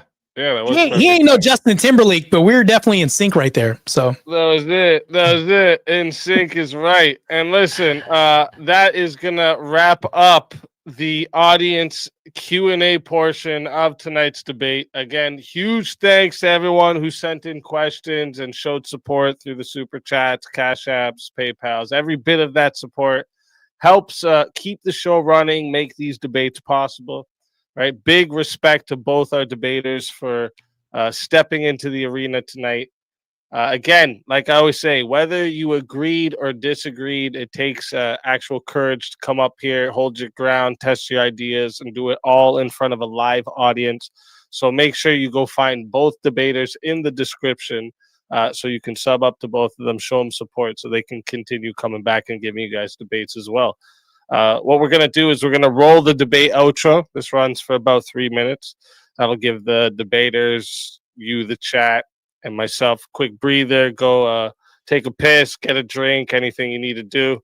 During the outro, I'll drop the link to join the panel because we're going to do the Chaos and Chill panel after the outro is done. So anyone's welcome to come up, share your take, ask questions, challenge what you've heard. But again, heads up, joining the panel is not for drama, trolling, spurging over everyone. So if you do that shit, you're just going to end up getting muted and then booted. All right? So none of that nonsense. And if you're enjoying what you've seen tonight, make sure you subscribe to the Speakeasy channel so you don't miss more debates just like this one, Mondays, Tuesdays, and Wednesdays. All right, so stick around. Once the outro goes down, that's when the chaos will begin. All right, you're watching Swords of Reason on the Speakeasy show, where logic meets passion and the conversations never end. And we'll see you guys in just a few minutes.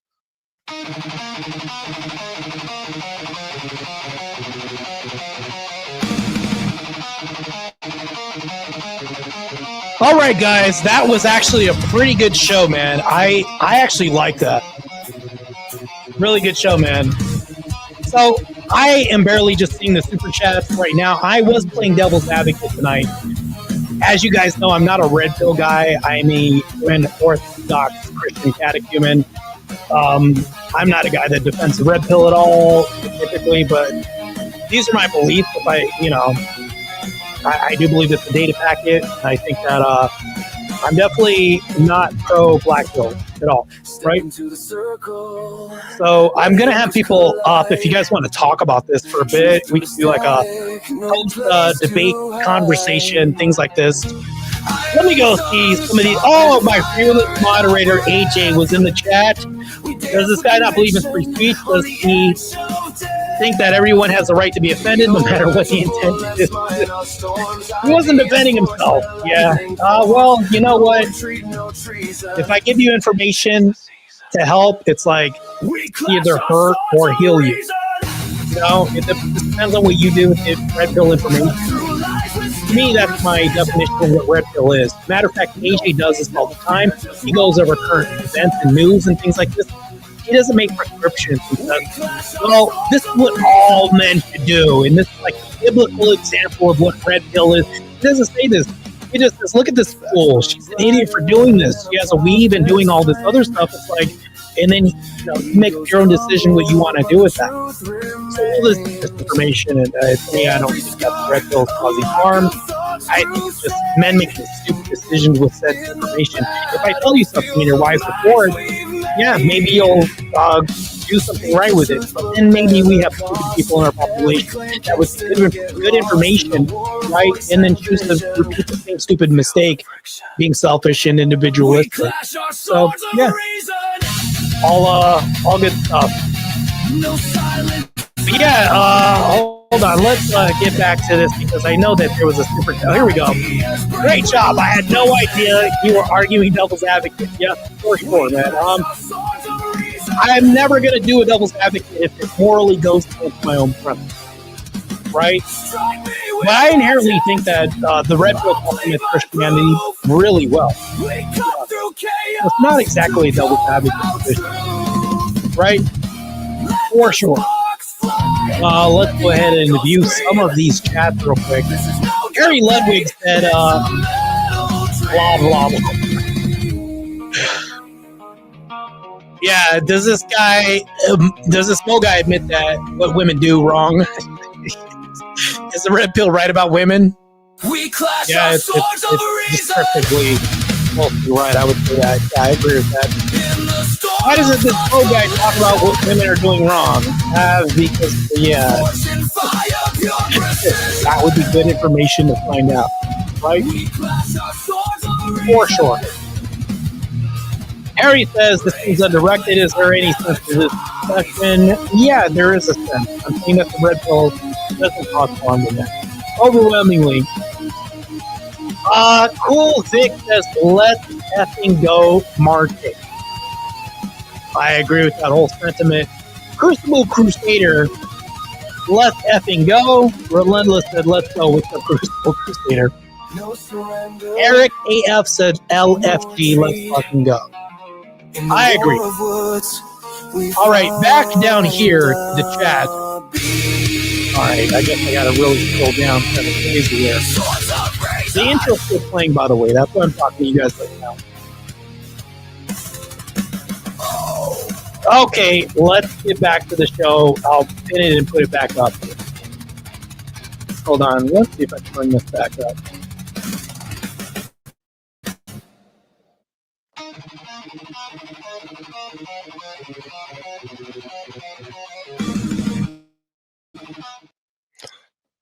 I don't know why I went to loop there. And we're back. Welcome, Teriak. Funny, me and Teriak were just talking a few days ago where I kind of had to just manhandle a guy, no homo, on his panel the other day. Nice to see you, Teriak. Oh, you mean you mean Brick or whatever? Yeah, Brick. He got posterized. That was good. I was like, that's good content, so I had to do it. Mm-hmm. Gotta be done. You know what I'm saying? That's why we love Brick. You know what I mean? But yeah, like in terms of the debate, I think it was a really good show, gentlemen. Like the thank you. It was kind of like, and again, it was kind of like a respect for kind of back and forth. Like again, like Easy didn't have to do like interrupt or like resales kind of shit. So again, kudos to that as well. Like the key thing to me was like the distinction, and I think like Marte done a really good job on kind of saying it's like, listen, this is like a data packet and kind of like defining it in terms of like that way. Whereas like Mo was kind of like highlighting like what we're seeing a lot of in terms of like there'd be examples of dudes that would quote unquote turn to red pill or escape from the matrix, but all they're really doing is just adding on to degeneracy.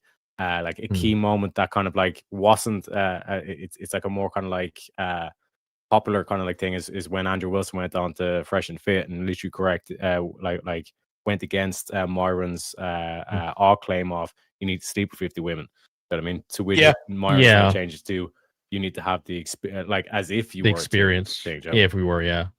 And I thought about bringing up the points like that, but I didn't want to go too granular to individuals because it's an easy case to be made. Like, okay, just because this guy took this and ran with it is not indicative of what the original thing represents. I wish you'd have that's why because I would have purposely used this and said, well, individuals will take said thing and go their own way. That's why I didn't and turn it for evil. Now you're going to demonize guns again. So yeah. Yeah, then that is very interesting, though. If you look at Myron, it is interesting that he's kind of softened on that claim a little bit, right? Because he gave, I guess, a little bit of leeway with that recently, and it says, okay, to Tarek's point, you just need to have the attraction of 50 women. That might be a good supplement instead of actually sleeping with the 50 women. Yeah, and that's a beautiful point because that goes to my point, not saying like, oh, I was winning this argument, you're losing or whatever, but just going back to this descriptively about the whole argument, going back to this. So my whole argument is saying that what you're doing is you're taking this information and extra information about the realities of the world complements Christianity. Literally, that was a good example of what Andrew Wilson did. He said, no, because this information is bad. Andrew Wilson gave another red pill packet to him and said, well, because this data packet actually debunks this and refutes that data. What he did was he took optimal data and said, okay, this data is more accurate in reality if we look at this. And then what you did was say, well, outcomes are bad or good or this and that. What Andrew Wilson said, this is more optimal and this is why it's more optimal. What you do with this information is up to you, Myron. Good stuff.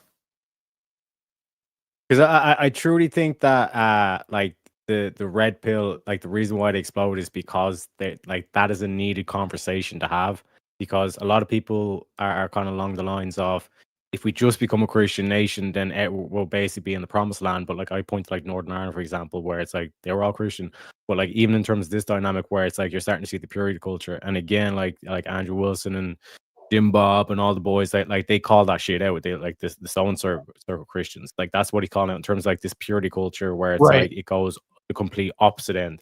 You know what I mean as well. So it's like I said, I think it's a very important conversation to have where I think there are a lot of key things, particularly because when we look at how this the red pill quote unquote community goes, like from the lore stories of Rollo and all this, it was literally like married men who essentially been screwed over legally, and like there was no kind of recourse and all this kind of stuff. And they like to be fair to Pearl Davis, like there has been like story she's brought forward where like the dude was like, yeah, like I was a fully Christian, we went to church, everything, and it still didn't work out. You know what I mean? And it's not necessarily to try and say to avoid Christianity or to avoid getting married. It's just again to say this is what can happen. You know what I mean? And how you need to make sure that you look out and you like keep your head up or kind of like stay alert in terms of this aspect. The whole thing, like I said, it's much needed back and forth. Yeah, I think, and also to go to that point, if you look at my opener a few times in there, I don't know if Marte caught on this, when I referenced marriage, I said legal marriage. That was important. That was intentional. Because I do think that part of the red pill is you look at men who get married legally, they're beholden to the state for a whole bunch of things, but ecclesiastical marriage is a different ballgame altogether. So to Marte's point, if we could come together with a large portion of the red pill and show and basically work with them from a Christian standpoint, there is a lot of benefit there. Now that I would say is still a very small portion of the red pill, but it's potential that it could grow to something and be, who knows, maybe we could co-opt the red pill to some degree. Yeah, but like I think the same thing when we talk about women. Women have a lot of potential. By the way, Mo's wife and Speaky's wife, cover your ears right now. I'm not demonizing women once again. I'm just going to say this right now. Disavow. Women have a lot of potential, right? Now, here's the thing, though. It is descriptively accurate that women, if I describe this, are children. And the reason why I can say this is because in marriage, the father hands the daughter off to the husband, basically says, we give her away. Well, it sounds like she's an inanimate object, right? It sounds like she might as well be a kid. Well, hold on, though. How is the husband not becoming the new father? Because he's now going to be the provider. That's what the dad was. He's now going to be the sole source of protection. That's what the dad was. He's now going to be the sole source of guardianship and headship of the household. That's what the dad was. So the red pill sounds really bad to women because now it seems like you're just calling us little girls and daughters now. It sounds incestuous, right? Well, no, it's not, because it's descriptively accurate. And if you could take this, it sounds like I'm bastardizing people, but if I add context to this, it's a reality that exists today and it's successful in a traditional sense. Even Teriak would agree with this. But if I say it in the wrong way, now you have grifters coming in and saying girls are all women are kids now. And it's like, you can see how we could go bad with this. That's where I invoked like the bad actors when we talk about this, and they're bastardizing just simple information that we give that is a reality for today, but sounds really bad in the wrong context. And that's where we're entangling right now, is just a data packet. And men are just taking this and they're saying, well, I'm going to use this for good or I'm going to use this for bad. But the data itself, I don't think is bad. 100%. And it's a point towards, like, you can even kind of use a Christian example. Like if a dude screams, like, I do this in the name of Jesus, and does some T act, you know what I mean? Is he Christian? Or for example, like Nala Ray, you want to, like, if you don't want to do the T, like, do the Nala Ray thing, like she claims to be Christian, but like her and Andrew Wilson completely two different mental states, you know what I mean? Or correct, classes or leagues or whatever, do you know what I mean? So it's important, like I said, in terms of, like, when you look at something, it's important not to just kind of say this is a monolith, and to be able to kind of separate it out, kind of like break it into more kind of digestible chunks, you know. And that's the thing. I'm glad you said monolith, because that's extremely important. Brilliant, astute observation, by the way. I don't think that we should make things a monolith when it comes to just data, because then if you make things a monolith, then you make it way more than it really is. You know, I agree. To kind of piggyback off what you said, Marte, I don't know if I would go as far as to, I guess, say women or childlike. I would say that here's the save. Right? I would say that, you know, when you look at what we consider virtuous in women, what virtuous traits, protect that house, Mo. There you go. You know, that sort of thing. You know, motherly love, that purity. These things sound childlike in nature, right? Now I'll give you I'll give you anecdotal evidence or where this can work really well. Like there's two magic phrases that is used quite often in my household. For my wife, it's whatever you think, babe. And for me, it's I'll handle it. So when I say I'll handle it, she can turn off that worry portion of her brain and she can focus on things that matter, like the kids and things like that, because she doesn't have to worry anymore. She knows that I'm going to take care of it. And that complements each other. And I don't think it's necessarily childlike in nature. Just we value virtue in women that are innocent and innocent in nature, I guess you could say, by the virtues. It seems childlike in nature because children are innocent. Well, I would say this, though.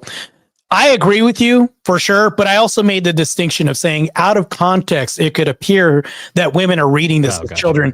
Now, I will also say this, how very red pill of you to protect your household and make sure you don't have a cold bedroom by taking in said information and using your discernment and say, well, I would exactly say women. Very good, astute observation as well, too, by using a data packet that I just gave you and you making your own informed decision of what to do with this, keeping your bedroom non-cold. Very red pill action of you to do. Good job. Disavow, Marte. Disavow. Red pill again. Thank you. Okay, great, good stuff. Protect the house, bro.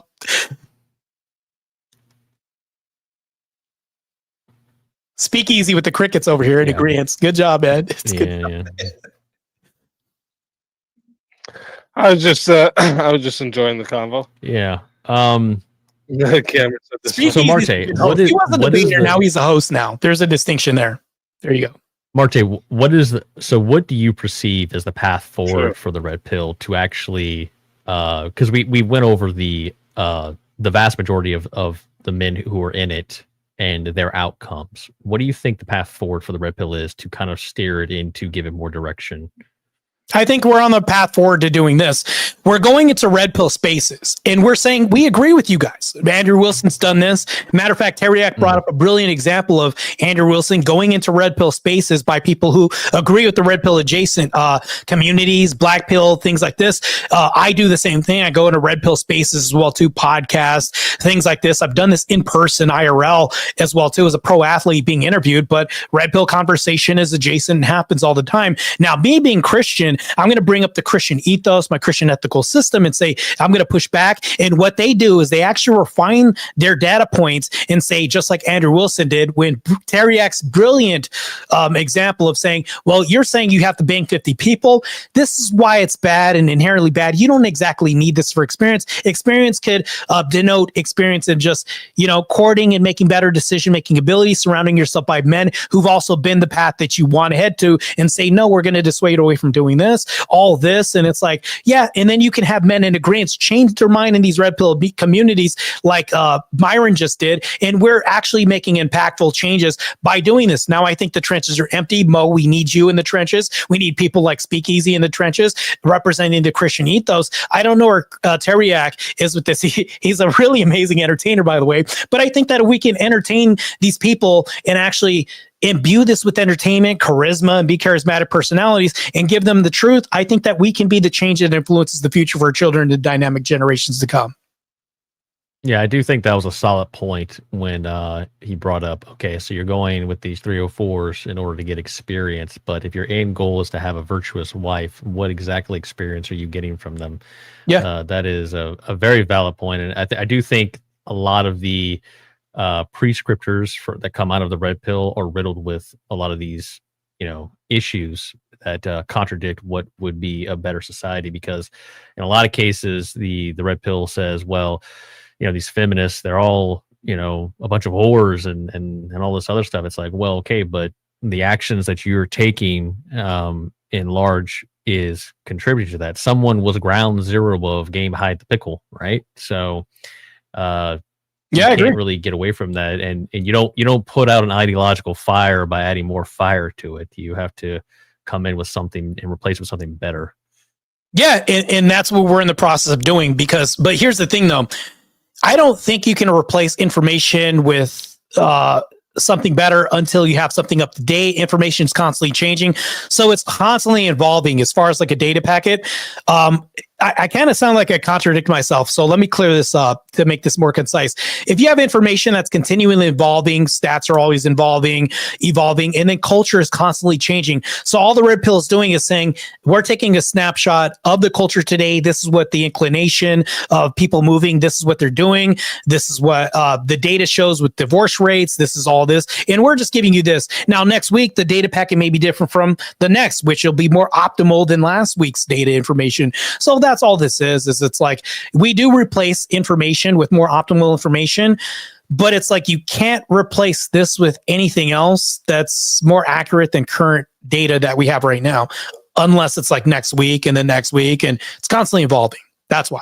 Yeah, I was commenting more towards the prescriptors that come out of it, right? You'll never get prescriptors. I don't think that they can give prescriptors. That's why I don't think that if you have information, when you give it prescriptors, it's no longer information anymore the way that they've originally gave it to you. It's now just, we could say it's a law now or a rule that you're supposed to follow or an ideology. This changes things completely into something else that it really originally isn't. When you say we should do this, and that's what you need to go do.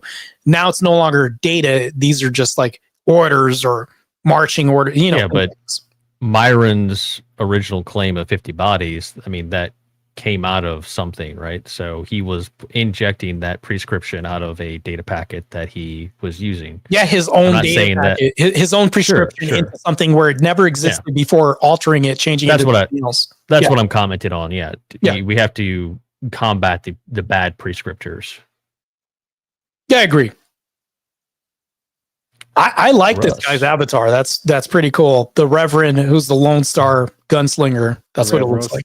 Pretty awesome. Yeah, it reminds me of the. Welcome, Rev Russ. I get vibes of the. You ever seen that back in the day Trigun the anime? They had I that think it's Reverend like the that walked Stephen around. King movie where they had the gunslinger, the black guy Idris Elba.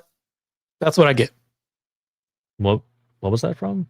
Oh man, you got to see that movie. It's actually What a is pretty lame movie, but they could have did the story better. But I think the idea was great. The concept was amazing. What was the movie? I was going more for Pale Rider. Pale Rider. Damn, he even sounds like the guy that I could imagine. He's got the damn okay corral Rustic over here. voice. I like it, man. Good, good to meet you, Rev Russ. And God bless everybody. Grace and peace from God our Father and the Lord Jesus Christ. Thought I'd jump up here and chat with you guys for a little bit. Sounds good, What man. is your take What on? do you think What is of your the take on? topic and everything? Yeah. Well, I'm woefully uneducated in Red Pill. So Red Pill, if I'm getting this right, it's just a data set, right? It's just numbers on a spreadsheet pretty much. Yeah, that's pretty much all it is. That's how I take it.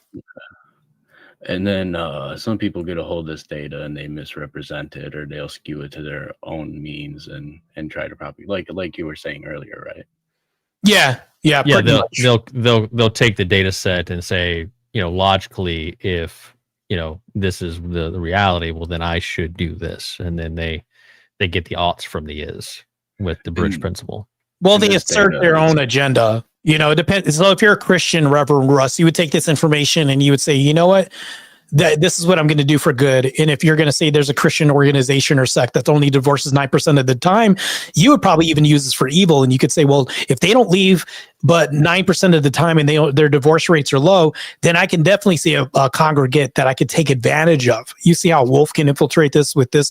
But I think it just ultimately depends on the decision making. Right on.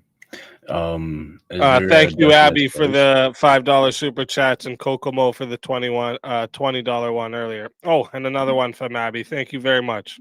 I appreciate that big time. Thanks to Abby.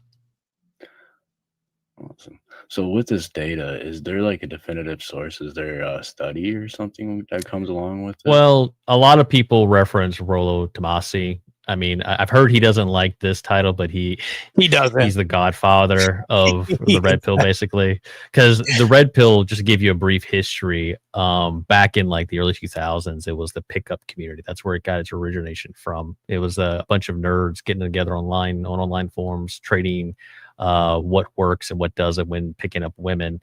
And then some years later, even at that time, Red Pill came from like the Matrix movie, so it got published. They started saying it was the Red Pill, and some people thought it was lame, but then it caught on.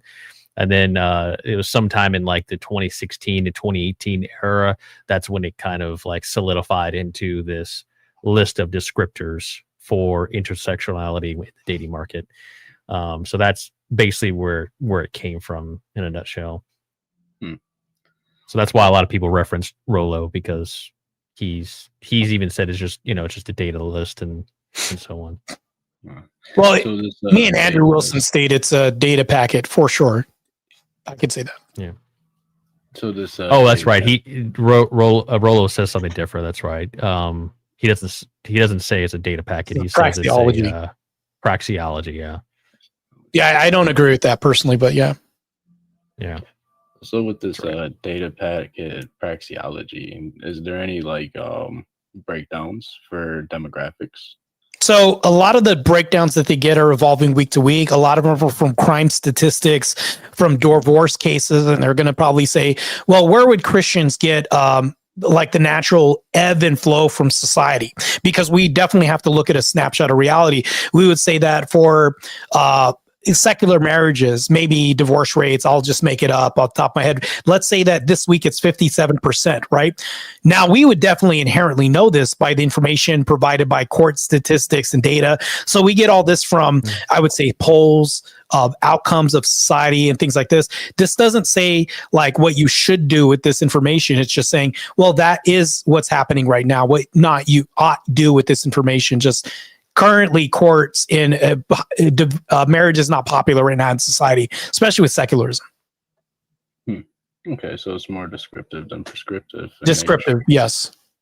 Okay, so with a lot of people spinning this and using it toward destruction, for example, what did you call it earlier? Plate spinning? I think Spinning it's plates. Plate spinning is one of the spinning plates. spinning plates is one of the things that come from it. Yeah. terms. Yes. So somebody like me who preaches often to public, how could I use this data and present it in a way that would counter that, or in a way that would reach a congregation and encourage them to enter into ecclesiastical marriages, or to remain chaste until marriage? You'd probably say something to the effect of, and mind you, I'm just a lowly catechumen. I can't tell you how to preach or any of that. I have to have this disclaimer real quick before I say any of that. Oh, no. I totally understand. I was just wondering if there's any good examples, like prescriptions for how this data could be used for We're on good. TV now. But you can say, you can use this data and say that secular marriage does not work.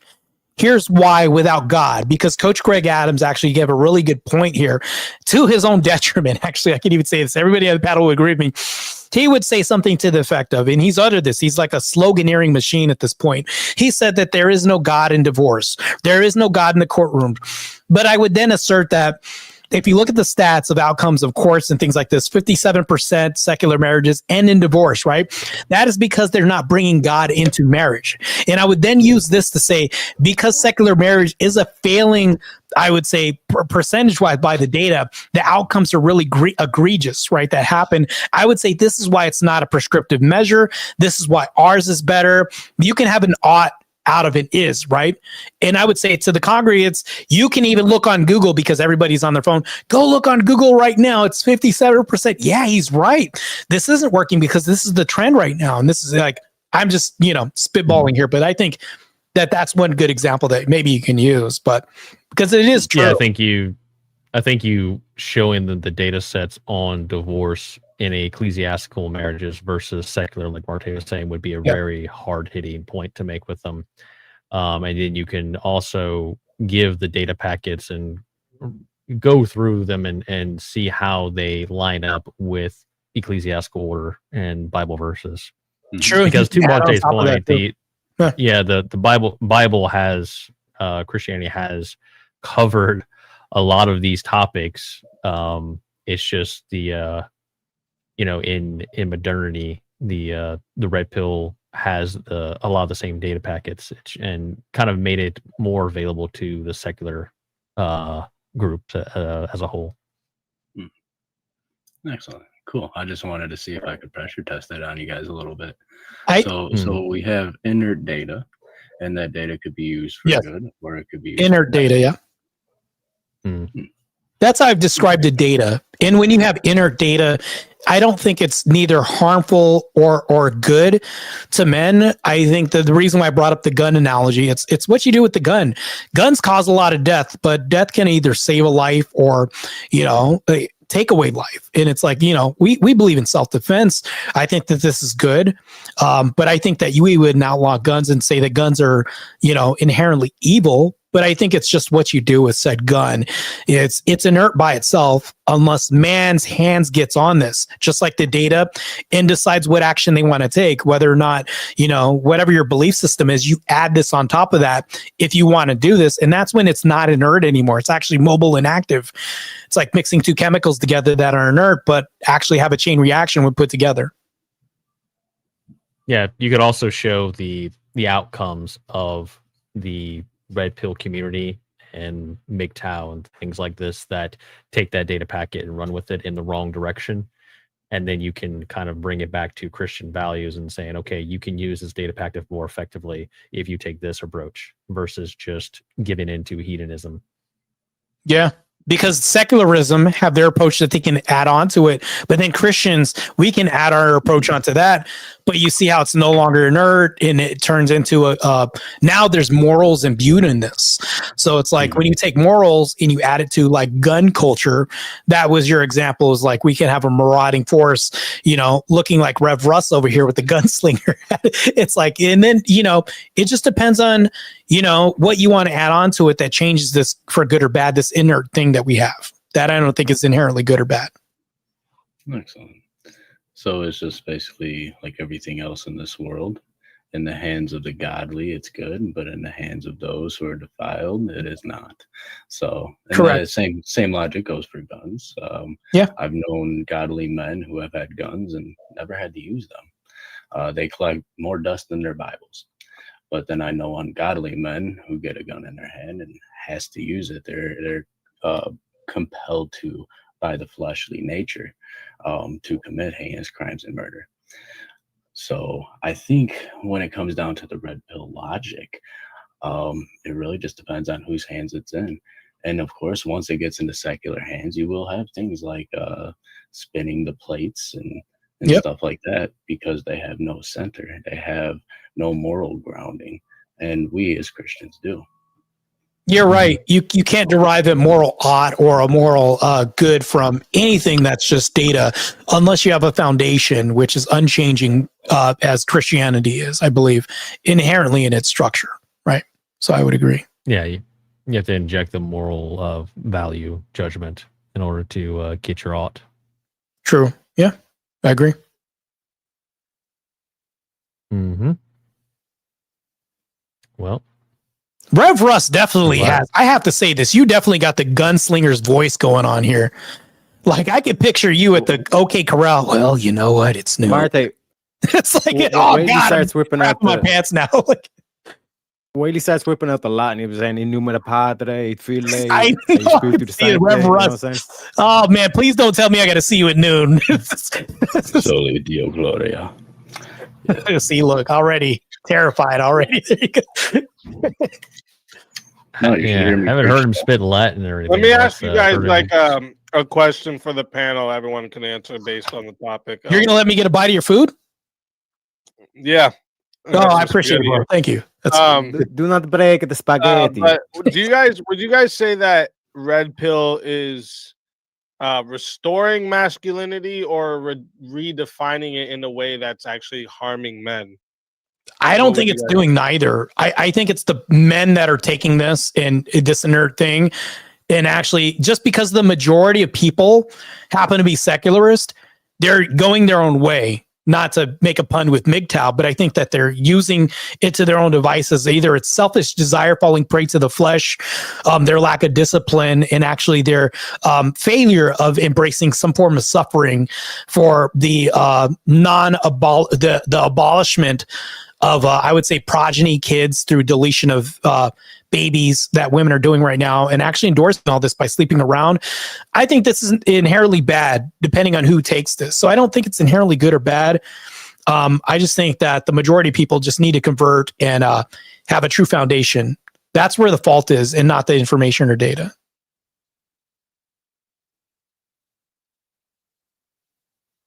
I do. I think that I was gonna say if you everyone look else. at- What do you think? yeah, I think red pill as a whole. If you look at the people who subscribe to it and the actions they take, they are attempting to redefine masculinity. The problem is, it's not real masculinity, right? And so Agreed. that's the case we see a lot with these guys, and so that's why you get the bad outcomes. So I would say it's an attempt, but it's failing. It is, because if you look at, I think Reverend Russ could probably agree with me. If you look at masculinity, we could then look at Christ, because he was meek to the nth degree, but he was also fierce to the nth degree. You're talking about a man who was upset at money changes, flipping tables, but also spoke to people with kindness and care. And actually, I mean, I would never be here without Christ anyways. None of us would be. But if you think about this, he embodies masculinity, but absent this, anything else implodes by itself because it can't be supported. That's why I tend to use secularist arguments against them, because without Christ, it implodes. Well, like a key thing here is this dynamic where, like I said, I point to Andrew Wilson's doing the Myron Gaines thing, where it's like the red pill will point out problems, and then again they'll offer solutions, and many times they fail, like the whole 50 have to sleep with 50 chicks. But then you have Andrew Wilson that comes along, and then, like I said, it leads to the conclusions. Like, no, you don't need to sleep with 50 chicks, because again, the aspect of, if I just pay for 50 prostitutes, does that mean that I pass that quote unquote goal? No. And then that's when you get to the core issue of, no, you just want 50 women to want to. I mean, you don't actually need to do the act.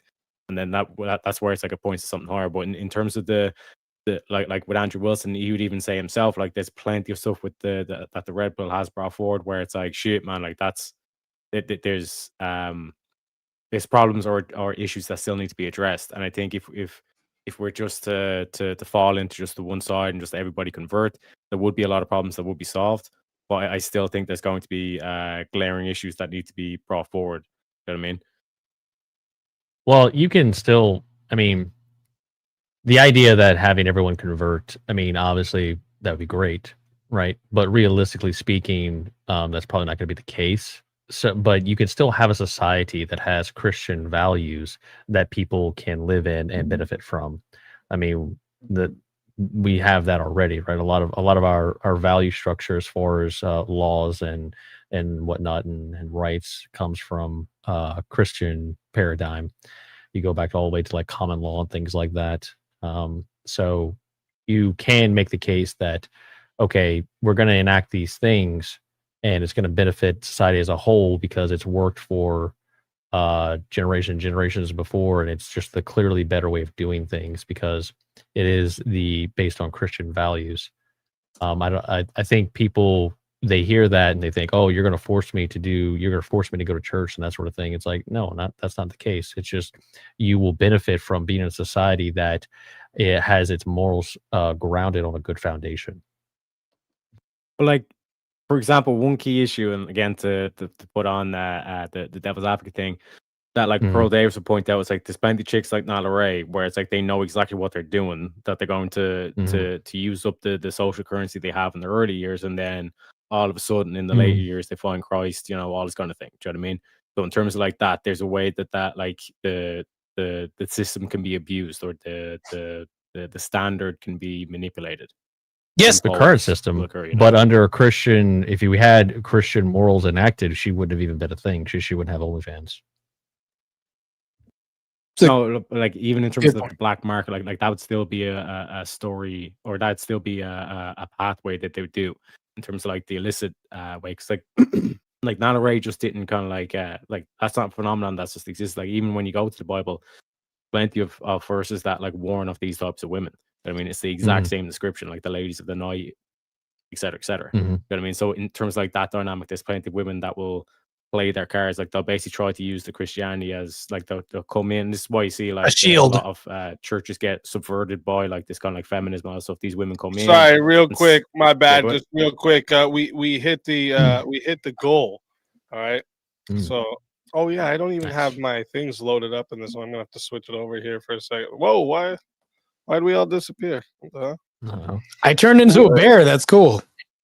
Rampage Jackson. We all disappeared. I had to come over here for a second so I could do one of these. Well, Terry,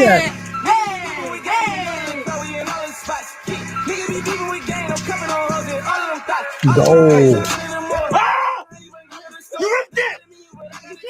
You ripped the money! We rich. Look. We're not rich! We're rich. We're broke! We're rich. You gotta fake it to make it! We're broke! Oh my. We're not rich. We're broke. We're broke. Teriak is absolutely correct about this. A lot of women will then use Christianity as a shield, and they'll use this as a harbor or a safe place. But what they'll do is say, you know what? I can then leave men's nature to the whimsical wayside nature of the road. And they could say, well, you know what? They have to forgive me and they have to do this. Yes, they're correct. We do have to forgive you. But here's the problem, though. Red Pill will then inform Christians and say, well, men's nature is like, even though they see this, they're still going to make a judgment call. And they can say, well, no, this is not what I prefer in Christianity. I just don't want a woman with a pattern of being, you know, the guy that we would see a harlot, right? I'll even use that term because that means just hoe back in the day. A man would not be demonized for saying, you know what, I just don't want to make this decision because everybody around town knows her name. I forgive her, but I'm not going to make that decision. And Red Pill would just say, this is just the information of just saying men's nature isn't going to change. In our nature, we'd say, Lord, forgive me. I just don't want to make this decision. He's not bad for saying this, but he could still forgive her. But that's where the two come to blows, or terms, when we're saying there's a unified agenda, where we're saying, well, objectively, we can identify the descriptor of somebody that slept around and use the church as a shield to protect her from this past. Well, it's like, you can't escape this. And the red pill just says, hey, we're going to magnify this. That happened. You can't change reality. Well, you have to accept that in man's nature, we have to deal with this, and where it ends with this. Like, Yeah, people like in Natty. any system like this, you're gonna, to Marte's point, you're gonna have bad actors, right, that try to exploit it. Having people who are well informed, and to Marte's point, you can, as far as like Christianity goes, you're washed of sins, you're forgiven, but you still have a past, right? And so people have to answer for their past to some degree. So that doesn't absolve them of their past actions necessarily. As far as in the face of dating, put it that way.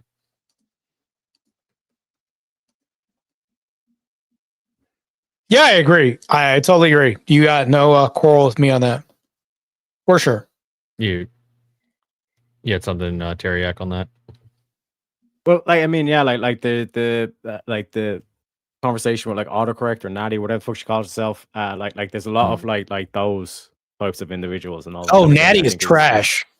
Natty, Yes. really, bro. I mean? I got into it, Natty, so much, and then she brought me up during the Andrew Wilson debate, and then I'm just like, man, come keep my name out of your mouth. It's a Will Smith voice inserted there. So it's like, if you think about it, you're going to have bad actors in every place you see. Matter of fact, Christ had a bad actor. His name was Judas, and it's like, if you think about this, even they have a purpose. Right?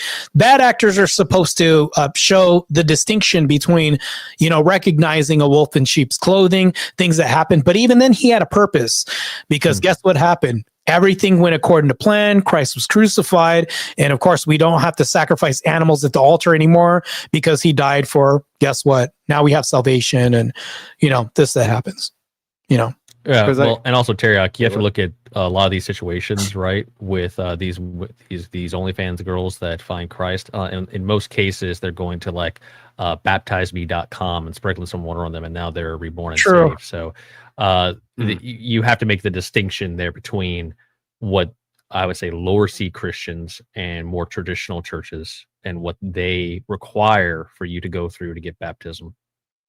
But like that's why like I went to Natty is because like apparently she's Orthodox on the stuff. Yeah.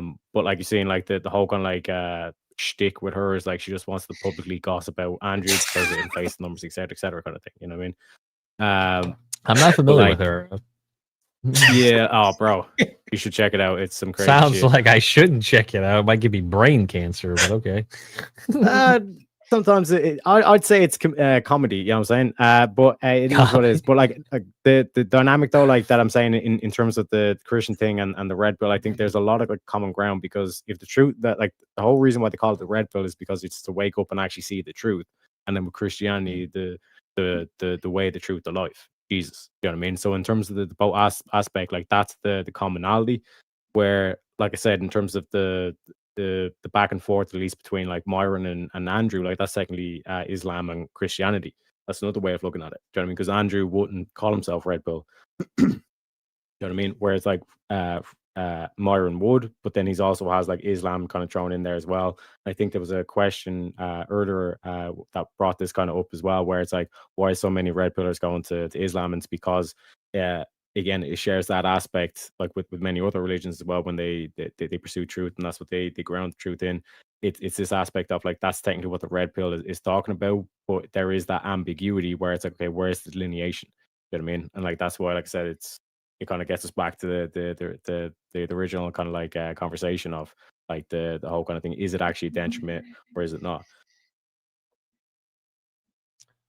Well, to kind of go back to kind of the olive branch I gave Marte earlier, I do think that when you look at a lot of these guys that are taking on this, a lot of the prescriptors that they're coming up with from the red pill listing, a lot of those prescriptions line up with Islam and its teaching. So I think that's why you're seeing that with a lot of these guys.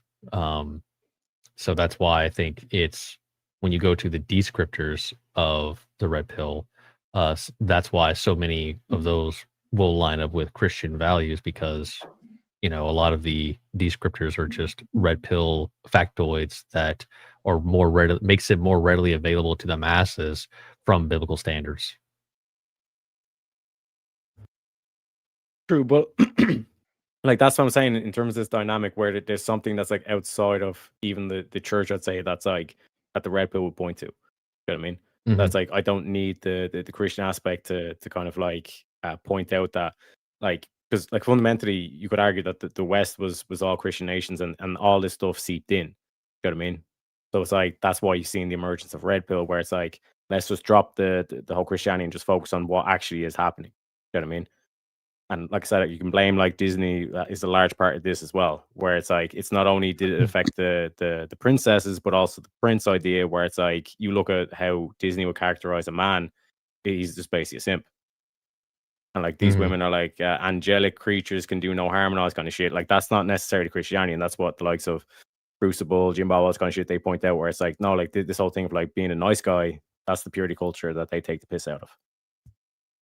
Yeah, I mean, don't get me started on the whole Disney princess thing. It's all a giant propaganda campaign, and occasionally they do make some pretty based characters, like Beauty and the Beast. Gustav, he was, as far as I'm concerned, he was the actual hero of that whole story. She's going off to like shack up with some beast, encouraging bestiality and all this other degenerate stuff, and he was trying to save her from that and wanted to wet her up and make her a wife, but she didn't want that. She wanted to go her own way and be a strong, independent woman. So there's like some hidden base things sprinkled in certain Disney movies, and they don't even mean to have it, but it has had an effect on the populace as a whole. As far as they always paint the guy as dumb and the bad guy and women are just trying to live their own life and find themselves and all this other stuff. And then they wonder why they're 50 years old with 10 cats and no prospects. Yeah, it's weird how that works, isn't it? Yeah, I think there could be a whole dissection of Disney movies, and actually, John Doyle does a few of these. Have you ever checked out his channel? He went over The Incredibles recently, where he talks about how it's basically exceptional people being drugged down by normie society, and like it was just keeping them from being exceptional. It's pretty entertaining. One thing I have noticed about Disney movies, particularly the princess movies, is not a single one of them is devoid of some form of witchcraft, wizardry, or magic.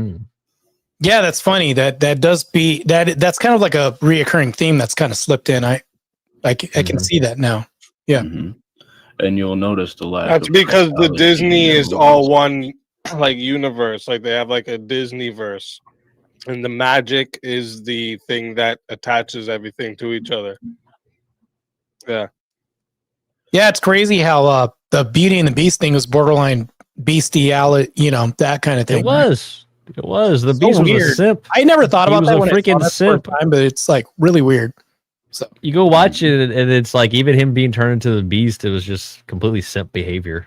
And And then Yeah, she turned crazy too. humanism as well among the staff, being turned into furniture. And then Gustav, being the Chad leader he is, he rallies the entire town to go save the girl. He goes up there, I'm going to save you from yourself, and she betrays him. that's true. You know what? Ridiculous. Yeah, you're right. That's crazy. He Yeah. could have had any girl, and he chose her, but it wasn't good enough. I want to go shack up with the Beast. And she fell in love with him when he was a beast. This And whole then we nonsense, already know- he was a prince. We already know what happens in society with women, peanut butter, and dogs. I'm not going to go down that route, but yeah, it's really bad. Disney. Yeah, you yeah, see all shame on those. you guys. That's crazy. Every time you see those TikToks with girls with like big dogs and stuff, and there's always comments. If you know, you know. Like, That's so bad, bro. such so bad. degeneracy, man. All right. Man, I appreciate this, man. This is a good time. Rev Russ, man, pleasure meeting you. Teriak, as usual, Pleasure I'll be on your, what do you call it? The spin the wheel thing? I forgot what it's called. Wheel of Madness, baby. Wheel of Madness. Yeah. Yeah, I'll be on the Wheel of Madness again. If you're going to have it tomorrow, I'll definitely show up and maybe perhaps content farm off of your channels. We'll do it again. Mo, More good, than man. welcome. It's good debating friends, man. I consider you a friend. Pleasure. So the reason why I say that is because we've always had good interactions. Me and Speakeasy, for the very longest time, I didn't know what to say about him. He was like the inert thing that we talked about in the room. As far as me, I was like, I don't know what his agenda is, because he was so unbiased when I saw him. You know, we always have to put people in some kind of box, and I could never put Speakeasy in any kind of box. But when the whole, Sleepy Vegetable saga came on, he quickly displayed whose side he. I was like, oh yes, he's one of us. One of us. You ever see that cartoon? It's like one of us, and I'm like, oh, Speaky's that guy. Okay, cool. I'll give cool. I'll give you a agendas. quick example. I knew exactly who Speakeasy was when he was on. I was actually on a panel with him on the Shall Not Be Named Panelverse, and it was on the abortion, and he was drilling her on it, and basically saying, okay, so you're pro-choice basically, and they had a back and forth. I was like, I know exactly who this guy is, and even I questioned her and got her to admit, yes, she recognizes it's murder, and she still doesn't want to wow, that's crazy. Yeah. Okay, and I was like, okay, agree, disagree, I guess. That's all I got to say to her. Yeah, and I saw some of Speakeasy's debate. I know we're making this about the moderator, but I think it's good content. So I saw some of Speakeasy's debates, and then some of the I will judge somebody by the morality that they defend. There are devil's advocate positions such as this that I'll debate on, but I'll never devil's advocate, baby deletion or anything like that. There are some strongholds and things that I won't even defend, even strongman points that I'll be like, this is what it really is. Something that we don't inherently believe in. That's off of the point that our existence is purposefully aligned with our agenda that I will never defend. Right. And I believe that the same could be said for Speakeasy as everybody else on this panel. We all have morality imbued in some semblance of our existence, and I would never do this. But if Sarah is definitely defending this, I wouldn't even advocate for a devil's position. This definitely is exposure, and congrats. My hat's off to you, gentlemen, for exposing said evils. Yes, sir. And thank you for coming. Are you taking off right now? Yeah, because I'm starving, man. That burger didn't do it just good. I think I need something flame broiled, like teriyak's background with red meat. That would definitely be good and hit the spot. I'm starving. I'm going to eat this mic right now because it looks like an Oreo crust. Yeah. Well, hold on. Tell everyone where they find you. Drink right now. So my EBT is fully charged right now. I'm just going to go ahead and fatigue myself to sleep right now as my black card continually gets revoked as I expose black culture right now. But anyways, I'll see you guys later. You guys can tune in to On the Edge by Marte. You can find me there or at Mighty Marte at on my X profile, or also on Instagram at The Real Mighty Mouse. But anyways, it's been real. I appreciate you guys, and also Christ is God. I'm out. Yes, sir. Thank you for coming. Have a great night. Take care, guys. Yep.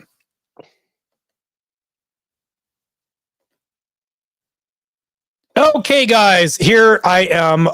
Let's go. Anyways, yes. Scott says Pratleverse. Yes. Okay.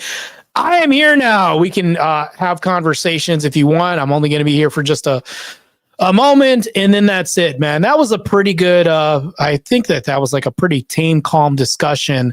I know that AJ was in the chat earlier. If anybody wants to step up, I got about a good 5 to 10 minutes. If you guys want to talk about the debate, say whether or not I did a good job or not, let's go ahead and look at this panel, which I wouldn't mind doing right now, because they had I don't think I actually won this debate. I can actually say that according to the poll that went down. Let's go ahead and check this out. So if we are to go ahead and look at this poll that did go down on this debate, last I checked, I was not winning this debate.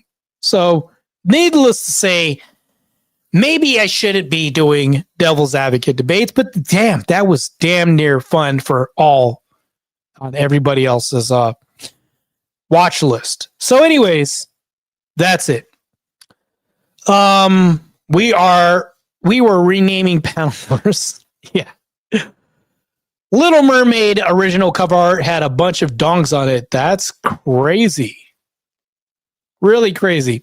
Scott says, yeah, there's always someone that's going to be trying to pump and dump. Yeah, man, I would definitely go against that for sure. I consider anyone using Red Pill to sleep with women or sell books on how to sleep with women pickup artists, PUA. Yeah, for sure. I would definitely designate them pickup artist. Let's see what I can do real quick, because I know that Grid won. Let's see if I can sneak on his panel real quick. I know that he's having a panel right now with a guy named Scott, who is Nzinga's husband, right? Let's see if we could sneak on his panel. I don't know if he'll let me up, but it's worth the try, right? Let's see what's up with this guy real quick. Live, an unreasonable man returned from DebateCon. Let me bring this up real quick.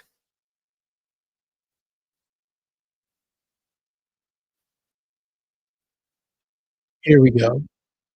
I don't think people really understand how much our government, you can't change it because you'll never get the votes, you'll never get the committees, you'll never get all of the pieces to make it something that originally was supposed to be changed very easily, relatively easily, has become nearly impossible to change because of the layers upon layers of bureaucracy that we've added to it. Yeah. My wife used to work in Republican politics, and one of the effects of that was that we got to meet and kind of have chats with some more important people, important, but people who'd actually been in Congress and Senate and whatnot. And the ones that are like the true believers, the real crusaders, the ones that actually want to get in there and really shake up the system, everybody knows who they are, so they just ice them out. It's like you don't get any of the good committee assignments. You're not getting a critical vote on anything that means anything. You're just you're just warming a seat. Nobody's going to pass your laws and your amendments. Nobody's going to really take you seriously. You're not going to the eyes wide shut orgy. You're out.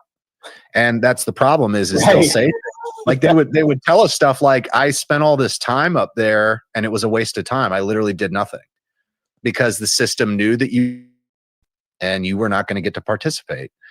And fortunate, because it's kind of like, like we used to have this joke when I grew up in California. There was like the LA Kings were like a real big gang element, Latino gangs. And one of the things they were known for was you get beat in, which is pretty common amongst a lot of these gangs, where it's like, you have like an organized ritualistic event where like basically all your homies come up and beat the crap out of you. And then it's like, all right, you're one of us. And if you ever do anything to cross us, just remember this beating. It'll be so much worse. Yeah. And when I think about the government, it's like these are all blackmailed individuals who have probably done horrible, horrible things that they never want to see the light of day. And so somebody's holding that over all their heads. And so if you actually go into government idealistic and you don't have anything super shady in your past, well, they're either just going to manufacture something and smear you, or they're just going to ice you out. And so, like you said, I agree. It really can't be fixed outside of like overwhelming numbers. Like you basically have to change the entire culture of the bureaucracy itself. The middle managers themselves have to have a Christian ethos. They have to go into that office and say, well, this little line item right here is kind of shady. We're not sending this budget to approval until we get this fixed. Bob, that's the money that we're skimming off the top. I don't care. That's not Christian. You know what I mean? Like until that happens, you kind of have Leviathan. You know what I mean? And Leviathan always swims leftward. And so I really, I think that's right. I think that's a very good observation. I don't foresee voting really making much of a difference until the voters themselves are the difference. So, and that's where I disagree. And I've for a number of years, I've heard people say, well, my vote, why bother voting? It doesn't matter. All of this. Voting 100% matters. We've seen it over and over again where there's a groundswell and people that thought they were going to get elected. Let me add AJ to the stage real quick and remove this real quick. What's up, man? How's it going? It's the champ. It's the champ. What's up, man? This guy calling me the champ. What's going on? Well, man? Here's the thing, though, is like I was playing devil's advocate. I'll tell my chat that I was playing devil's advocate, right? So here's the thing.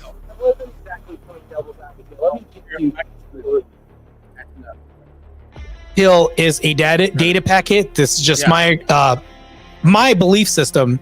Maybe you can agree with me or agree to disagree with me, but I believe it's information. If you arm men with information, they can then make better decisions when it comes to informing them. You're going to have dummies that take that information and make bad decisions all the time. This doesn't inherently make red pill bad. That's my argument. Yes, for sure. There's people who will. This happens a lot in the like atheist Christian debates where atheists will make assumptions about Christians. And then you're like, wait a minute, that's so like you're Orthodox, right? So like a person might assume that they'll put some Catholic prescriptions on you, not knowing that you're an Orthodox, and then you guys are talking past each other, right? You know what I'm saying? Yeah. So with the red pill, it's purely descriptive, right? Now, purely descriptive. Yes. Now, prescriptions are black pill, MGTOW, passport bros, getting married, like Rollo Tomasi, who's the godfather of the red pill. He's married. He's been married for 30 years. You know what I'm saying? Yeah. So like, you can be red pill and go join the Orthodox Church. If you can say, look, I'm a red pill guy. I realize how the legal system is. I know what women's nature is, right? I know that back in the day there was the traditional chicks that aren't around now. So okay, but I want to have a family. So what should I do? Hey, wait a minute! I looked at this Marte guy's video, and he's saying that there's a place where I can find the types of women that my grandfather did. I'm gonna make a decision to go there. That's all part of the red pill. But that's an extension. And what people do with said information and the data is actually not red pill, because that would be a prescription. So that's the dichotomy that I had to present. That's why, AJ, I said that, let's say, look at guns, right? Guns aren't inherently bad. They can be used for good or bad, right? That was my whole argument. He never reconciled that, by the way. But the issue, too, that he did that a lot of guys do is he talked about spinning plates and banging whores. That's a false dichotomy. It's not that you're either married or you're out here whoring around. A lot of guys are just not engaging with women at all. There are actually a lot of men haven't slept with a woman in a very long time. That's like the majority. So there's three kind of prongs. There's the married guys, there's the chads that are out, that are the whoremongers and the dudes that homeboy was talking about, and then there's the rest of the guys, that the regular smegular Joe who decided that it's not worth trying to court women who aren't worth courting. So, or even involuntarily celibate men who, out of their own volition, they can't even make a decision because they're either, you have people actually shooting above their pay grade. You have fives asking for tens now, and that's rampant in the community. I think the delusion is running rampant. He was still talking about, red pill is a response to feminism. Men were okay with, since time immemorial, in all cultures, just like Boaz in the Bible happed upon Ruth. He saw her, right? Because she was a wife that was out to be found. Boaz went to her father and said, "I'm interested in courting your daughter." And then they did the biblical courtship, got married, and moved on down the line. But Ruth was a wife that was to be found. Men up until the 60s were okay with, being a virgin until you got married, and your wife was too. You would find a chick, talk to her dad, court her. You would go to the malt shop. You know what I'm saying? How very red pill of them to do so. Yeah. You see what I'm saying? Yeah. So it's but feminists, even that was patriarchy though, and walked away from the deal. But they still, but tradcons like the guy that you were talking to, and women expect men to uphold that same deal with women who have bastard kids, with women who aren't traditional, with women who don't want to cook, clean, and be a helpmate. So guys, an unequal value exchange. Exactly. For sure. And that's all it is saying hold out until you can get an equal value exchange. Men are so desperate to get married, they will go to another country. They'll be a passport, bro. Crazy. So AJ, I have to ask you a question. Yeah. How do you think I did in the debate? I think that you cornered him a couple of times. First of all, he interrupted you a lot, and he wouldn't let you finish. He did. Which was driving me nuts. And then you were giving an answer, and then he would ask you a question, and then he would cut you off and be like, well, answer my question. It's like, yeah, but you were in the middle of answering. I was in the middle. I told him I was in the middle of answering question. And then when you got him on the firearm thing, a hammer, you can either use it to build a house or cave someone's skull in.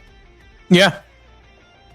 That he couldn't refute that. And the biggest goof that this guy did when he said that impact Trump's intent. Is that not the most beta male thing you've ever heard? So that means that free speech doesn't matter because someone's offended. So I can't say what I want to say because someone might be offended. Well, here's the thing that I told him, I destroyed his whole argument. Well, in my own opinion, this is what I did. So I said, even if you give data and you take away intent, the two can be functioning separately. They're not mutually exclusive. I told him this. I said, I can give you data without intent, right? He didn't reconcile any of this because now he's saying, no, you have to have intent with data. No, you don't. In what universe where do you always have to have intent with data? You can look at data and just do nothing. It becomes inert, right? Yeah. So bro, try it again. Well, with intent, think about this. He said, if you shoot someone in the back, then the impact is that they're still dead. So intent doesn't matter. Well, if that person's coming at you with a knife and you're defending yourself, your intent was different than shooting them in the back. That's why we have murder, manslaughter, etc. Right. Because intent matters. That's how you And get that's what I punished was for the saying. law. And then this is what I told him. He said, well, if you have a militia that gets together with guns and they end up doing bad, I'm like, do you know this knife cuts both ways? What if you have a militia that comes together and they do good? Exactly. He never actually reconciled that either. I'm like, okay, you're trying to make it a one-size-fits-all thing. What about the militia that came together with guns and kicked ass with the British? Save the day. Save the nation. Yeah. So I told him that. Yeah, that's literally what I told him. Prescriptions. He had some assumptions about the red pill and didn't understand.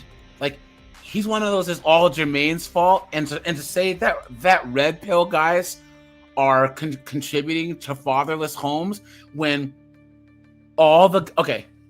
when you look at like Fresh and Fit and all of those guys who say, all of us red pill guys don't agree on everything, right? So I disagree with Fresh and Funky on a lot of things. Myron says to bang 50 chicks and all that other stuff, or you got to get money.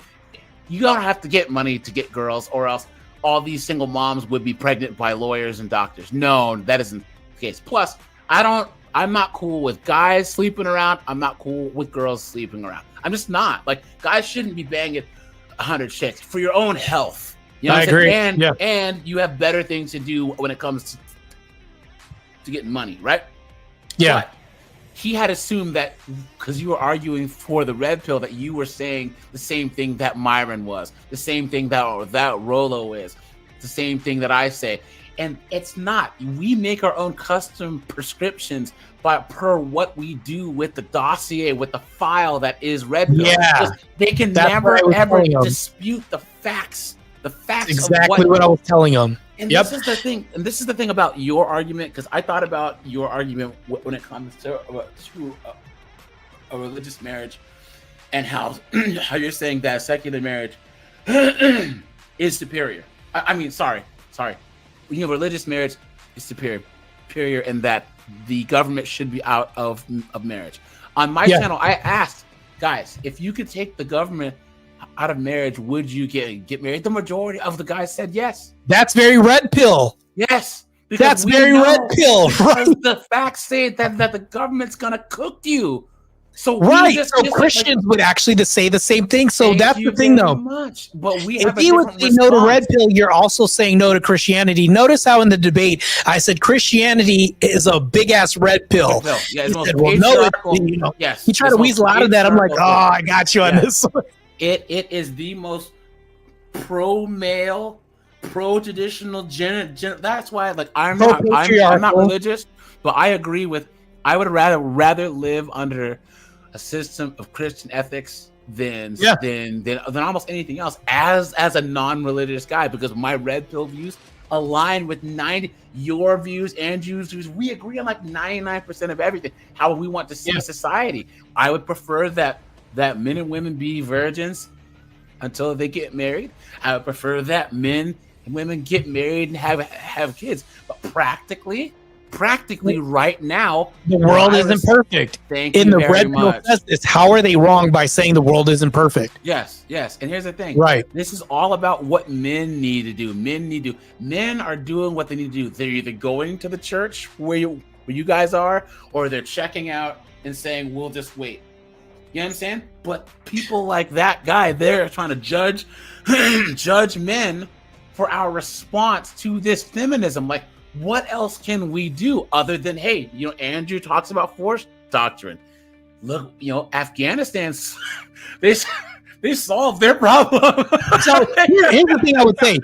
When you say it's a response, and here's the thing that I even told him to, because I checked him on this too. I said, well, hold on, there can be no dark without light. You can't have Christianity and then sin doesn't automatically exist. It'll exist. So we're going to have the response to something that's negative all the time. And red pill was a response to feminism. Red pill can actually exist absent feminism, which means that we can't make it a monolith. But I can tell you what, data packet will always be data no matter what, and it changes from time to time. So these are all my arguments that I gave him, and it's like he's never refuted any of this. In fact, in his opening statement, he literally agreed with more than half of everything that I just said. And I'm like, bro, you're telling me that I conceded the debate when you literally conceded in the opening statement. I'm like, yeah, you can't even debunk anything I'm saying because I'm right. Because Wicked On Widow my said Marta had it right. Red pills is a good descriptor. Christianity provides the there you go. Correct. You can be red Will pill. Quota's You can right. be MGTOW. You can be passport bro, or you can just go to the church. You can be a Christian and adopt red pill descriptors, But right? here's the thing. Like, think of this. If you are a truly religious Christian man and you want to find a Christian woman, the criteria that red pill has, where we say like, sorry, but nurses are probably not a good field because they cheat, they're bullies, they have debt and all this other stuff. Girls that have high body counts and the bull ring and the septum and the tattoos, it's just probably not a good woman that you want to make a future with, raise kids with, because you have certain criteria that's in the church they won't accept. That's part of red pill too. That's inherent to Christianity, But here's the thing, though, AJ. I brought this up in the debate, and this is something that was like, I used a lot of sledgehammers on this guy. One of the sledgehammers, and I consider this a pillar of my argument, is saying that feminism has infiltrated Western Christianity so much that we have female pastors and grifters and people like this. Red pill will actually warn you against this and saying you don't want women leading men. This is a bad thing that happens. Now they're saying that, no, we're telling you what you shouldn't do or whatever like this. We're just saying that is factually true, that feminism has infiltrated the churches. And what we're doing is saying that even Christians who are really based would say, yeah, red pill is completely right about this. But you see how the two go hand in hand, where red pill can tell you a cautionary tale of like, this is an outcome of what happened. But it doesn't say that, red pill's bad. But a lot of people could say, well, we're going to use this for our own selfish desires and bang all these women. No, red pill doesn't say that you should do this. Experience can be in different forms. Experience can be like me building myself to such a degree that now 50 women want to bang me. That's different. But it's not saying you should bang 50 women. Now, Christianity would say develop yourself, make more money. You should be able to profit and become a good provider. You should be a good protector under Christianity. How does this not sound like red pill again? Yeah, but that's like when Kevin Samuel said that high value men don't cheat, they exercise options. Now, a guy, if you are a chick and you are just some regular smegular, if you're Aisha Curry and you're with Steph Curry, who's basically giving you the life that's better than the Queen of England's was 7 years ago, right? She's basically like a duchess or a baroness, right? Steph Curry is a dude that's in demand.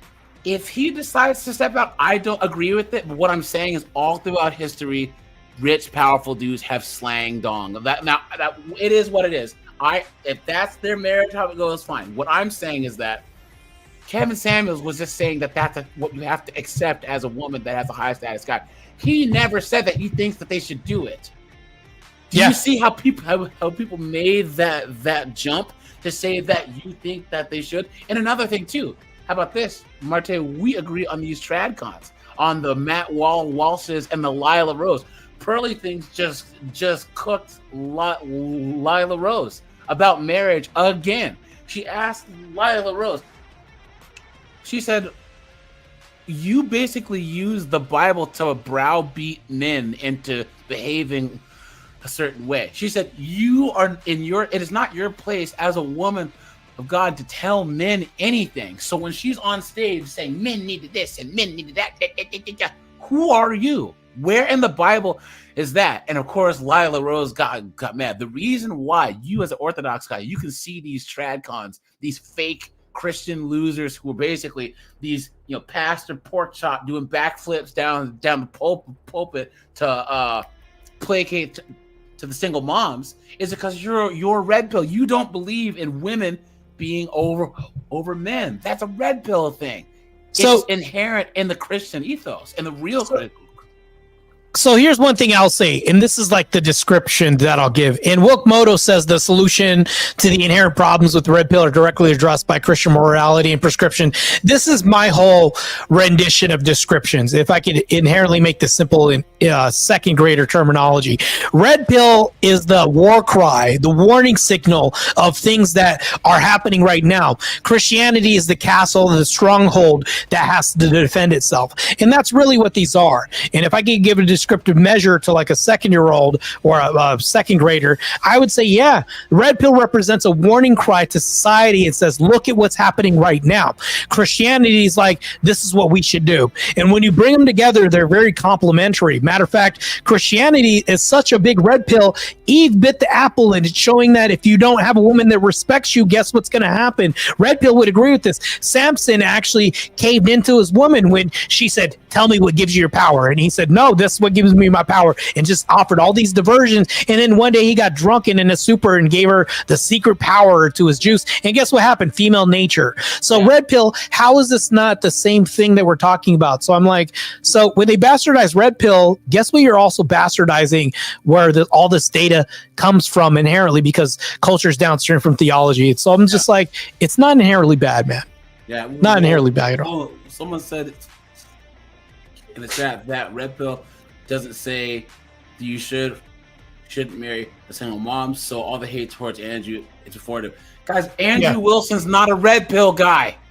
He's he's definitely not. No. He might be on a major red pill platform, and he's the only reason why I watch it. I don't watch it unless Andrew's on whatever. Honestly, right? But guys, Andrew's not red pill. He never claimed to be. Now, most of his platform matches mine, yes, but Andrew never claimed to be red pill. He's a Christian ethicist, which means that he believes in patriarchy and strong traditional Christian Orthodox ethics. What's wrong with it? Nowhere ever. I was saying this. Andrew Wilson says that he hates, or no, he doesn't hate. He is harsh on single moms because the single moms he talks to think that they're optimal for raising kids. Andrew said no. Andrew said that the single moms are not optimal for raising kids, but a lot of it would be better if men were to take on these single moms and their children, like my dad. My dad, when he met my mom in 1978, she was a single mom, and he got a social status thing that, like, back in the day was actually an honorable thing to take on a single mom. But this is back in the day when single moms are only single moms because their kid's dad had abandoned them, or they were being abused, or they were widowed. You know what I'm saying? My sister's dad, my mom he had abandoned my mom. So nowadays it's different because these chicks just have nug kid, you know what I'm saying? And then go, oh, Marte, I was young. You need to man up and take care of me and my 3 kids instead of finding a virtuous woman and then starting a family of your own. You know, you deserve, every man deserves to have a wife when she's, you know, at her best. You guys can be a new couple, do things, and then start your own family, you know? So I would change. So I want to, first of all, I want to welcome Grid Sports, also chat, give him a warm welcome. He just finished up a conversation with one of the most base people, Scott Harris, actually. Interesting discussion on politics and conservative values and the agenda that's going on. I listened to a bit of that, leaving my debate that I had. But just to address that, I would change the lingo a little bit, Jay, just to say that I don't think men deserve. I think they need to earn certain things. Same thing with women. I would hold women to the same accord. And I say that if you're thinking about, because Grid would say you find it the wife, but I would say that, you know, not everybody would find something and then be worthy of this thing. I think that when I say earn, I'm talking about, you know, are you a guy that upholds to duty? Do you recognize what a husband should be? Things like that. And that's what I'm referring to, you know, because if I don't know how to retain a wife, I'm going to lose her. Well, that's what I'm really referring back to. in the day, kind of like how the women of the town in the biblical days and stuff, they would train the young girls to be wives. The fathers would make sure that their sons knew how to be husbands, right? So so when they say he who findeth a wife, means that he's out in the world as a husband who's trying to find a wife. See, you become a wife or a husband first, right?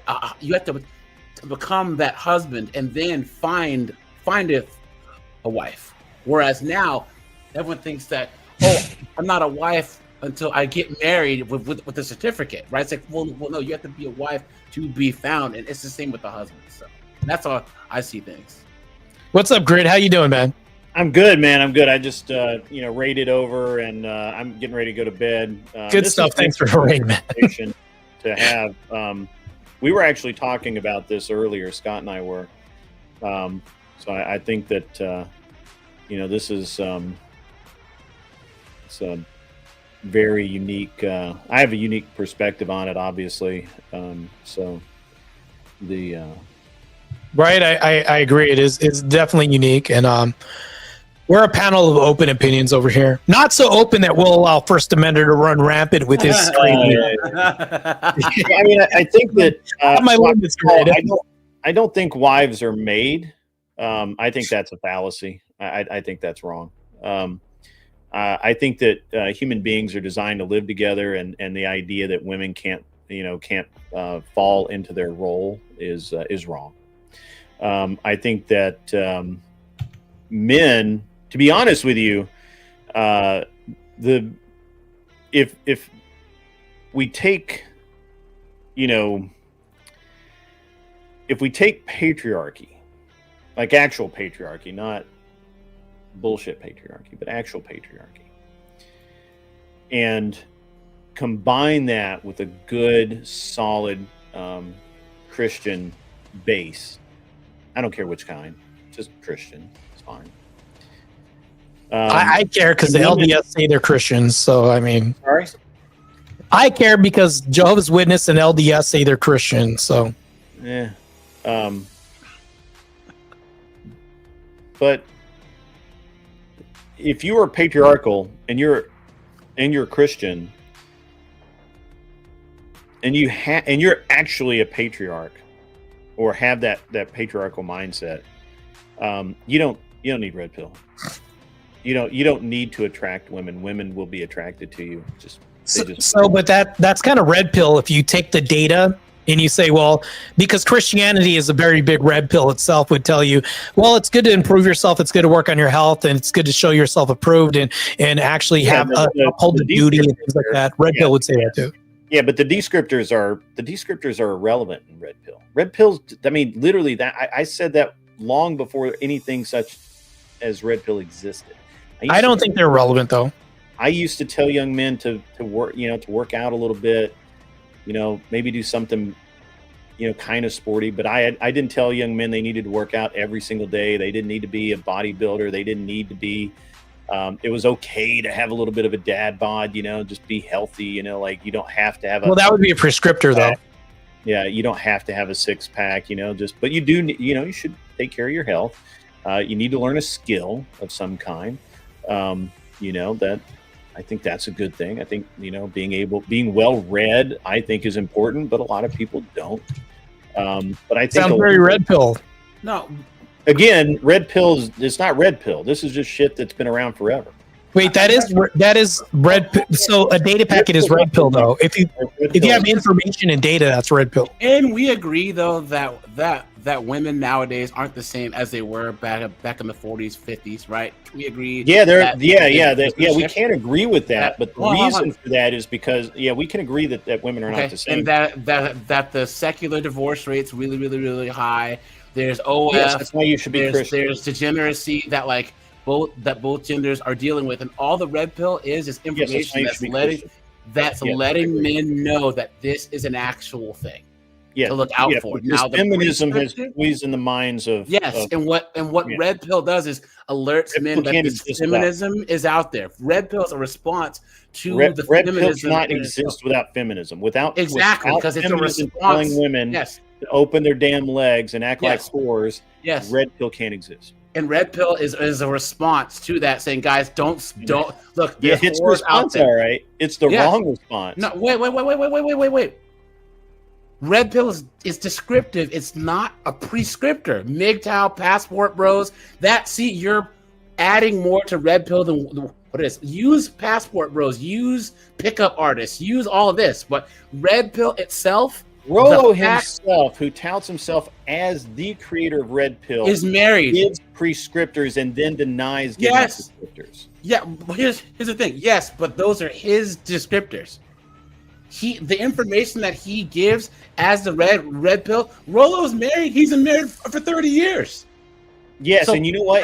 He has literally asked how to have an open relationship. Okay, and that's wrong. See, I don't agree with Yes, that's wrong. Yes, exactly. But here's the thing, but that doesn't make the data that he's asking you to respond to wrong.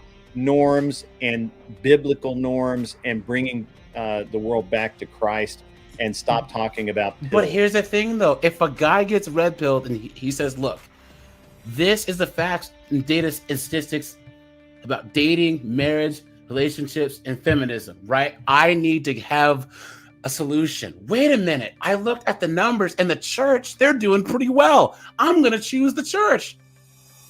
I know a subscriber of mine just got married. He's a Christian. He said, look, he wanted to get married. He actually found Christ in AA because he's a army guy. You agree with me? Yes, I agree with you. There you go. I'm a red pill. Okay, I agree with you. Your prescriptions, I'm telling you. Do you think that you need to do you think that you need to have a massive bank account to attract women? No, or else all these single moms wouldn't be pregnant by broke dudes. Do you think you need leverage over women to be able to have a successful relationship? I think that, well, define leverage. It just seems to be a popular concept in the red pill world. By leverage, do you mean like being a super high value man? You've worked on yourself. You've got the physique of a Greek god. You wear a Rolex on each wrist. You got a Ferrari in the garage. I don't think that's red pill though. No, I'm being funny, but no, because once again, most of the guys that I know who quote unquote get the most girls don't have any of that. See, that's that wouldn't be red pill. Guys my money definition. I'm definitely not red pill. I'm pretty anti-red pill.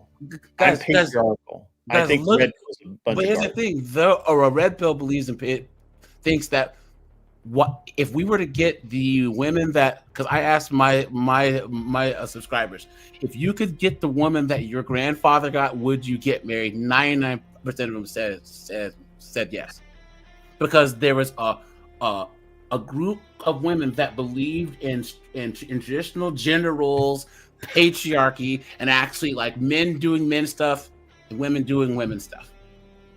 If most men could get that, there would be no red pill where they actually have to step back and either go MGTOW, go past. Men, they're so desperate. Red pill guys are so desperate to get married. They're going overseas. They're leaving America to find women who would fit your biblical standard as far as being down for patriarchy. A friend of mine's wife, she's from Thailand. Honestly, I live in a relatively small town. There are tons of women here that fit. You don't have to go overseas. Yeah. It's just you know what? I said that on my channel too. I'm like, guys, go to Podunk Nowhere. There's girls out there who were raised and they live it. They don't live in Manhattan or LA or San Diego or all these woke. Actually, I know some base liberal chicks in Manhattan. I actually I've been trying to get one on my I've been trying to get one to do an interview with me. She's left the Democrat Party. She's actually she's super based now. But is she like a Tommy Lahren, where Tommy Lahren and Megyn Kelly, they're closet feminists who claim to be Christians? Well, I think Rose? you can be feminist and be Christian. I don't think that's mutually exclusive. Unfortunately, well, I do. Wish that weren't the case. I'm not a feminist, but Well, I wouldn't agree that they're Christians. Yeah. For sure. I wouldn't call them Christians. I'd say that they're identifying as Christians, which doesn't mean you're Christians. that's I think that you can identify as a feminist and still be a Christian. Unfortunately, I think that is the truth. Just like you can be a Democrat and identify as a Christian and believe in Christ and believe that you're doing God's will. Which is why there are even Democrats in the Orthodox Church. So can you be sorry to pro-choice and be Christian? Sorry? Can you be pro-choice? Can you be pro-choice? Yeah. I don't think so. And aren't a lot of Democrats pro-choice? I'm certain they are. So can they be I Christian? would say that that's a political decision. I don't agree with that. I'm just giving you their argument. Yeah, I just think that now on the left, they hate men, and the right you have these trad cons where they hate patriarchy. Right, you have the Tommy Lahrens who want to browbeat men and and they want to act like they're Christians, but they use the Bible to try and browbeat men into submission. Men need to blank. It's like, who are you to tell men anything, right? If you truly believed in the Bible that you talk about, it's patriarchal, and the men will sort that out amongst themselves, or there will be clergy from the church to help the men sort it out. But the Megyn Kellys, the Tommy Lahrens, the who's the other one? The Lila Rose, just shaming men for stuff that they don't like, Okay. So I agree with all of that. I don't particularly care for Tommy Lahren. Lila Rose is a huge problem. I mean, there's so much going on there that's wrong. But yeah, but that's honestly kind of irrelevant. Those are individuals who've made a lifestyle choice to be in front of people, a lot of people, much like that would literally be like me saying that some politician somewhere, because he's a politician, and he's a lying son of a bitch, but he goes to church and identifies as a Christian and a patriarch, whatever. That's the same equivalency, and you wouldn't accept that, and I'm not going to accept Tommy Lahren as a great example of modern women. That's dumb. I would say, how about Ben, whatever his name is, Shapiro? Yeah. Well, his wife, she's pretty base, right? Yeah, but hey, everyone thought Crowder's wife she cooked him. You know what I'm saying? Well, she didn't cook him. He cooked her. She had to apologize, bro. But still, look at what she did when she tried to make it seem Sure. like he was Absolutely. Women can go wrong. Sure. Tommy Lahren There are an equal number of bad men out there. I mean, don't. I mean, again, what are you trying to prove? There's an equal number of bad men. Here's the thing. There's probably more, actually. There are probably more evil men than there are evil women. I don't believe that at all. I think it's equal. You don't think right? so? No. Men and women are equally flawed, right? Are more men drug dealers or are more women drug dealers? But here's the thing: we express our evil differently, right? Yeah, because are there more women that delete their babies or men? So And it's like kill I can children get it. and- No. Hold on. That's bullshit. Yes, that's inherently evil. However, not all women think that they're committing evil when they're doing it. But men who go out and sell drugs are selling fucking drugs to kill people, and they Yes. do it on purpose. Yes, but Do the it on majority of people who kill children and the disabled and the elderly are women. 90%, yeah, overwhelmingly, and that's like not accidents. toddlers than men who are out there dealing drugs. So, no, by no, saying that they're- women are more evil than men, No, women listen, are No, more- I'm saying the same. It's equal Remember- across the board. Listen. My mindset is that men can be lying evil sacks of trash, and women can be evil sacks of trash equally. The difference is men, because we have testosterone or whatever, we are more, or we have violence and other things. But look at how many false accusations, But what paternity about the real fraud. accusations? Huh? Women are more abusive towards kids than men are. Yeah, too. and What about the real accusations? well, Rachel domestic- Wilson's ex-husband was abusive. Should we? Yes, should and we say now that was a false accusation? studies show that men are 50% of all the domestic violence victims, and that's just the ones who report it. And the majority of the times, women break the touch barrier, so they're punching and being violent towards men more now in studies. So women are actually more violent, and they, once again, if a child, meaning a newborn to 18 years old, is killed, if a disabled person is killed or elderly person is killed, the majority of the time it's a woman doing it. Because the moment that some of these women have power over them, they abuse it. Because they can't physically dominate men, so they'll look at a baby or look at a toddler or look at a disabled person. How many times have we talked about Ted Bundy? But they're these angels of death, these nurses that kill 300 people. There were these two nurses in Austria. They killed like I mean, we have 300. doctors to do that shit too. Which is insane, by the way. Yes. It's crazy. Yes, but the doctors, the men get caught, and the women either get let go, or they don't even think to look. And all I'm saying is, I don't let my guard down around men or women because they're. But AJ, I would say a better argument to make is like if you look at households where single moms versus single dads, what are the outcomes looking like? Yeah, yep, that's true. Right. Sure. So- Yeah, absolutely. I don't think women are equipped to be like sole parents. They're just not. I agree. They, I don't think men should be sole parents either, but I'm equal across the board about that. So Well, I think that if you actually look throughout history, once the children are can walk and talk and not poop themselves very often, that's when men took over and started teaching. Yes. Yeah. I just say it once again. I see this kind of gynocratic society where women get less time for the same crime, and people just don't think that women were capable of doing things. I covered news stories on my channel of nothing but women doing crimes, and people in my comments are like, "Oh my God, I can't believe! Look at all these teachers that are banging their male students. Every other day, you see these teachers doing this. Men do it too, but the fact that people are surprised that women do this, it's like I don't think anyone's surprised anymore. Yeah, well, but I'm saying is like, yeah, but you're based, right? You're a based guy. I would say to Marte, right? Like every now and then you got to take yourself out of your logic and put your brain into like the basic cud chewing, duh, moron, you know what I'm saying? And kind of try and think what they think, And I know people who are just like, man, I just thought that it was like the Chris Hansen To Catch a Predator guys, but it's all these young 24-year-old, usually married with kids, teachers that are sleeping with 12-year-olds. It's crazy, So I just say, yeah. So here's my thing. I'll say this, and actually this agrees with both of your points here. And I'm just going to go ahead and nip this in the bud. And I'll say this again. It's not like I'm repeating myself, but I'll say it because Grid One. I don't know if you heard this, but here's the thing though. Red pill is like the war cry. It's saying, look, this is what's happening right now in society.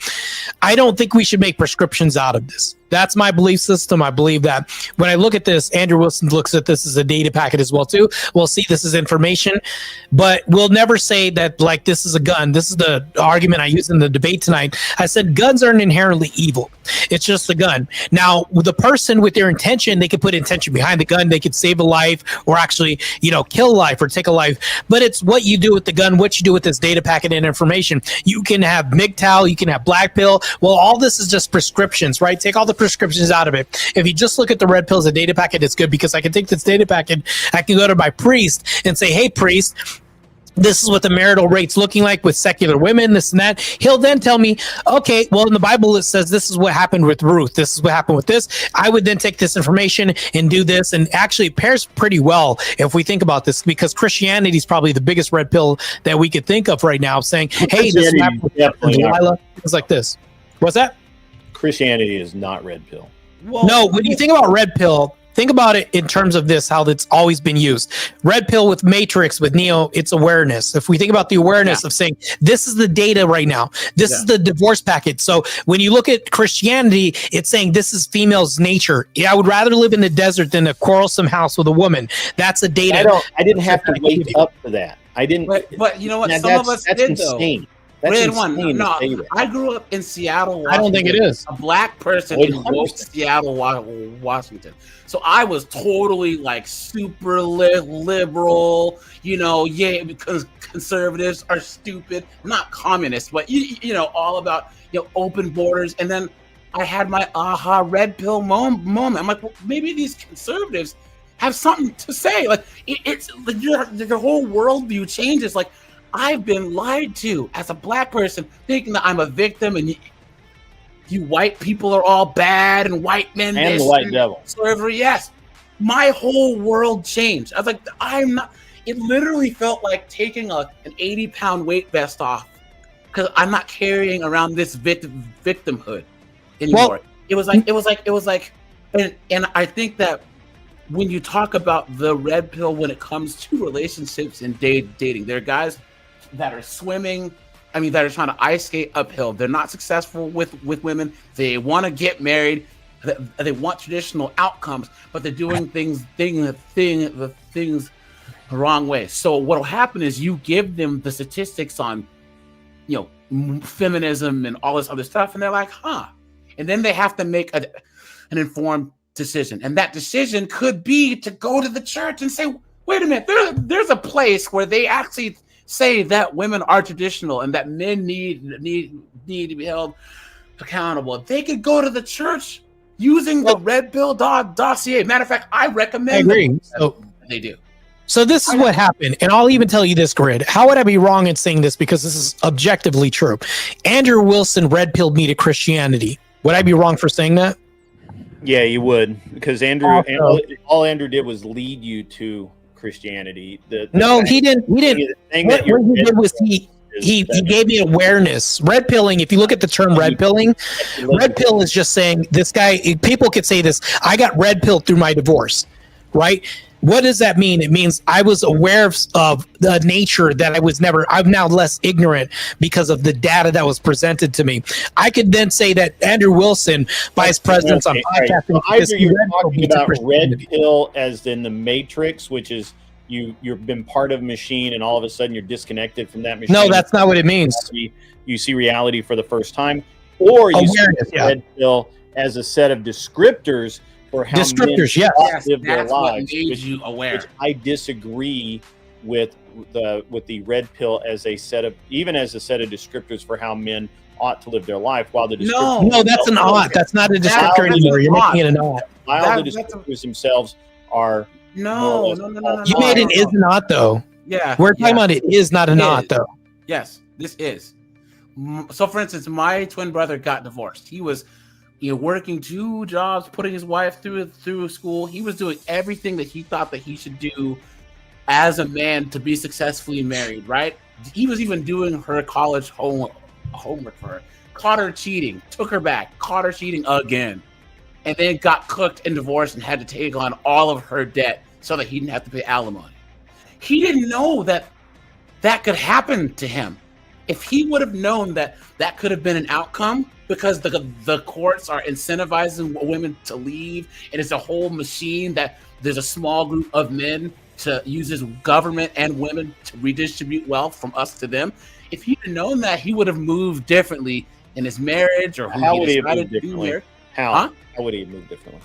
Maybe he would have found a girl in the church. Maybe he would have not got married at all. Maybe he would have just moved differently so that he could have like strategized to not have that name, because he got completely blindsided. He didn't know. Are you married? He didn't know. Huh? Are you married? No. Okay. And the reason why, even though my parents were successfully married, right, is because I look at the risk. Most marriages end in divorce, and women file for divorce 80% of the time, and half of that time is for no reason. It's irreconcilable differences, meaning that we now have I can't sign on a mortgage with Marte and then he can just walk away. The marriage contract is the only contract that one party can walk away from, can make permanent decisions based on feelings and wreck the whole thing. Now, a solution is to take the state. See, this out of is why marriage. the red pill is full of shit. Right here. Well, this right here. So Andrew Wilson just Hold on, stop. I let you speak. This is why the red pill is full of shit. First of all, I've been married 20 years. I've only ever been married one time. Okay. I obviously know people have been divorced, but saying that a woman can just walk away for no reason, so can the fucking dude. Yes, but statistics prove men don't leave. The red pill is literally statistics prove men don't leave. How often all of the responsibility for the relationship on the woman, and you're not looking at yourself. It's on the This one is who's why leaving. Christianity It's on the and one who's Christianity and leaving. being a traditional human being. No, it's and on the one who's understanding leaving. that you need to get married to someone in love and not look at relationships as transactional or contracts. Listen. And get the fuck out of red pill. Red pill's Listen. literally poisoning young men's minds. Listen. It's literally Who- poisoning young men's What minds. percentage of the time do men file for divorce? I don't give a fuck. See, you don't know what you're talking. I Men are do not know, but leaving. I don't Men are care. not. Men are not I've leaving argued- marriages. Argued for Men the are past doing what we're years. supposed to do. So you can't walk away from a contract with God. You cannot fail a marriage conceived in God. Listen. You- I agree. You Here's the say thing. you Grid want one. to Grid make one. everything transactional. No. Marriage is not transactional. I This agree is with why you. You will I agree with fail you. in every No. relationship you will ever have. Listen. I agree. Here's the thing. You're going to fail in every relationship. you've ever Listen. had. You're not listening. I agree with I'm you. listening. I agree with you. Take the government out of marriage and have it only be in the church, and you will honestly see way less divorces and more marriages. I agree with you, bro. Why are you saying that I'm Government not being gonna? involved is irrelevant. The government The is the one government that being involved is irrelevant. Listen. That's 100% cope. So hold on. The government has Question nothing for to you. do with me and my wife staying together or not staying together. It doesn't. You're coping so fucking No, hard I'm not. right now. What are because you? All you can do. I'm is not disagreeing all with you you, can do is dude. point You're to some- attacking me for no of reason. marriages You're being- coping, bro. I'm not coping. We're agreeing. We're agreeing. We are agreeing. I'm not coming at you at all. You literally said. Bro. You literally said. You literally said Marte.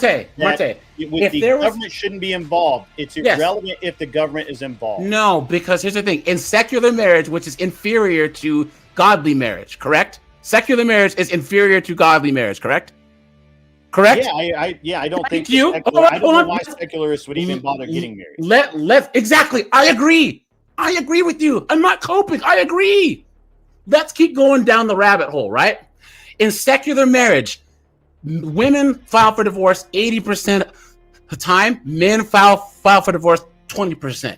So in secular marriage, men stay. In godly marriage, people don't get divorced. Ergo, let's take the secular marriage that doesn't work and is inferior out and only leave it to the church. How is that me coping? I'm agreeing with you. Because the idea of the state being involved is irrelevant in whether or not a marriage. Didn't you lasts. say that it's inferior?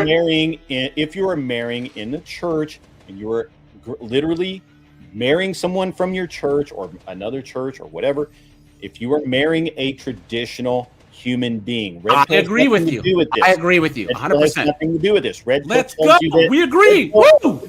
Red Pill tells you that you should have a contract, that all relationships are transactional, and they're not. This is the problem that you have. No.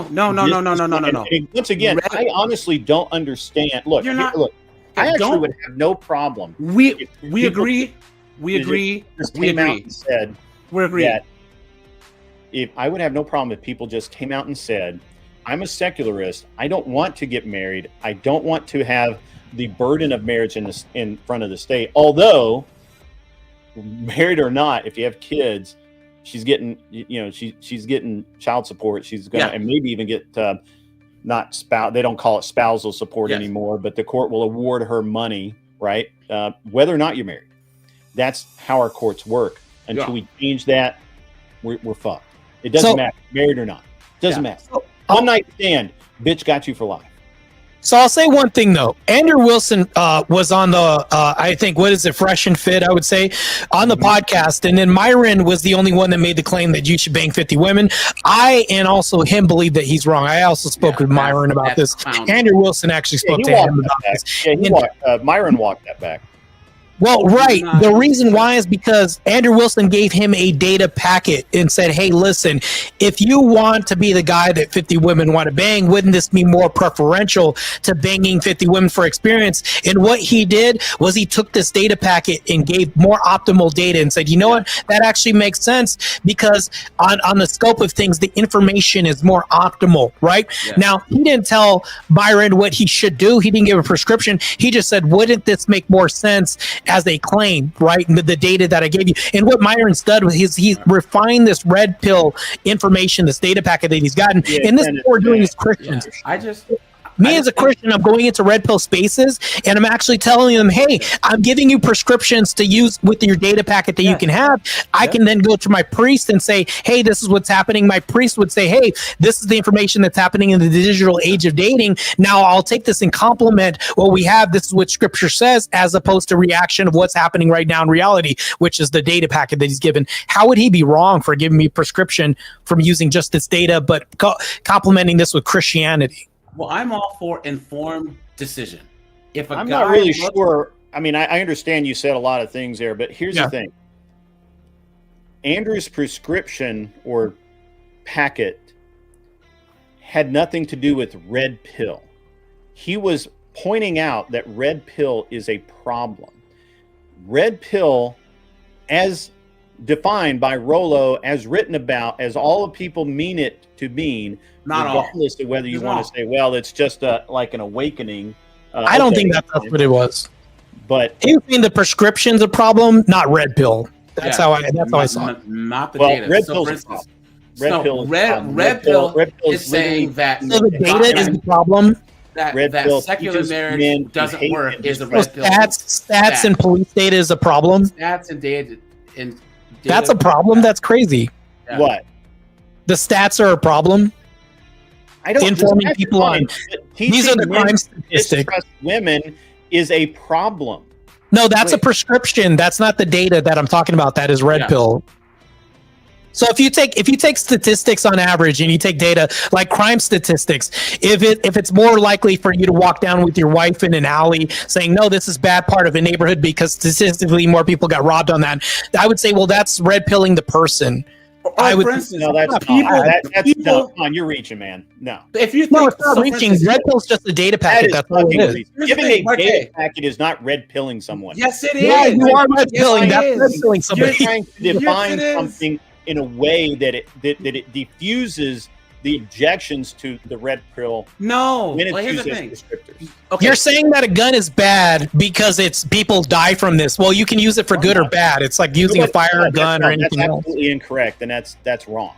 I talked to Rollo about this. He's basically back. This is literally what he's. Rollo, I called Rollo out for being pissed at Pearl for saying the same shit he says. Honestly, I can't respect Rollo at all. I don't think Rollo is a very good Yeah, and representative of the human being. yeah, and you know what? A lot of guys don't respect him. I don't watch his stuff at all. Honestly, he doesn't. I don't prescribe to him. Bunch of stuff he says. Rollo says the same stuff that Patrice O'Neal said. Patrice O'Neal said the same stuff Tom Likas said. It's just this has been around since the mid '90s. You know what I'm saying? So it's not that's new. My point is, have you ever had a person who was like, "These police are out here hunting black people in the streets," and then you actually show them that only like 8 people were actually like 8 black people were actually shot and killed by the cops in like 2024, you pull up the statistics and then they're like, oh my God, I didn't know that. That fact red pilled them. Now they actually can make a decision on how they're going to deal with police. This is the best cope I've ever had. I don't know, dude. So good. I think that I'm enjoying it. It's I so think good. for some reason that you think that we're arguing, but I've agreed with all of your points. Like right, but then I'll agree with like okay. 99% Yeah, of you'll everything. agree with my points until we get to where I say that. But the reason why I agree with you is because I'm red pilled. Okay. That's the reason why I agree with you. If this was me 20 years ago, I'd have said, well, you're a Christian and you're a white guy and that. Right? But I took the red pill, right? I also see like you've been married for 20 years. So here's the thing. As a red pill guy who sees what secular marriage and all this other stuff is and how feminism is, I would go to someone like you and be like, hey man, you know what can I do to successfully be married? Because what mainstream media what mainstream media says, what I've been raised to do in college and feminism and all man-hating stuff isn't working. Red pill can lead me to someone like you to help me learn about relationships. Because you have different patriarchal descriptions. Exactly.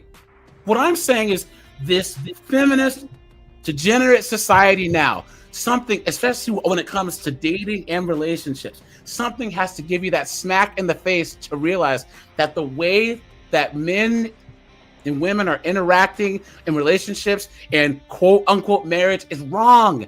And what makes men step back and realize there's something else is the red pill. And then they can go to Marite, they can go to you, they can go to Thailand, or they can just stay home and work on that old Chevelle and until they figure it out. That's all I'm saying. Now that's my version of the red pill. That's all I can argue for. I'm not going to roll out Moxie, all this other stuff. I'm not coping. I let you know my standpoint because the only thing that makes you red pill is you say you are. There's no membership card. There's no. That's true. There's definitely no membership Decoder card. ring. Unless Rollo has one. Rollo might have one. Yeah, there are some real knuckleheads. Wes Watson probably has one for sure. So I want to read off a definition real quick, and this is the definition I came. What does the term red pill mean?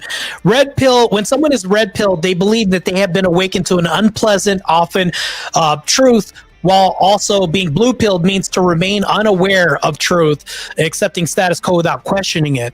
Like, if that's not a prescriptor at all, that's just saying what is. Yeah, and the facts and arguments that woke you up is all the red pill is. Now, I can tell you this old guard of knuckleheads, like Fresh and Funky and all these knuckleheads with their books and their courses, they're on the way out. Now you got guys like me where I just laugh at this whole thing. I think it's funny. I'm glad to see Andrew Wilson and Marte, and you know what? I'm glad to see them. I mean, Andrew Wilson is not red pill. Andrew Wilson, and that's the thing. Grid one. Red pill. This is neither am I. I'm not red pill either.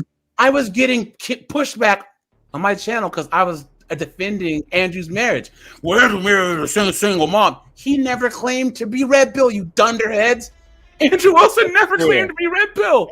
I honestly, actually, that's actually something that I really struggle with people's opinion on this, and maybe there's somebody in the chat maybe can help me out a little bit. I don't know. So I actually had a stepdad, and I'll be honest with you, he wasn't a particularly good stepdad. He wasn't really ready to be a dad. He married my mom. They had a kid, my half brother. you know, and he didn't do a good job. I didn't have a good childhood like a lot of people had, you know, like, I mean, I don't think I had a bad childhood. We were just poor and, you know, had some other issues. But when I look back on it now, it had to have been a hard ass job. And when I look at Wilson, not only is he marrying this woman who has, you know, I think at that time, I think she had 2 kids, maybe 3. But she's been just coming out of an abusive relationship. What a fucking stud to take that on. Because I'll be honest with you. I will be honest. Matter of fact, we were just talking about this on my show, that one of the reasons I got married was I dated this girl who had a daughter, beautiful little girl, just wonderful girl, wonderful woman. The mom was really nice person. I spent like a week mentally trying to map out how it would fucking work to be a stepdad to that little girl. Couldn't get there, brother. Yeah. Well, actually, I support you, Grid. I agree with you, Grid, wholeheartedly. Grid, I'll even agree with you to say this. And Jay, you have to agree on this too, because I know that I would be fundamentally truthful about this, and this is agreeing with them. I would say there's 2 sets of women that you absolutely can't demonize as a red pill. And I would actually brawl against any red pill person that says this if they believe that this is a prescription. 2 women that you can't demonize are widows, because they have no choice in the matter. If the husband dies, then you can't fault them for being a single mom. And the other segment, which is Rachel's case, abandonment or abuse, I think you can't fault these women. Now, I think overwhelmingly there's a majority out there. We could say that that's red pill data, that women initiate divorce because of no fault divorce, because maybe they're selfish or they think they could do better. Those aren't the women that we're talking about. Even Christians would say that's probably a bad gamble. We would say no, she would need to prove herself first and say, okay, a consistent pattern of just righteous submission to Christ, right? But these 2 women are the people that get abandoned and the people that are widows. I totally agree with Grid One on this. If that happens, these women, you'd be a total Chad if you came in, man, because we should show these women grace and mercy. What a stud to step in to that role. I agree. And handle mindset. Most guys got that type of social status. Like my dad met my mom when. Well, here's the thing: that kind of respect, that's a good. What's that? Self-respect. No. Like you think that that's a great thing to do. So you're right now. What are you trying to say? Men who took on a single mom that had been abandoned, they get that kind of like respect from other men. Like, you know what, dude, that's a good thing. You know what I'm saying? I don't think a lot of them do. I mean, you look at, they're dragging Andrew right now over on. No. Rachel, I was gonna finish my point and say my dad met my mom when she was a single mom, right? So when my dad met my mom and actually married her, like back in the 80s, 1977, it was a different world, right? Now, and back then, most women who were single moms were only single moms because they were abandoned or widowed. Now, a lot of women just willy-nilly just let nug get them pregnant, right? Like my sister, my nephew's dad, they were together for like a month and a half. And my sister's college educated, came from an intact black family, should have never been the single mom, but she let a lesser man who was beneath her, who shouldn't have been, get her pregnant, and now she's just had a baby willy-nilly. That's different than a woman who is under the other 2 circumstances. And then the other thing too is, when my father married my mother, my mom said, look, this is your father now. You will respect him. I know guys that are stepdads now, and the mom says, you cannot discipline my children in your house. You don't touch my kids. Even though you have to provide for them and protect them, you cannot discipline them. But if they have a baby, you can discipline that kid.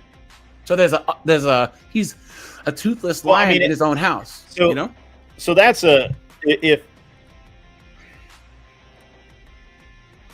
if that were the case, that dude isn't a dude, right? I'm just going to tell you, right? Yeah, I agree. I agree. And actually, I was having this conversation with somebody the other day, and that they're kind of a red pill adjacent, and they were talking about how had to really work. They were really concentrating on working out. They were, they're doing all this weird financial shit to try and be, try and make themselves more money, which I support, but they were doing it in a weird way, just fine. And they honestly thought, because they've listened to these people, that was going to get them somewhere. Mm-hmm. The problem is that this guy doesn't have any. He doesn't have any self-confidence. He has no swagger. He has no. He doesn't have that sense of it's going to be okay because I say it's going to be okay, right? And women respond to that. So what you end up with is that, whereas in my relationship, if I walk in my house and I say, this is what we're doing, that's what we're doing, right? Period. My wife may ask some questions, but she's not going to fight me on. The guy that you're talking about, the guy you're discussing, the guy I just talked about, those guys, again, get run over. Because there's nothing real behind that facade. Yeah. And so so they're more afraid of the pussy walking out of the door than they are of walking out the door and leaving that pussy behind. I think the issue, though, Grid One, is that you and your wife are the exception and not the rule. Like so, for instance, I had a great father who taught me, a lot of things, and a lot of these young guys, they're raised by single moms. They don't even have if you're raised by a single mom, be in the church or something where there's other strong men, right? They're raised by single moms. They go to these liberal colleges or they live in these liberal states, and they're dealing with these feminist degenerate broads. So you have a marriage that's based on tradition that goes back thousands of years. And I think that you have to realize, take in your mind, if this is possible, and imagine the exact opposite of what you have, and think about that's what a lot of guys are having to deal with. And like I said, I don't agree that guys should improve themselves to improve themselves. The thing that I don't like about a lot of the pickup artists, some of the other red pill guys, is they're vagina centric. You need to get money to get girls. You got to get in shape to get girls. You want to live your entire life for what? You should want to be the most successful version of yourself, spiritually, emotionally, mentally, physically, so that you can be as useful as possible to the people in your life who you choose to let in. Because a man who's useless, what good are you, right? But that's why I don't like incels. Incels make women none of these girls who have sex with me, they owe me sex. We know that as a man, no one owes us anything. We have to work for everything we have, and we don't deserve anything. You know what I'm saying? I think that world, some men believe that the world owes them nothing and they go out to get it. Yes. There's a growing number of men that believe that the world owes them something because they have worked out, because they have bought the right fucking shoes or jackets or whatever, because they have $100 in their wallet every day, or I don't know. But and I talked to a bunch of these, I talked to a lot of these guys, and I'm like, what the fuck is wrong with you? So I think that most people, well, I shouldn't say most, a large number of people, I think, have some level of self-confidence. That's more important than anything else. Yeah. We can get into why men don't have self-confidence these days, especially young men, with the way the schools are structured, with the way, young men are not really encouraged to excel even in their own homes, because their fathers are, not necessarily good good, strong male role models, how male role models are vilified. We could talk about that. We could talk about, there's many, many things that we can talk about that have actual impact on a daily basis to young men. For example, young men, if there's a strong male role model, Yep. young men will be told that, you got to watch that guy. He's, I don't know about him. Yeah, You that's know? true.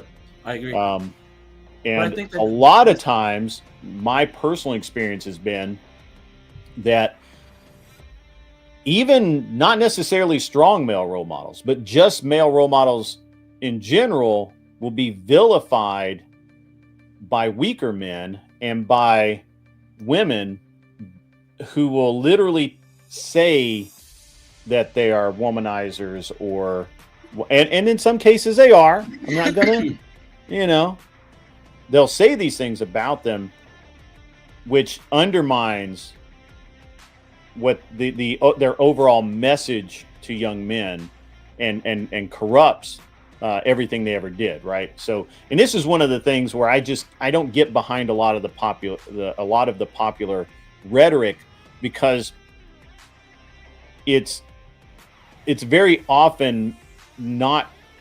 It may be true, but it may not be as big a truth as you think it is, and a lot of times it's just targeted to push men or women down, right? And like, we need strong female role models as well. Right now, Rachel Wilson's getting drug all over X. Yeah, they get dragged all over. Exactly. Right. And Yeah. why? Why is she getting dragged? Because here's the thing. This is what I call your channel, Marte's channel, my channel, even I call this positive alternative media. And Kevin Samuels said this the best, because they would always ask Kevin for balance. Oh, you only talk about women. And he goes, wait a minute. We had years and years of Oprah and Sally Jesse Raphael and all this, LDHD TV stuff on television. Daytime television promotes a degeneracy, and where's the balance there? And Grid One Motorsports talks about Christianity and marriage, and why is that? I actually don't talk a lot. So one of the things, I don't actually talk a lot about religion. I'm not qualified to do so. Well, I do believe that it is an important part of what we need to be. I stand corrected. But imagine if I go on your channel and go, you need to show more balance towards the opposite, and the opposite is ingrained in our major media, right? So Grid One or Marte is one guy on YouTube saying one thing, right? And they're trying to say that you're somehow doing one thing. Rachel Wilson's one person on the internet, right? One woman who has managed to get married young, have kids, her kids are grown, and have a better career than most of these broads who say that they're career chicks who are working at Walmart. They don't have a career, they have jobs, right?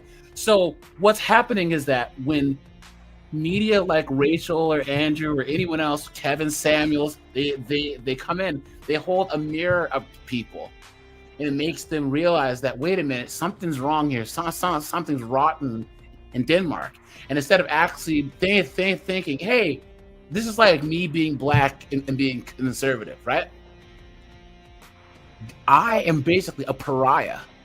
Marte too, because we can use facts, data, statistics. The fact that I'm a black conservative / red pill guy, people look at my channel and they just lose their minds. Black people lose their minds. What are they dragging me for?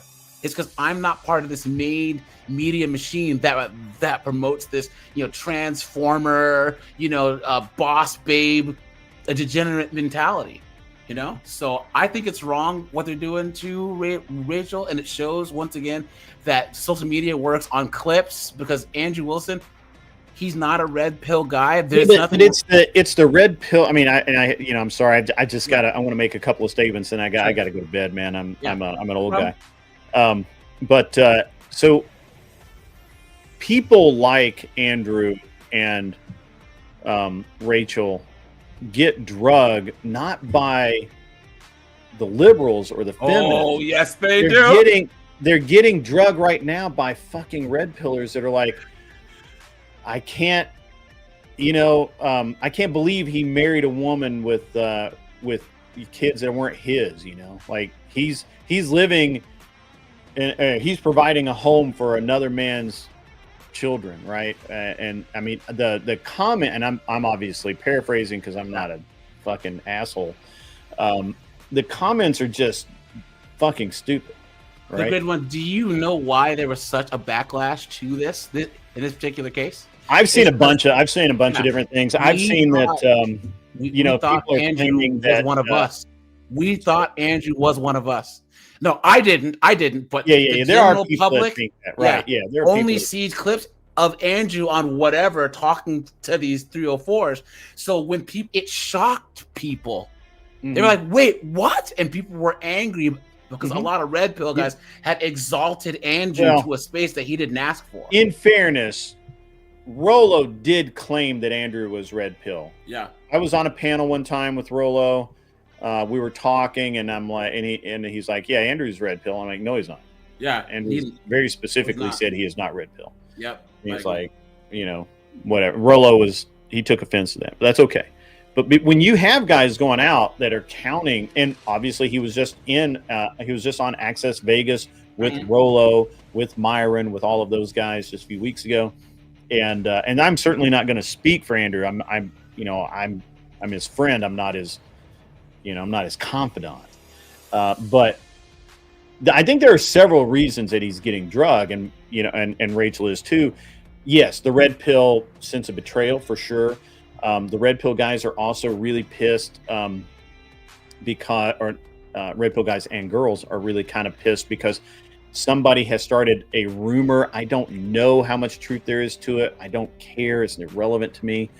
But that Rachel was not yet divorced before her and I Andrew heard that started too. seeing each other. There's no way that's true. Or Why Andrew was married to a black girl and right. And come on, dude. Yeah. That's the internet for you. That's their shit, man. I'm not getting into that, right? Yeah. Like I don't know what was going. Nobody knows what was going on during that period of time, and it's none of our damn business, right? In the black sphere of YouTube, that Andrew Wilson. See, Andrew Wilson, he claims to be conservative, but he sleeps with black women. It's like, shut up! You guys don't know what you're talking. That was a total fabrication. Then I mean, we actually have proof that that's. I actually joke about it now. Guys, please donate to my show because I need to take care of not only my current wife but also my white ex-wife and of course my black ex-wife. I need to take care of all of these ex-wives that don't exist. Yeah. Well, great one, dude. It's always good talking to you, man. Honestly. Yeah, I gotta get some sleep, man. Marte, it's cool hanging out with you again, man. I appreciate it, man. Earlier, you're a big dude, man. I brought in the raid a little bit. I'm tired. I've been up. Thanks, man. Yeah, I'm about to get some sleep too, man. I appreciate you crashing my panel. That's good, man. I'll crash yours once I learn how to crash panels. I don't know how to do that yet. What you got to do is you just got to show on mine. You have to show up and ask for the link because I don't put it out publicly. Usually. Okay. I'll ask for the link and we'll send you a raid because on mine.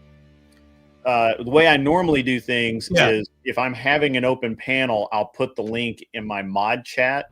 So you have to go to my Discord and ask, and you go down to the waiting room and you say, "Hey, I want to come on stage," and the moderators watch that, and then they'll give you the link or they'll ask me for the link or whatever. I really tightly control access to my show. Because I don't need anybody throwing out their Johnson on the screen. I don't need to see some dumb bitch's titties on my screen, and then of course get my channel flagged or any of that stuff. I run a tight ship in that way, so that's good. I didn't do the same thing. I could have been rated the same way because I opened it up to my detractors earlier. I don't know if you saw that, and it got kind of hairy there for a bit. I was hoping that nobody would do anything, but I don't want to play Russian roulette with my channel.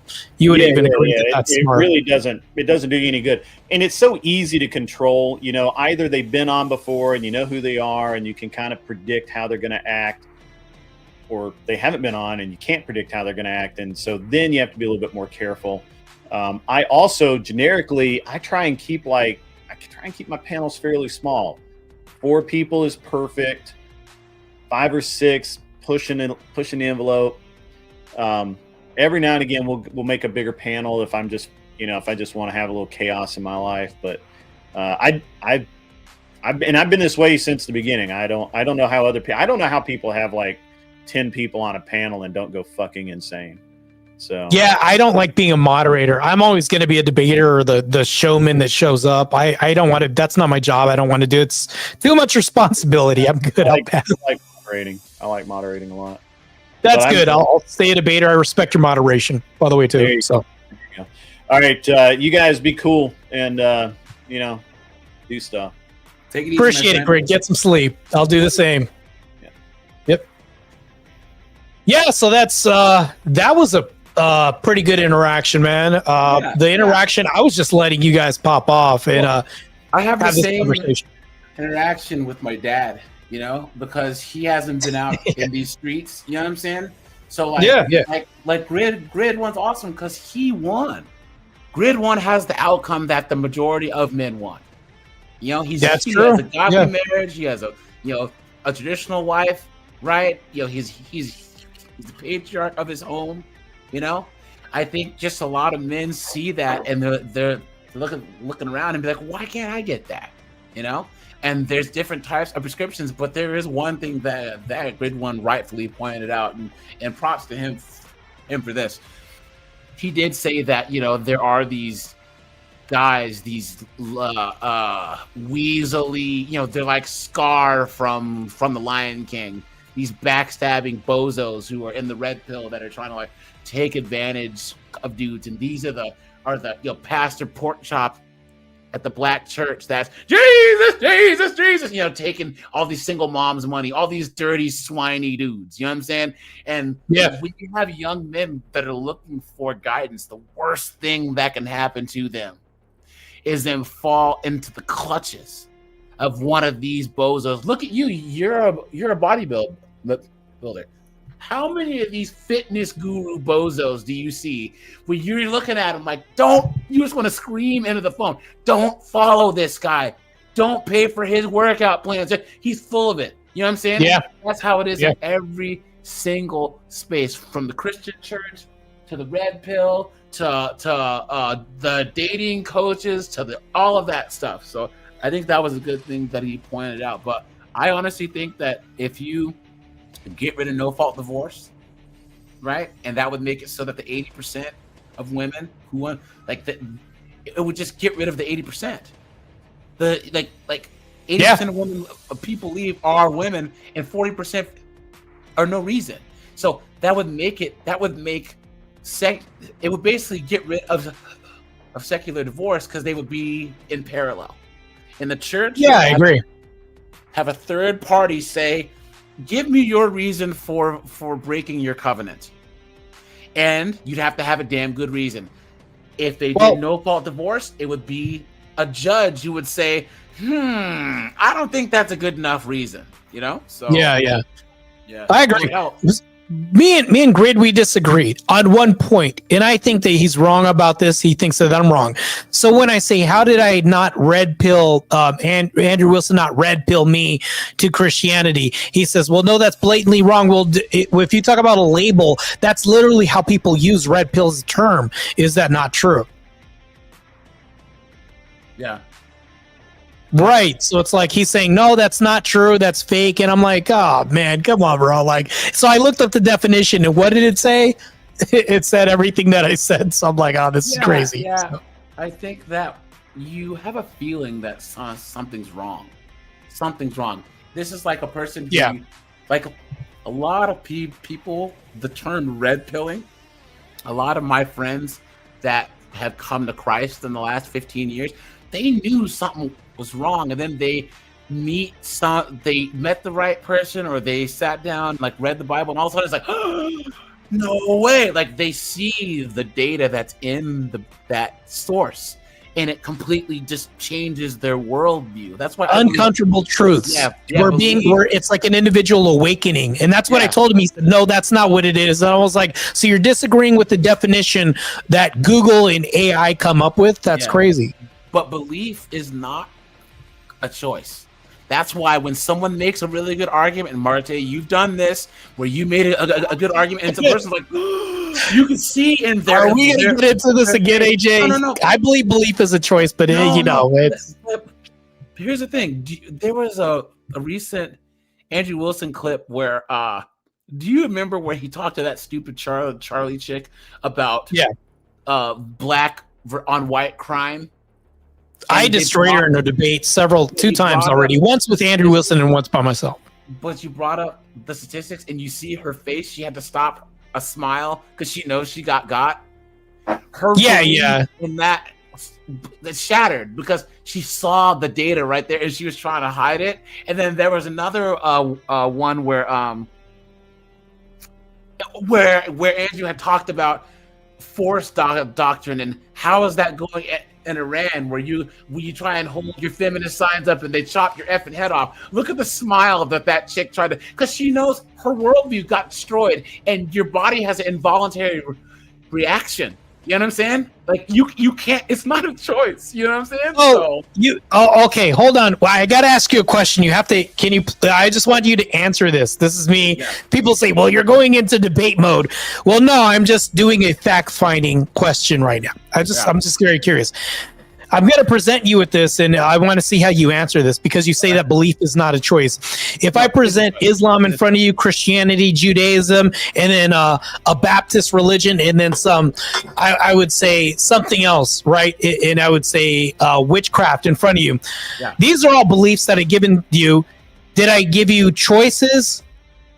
Do you now have a choice of what to pick? If I gave you a selection, how are these not choices? Because I can say that I don't believe any of them.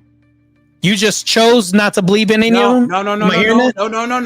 No. Listen, in a court case, you're choosing not to believe in these, right? No. I can say that I'm not convinced of either of them. They're all incorrect. Right. So if I'm not convinced on which food to eat in front of me, I can then choose not to eat. No. If I say that I saw your mom on the corner, would you choose? And you say that you don't believe me. Do you have to prove that, or is that a choice? You just don't believe me. That's stupid. Why would I say that? Right? Am I choosing not to believe? Yes, because you're not convinced. Oh, so it's a choice. No. You are not convinced. I meant to say no. You are not convinced. So, for instance, if you're convinced, do you choose to be convinced, or do you choose not to be convinced? Is being convinced a choice? You are convinced, or you are not. There is no choose. You don't have to add that. If I ask you, what is cognitive dissonance? What's your definition of that? Cognitive dissonance is where you compartmentalize part of your belief, right? Or you disqualify part of it. Correct? Cognitive dissonance, to my I would say definitionally, is like when presented with the truth, you're denying this and choosing to reject the truth. Okay, but here's the thing: you have to be convinced of the truth. Well, cognitive dissonance means that the person acknowledges that it's a truth. Question. I have a question for you. And they're still rejecting it, even though they inherently know it's the truth. You have trained on how to debate so that you can make convincing arguments, right?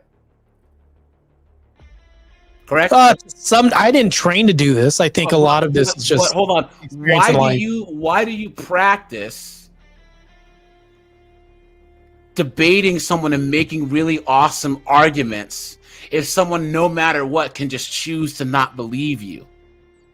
Because I know that people at home that are watching may be fence sitters, and they're going to make a choice. But don't people get to a point to where they just can't deny it? They know it doesn't matter what you think.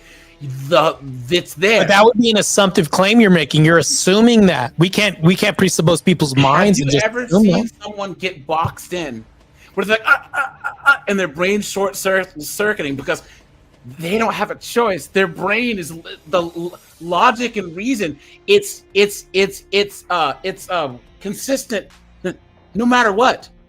Right. So gonna so get in the a person's Charlie brain. argument that you brought up when she was denying reality, she's choosing to deny this belief Yes, system. but she knows it's true. You can see it on her face. Yeah, she knows it's true, but she's still going to deny it and not act on this belief system. She's choosing not to not only enact in this belief by action, but also what she's going to do is live in cognitive dissonance and deny this reality to where it becomes her reality now. She's choosing not to. Yes, but I still think Yeah. that if you put all the religions in front of me, right?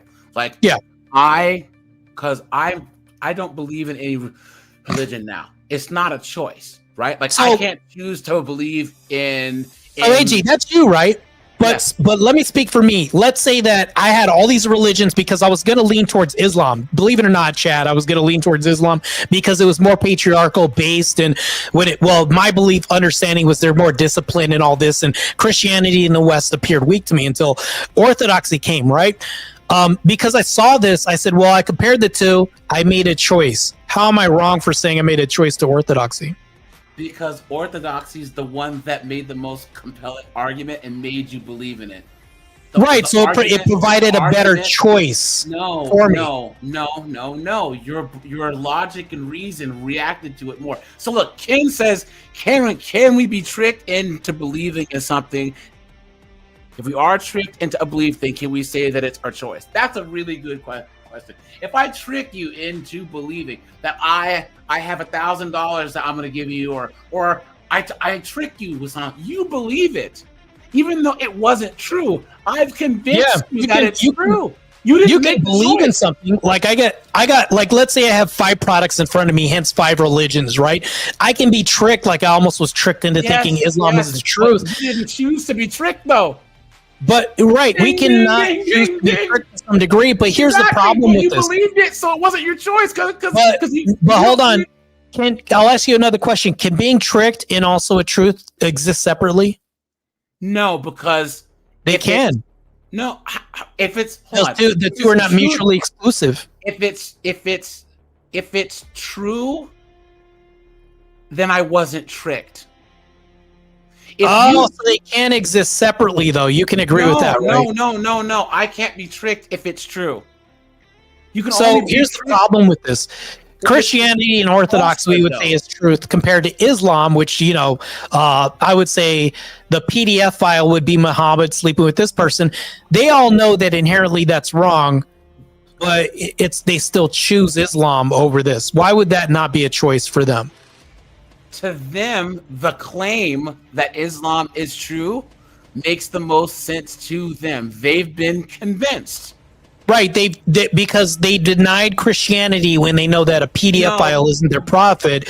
They're making a choice, I think. Hold on, you're adding the denied Christianity and all of that. You're acting like someone in Qatar and out like in a village. Yeah, they have options. Christianity is the largest religion on the planet. They have choices available before them. There's large areas like in outer Mongolia and stuff, like in the mountains with the Bedouins and stuff, where they've never heard of them. Jeez. Right, which means they aren't offered a choice. Well, what I'm saying is that why do you think that religion comes so easy to toddlers and 5-year-olds and 7-year-olds raised in the church? Because it's easier for them to accept the claim that Jesus is the way. It's a claim. Yes, a claim can be a choice. We can choose. We can choose any claim that we make. No, you can choose the claim that you make, but you don't choose if you accept the claim. That's why you have to have evidence. We do. Back it up. We choose to accept a belief system, and the evidence claim. Yes, that's true. The evidence forces you to accept it. That's why you make the arguments that. So here's the problem with that. You are arguing. You, as a good debater, are arguing that you don't really need to be good at what you do because it's a choice. Clown World. Well, hold on though. This is the problem though. I've seen you trap people and force them to accept your claim. I've seen you do it. Well, the reason why I forced them to do this is because I started doing a process of elimination, which I was removing choices off the playing field to where it's like now they're trapped. What I've done was I've done a reductionist standard of eliminating choices for them. If it's a choice, you can't trap them then. You can be trapped if I remove your options. Like if I remove your freedom, I've removed more choices for you. At that point, you have no choice except to accept the claim. Ding, ding, ding. There you go. Well, no. Here's the problem, not though. a The choice. First Amendment debate, when I basically trapped him in so Oh, many he's an conundrums, idiot, though, dude. what did he say? The guy last night said, I won the debate, even though I removed all of his choices no matter what. First But- Amendment said, I won the debate. After the That's- debate, he said, that's there's no just- way I won. So, that's I mean, just- he's disingenuous. If well, we were having also, the he's truth- choosing not to accept it, No, regardless. no. He knows in his right mind that you won and that you convinced him. He just has an audience and he drinks soy milk all the time. And he's a All these are choices he's making. Yeah. But you have seen people, like if you're in a jury, right? The lawyer has to make an argument to convince the jury to believe that the person is guilty or innocent. The evidence Yeah. is beyond And a at the reasonable end- doubt. No, And what at the end, even if, like, let's say it's 50-50, right? Both people are trying to convince the judge of a belief system that I No, believe my client's the innocent. jury, I believe the my client. jury. The judge has to make a choice. The A jury. decision is a choice. Yes, beyond a reasonable doubt, based on the evidence. They don't. Yeah, so choose to evidence, believe choosing that. evidence is also a choice. All these are Yes, just choices leading up but- to but- more choices. Evidence is what convinces you of the claim. But evidence is a choice as well, too. You realize that, right? No, yes, but that has nothing to do with if you Right. are convinced or not. Right, because all this okay. evidence enables you with choices to make. You can a choose to believe or person- not believe. You are a person that convinces people for a living, and you're trying to say that you choose to believe or not. It's crazy. Well, that's part of it. Crazy. Yeah. Crazy. Yeah, they can choose to believe it because. So if I do a debate, I don't know if I can. Even if I have the most honest argument, I don't know if the person's going to choose to believe that I was right or not. They can deny this outright. So But here's the thing, I do though. agree that. But the reason why you have to be effective is so that you can convince them to where even their logical brain has to accept this reality that you are. So even in this belief system, like tonight, there was a poll, right? Because I debated a guy on Red Pill. Oh, your microphone cut off, bro. Yeah, my microphone's kind of acting up real quick. Let me see if I can just. So the audience made a choice in whose there it is. belief system was There we more go. convincing. They made a choice and voted him as the winner, not me. Yes, but they made a choice. They were convinced, and then they made a choice with which button to pick. Yeah. So you're using the like- two words in agreeing? You're No, saying no. that they made a choice to be convinced. No, That makes a valid choice. no, they were convinced. And then when the debate started, they had option B, or it was your arguments, not you guys. It was they were convinced. But do you during think the they debate? make a choice to be convinced? No, You don't make a choice to be convinced. no, you were either That is convinced or you're crazy. not. I It's don't either agree. it's either A or it's B. Here, Oh, so that's More so days. there are two choices presented, A or B, right? no, Those called- that those you, are called but you choices, don't right? have there. Here, there's two outcomes, A or B. Those are called choices. No, A or B. Okay, can I convince you that the sky is green? Can you choose to believe the sky is green? Yeah, if I have a Oh, choice, come no matter. on, come Yeah. on! You know the sky is green. You know it. You see it every So day. hold on. So if I have a colorblind guy in front of me, let's run Oh, this. now we're Let's agree talking with about exceptions. Let's talk about the rule. Can I convince you that there is no Australia? There's people who that honestly it. believe Yeah, you can Australia's probably do not real. that. Yeah. Oh, come on, Martin. If Give you, so yourself here's some the credit, thing, though. bro. Let's bring up Jonestown. Jim Jones drinking the Kool-Aid. These people were convinced to end their life, even though rational reason told them no. You think that they had, and who in their right mind would choose to do that? Therefore, They made a choice on this No, belief system. They chose to were end their lives. convinced. Heaven's They were Stargate. convinced. Was it Heaven's Gate? They made a choice on a belief system. No, they were in the beliefs. Have you ever heard of the thing that said the only thing that can make good people do bad things is a bad religion or politics? You ever heard of that? There's a saying. Yeah, a lot of people can make you make bad choices for sure. But because they're convinced that it's the right thing to do.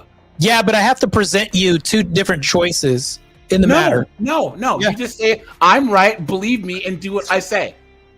Yeah, they can You- choose. They you can choose think- to agree or disagree. You think Mustache Man said, well, let's let's declare war on Europe, or let's not. No, he was a charismatic guy. He convinced everyone that he was doing the right thing, and then they followed. That's true. I agree. And what people did was they say, you know what? I'm going to choose to go along with this because the opposite of this would be death. So they're presented with the parallel.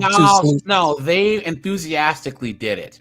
Yeah, you can enthusiastically make a choice that the opposite would lead to my detriment if I don't choose this. Yeah.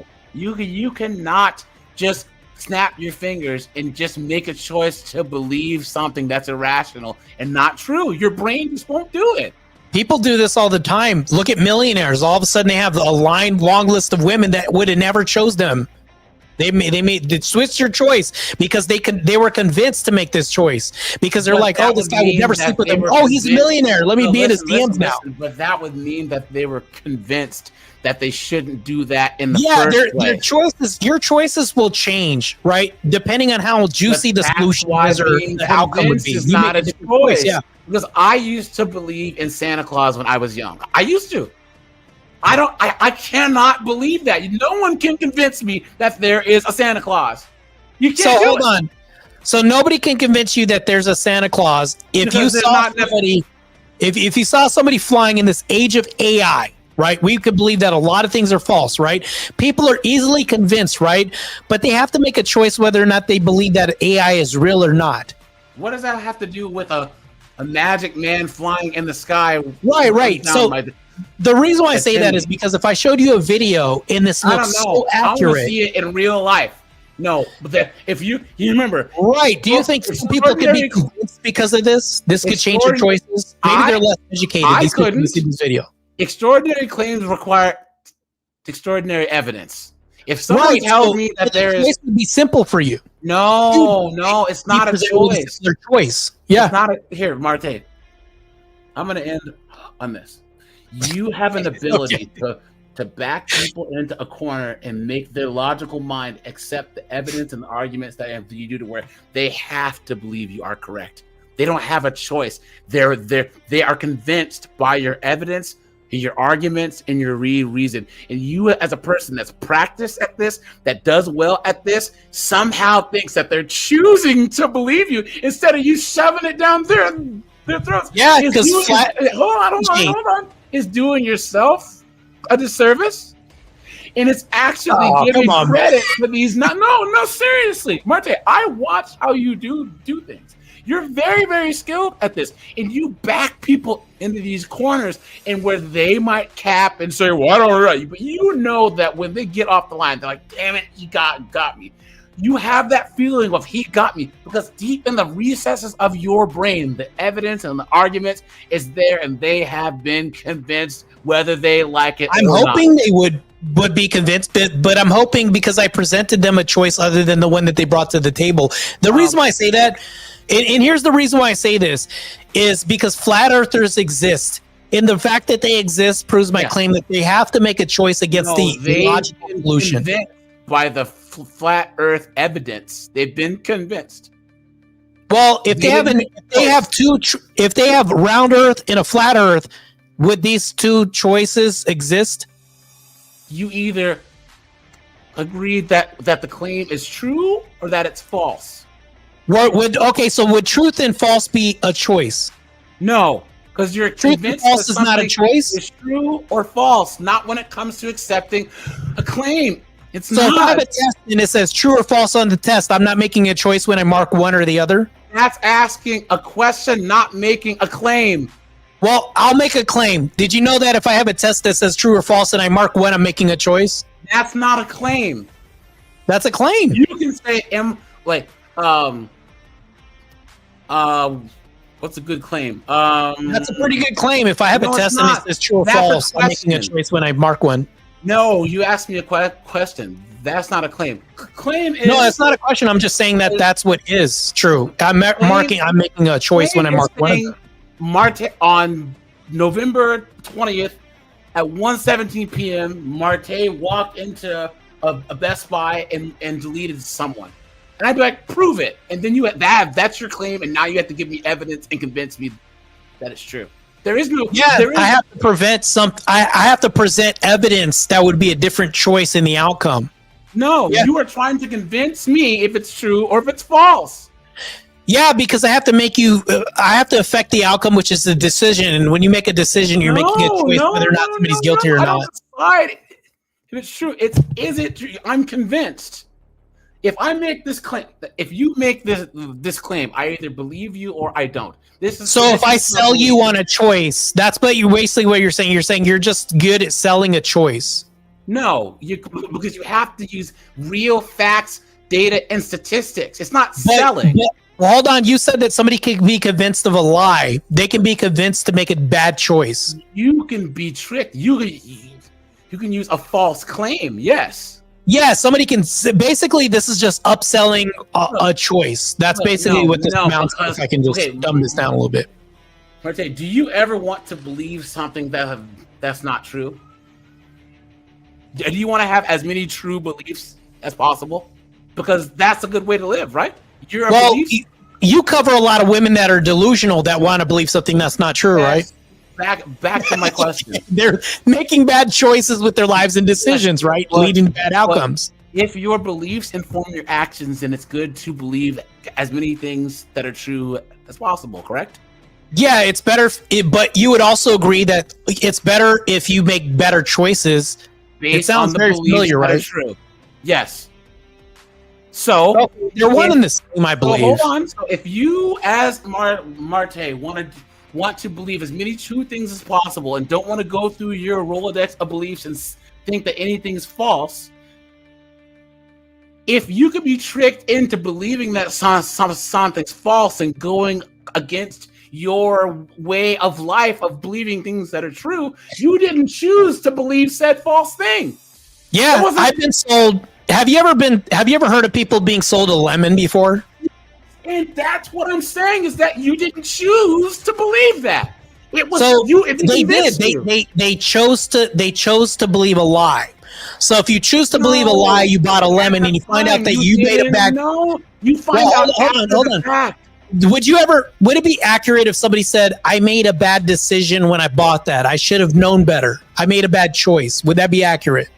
Yes, but at the time, okay. No, listen. But at the time, they were convinced that it was a good decision. They were tricked. Right, but they found out it was a bad choice after the fact. Right after the fact, they find out it was a bad choice. Yes, but they were tricked. It was not a choice at the time. They were tricked.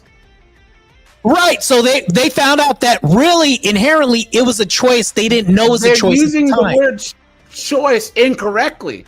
Because they were how am I using the word choice incorrectly? Because it wasn't a choice. Do you think that a person would know? Right. Hold on. What you're saying is that it was a choice in disguise. So it was still a choice? No, it was not a choice. I misspoke.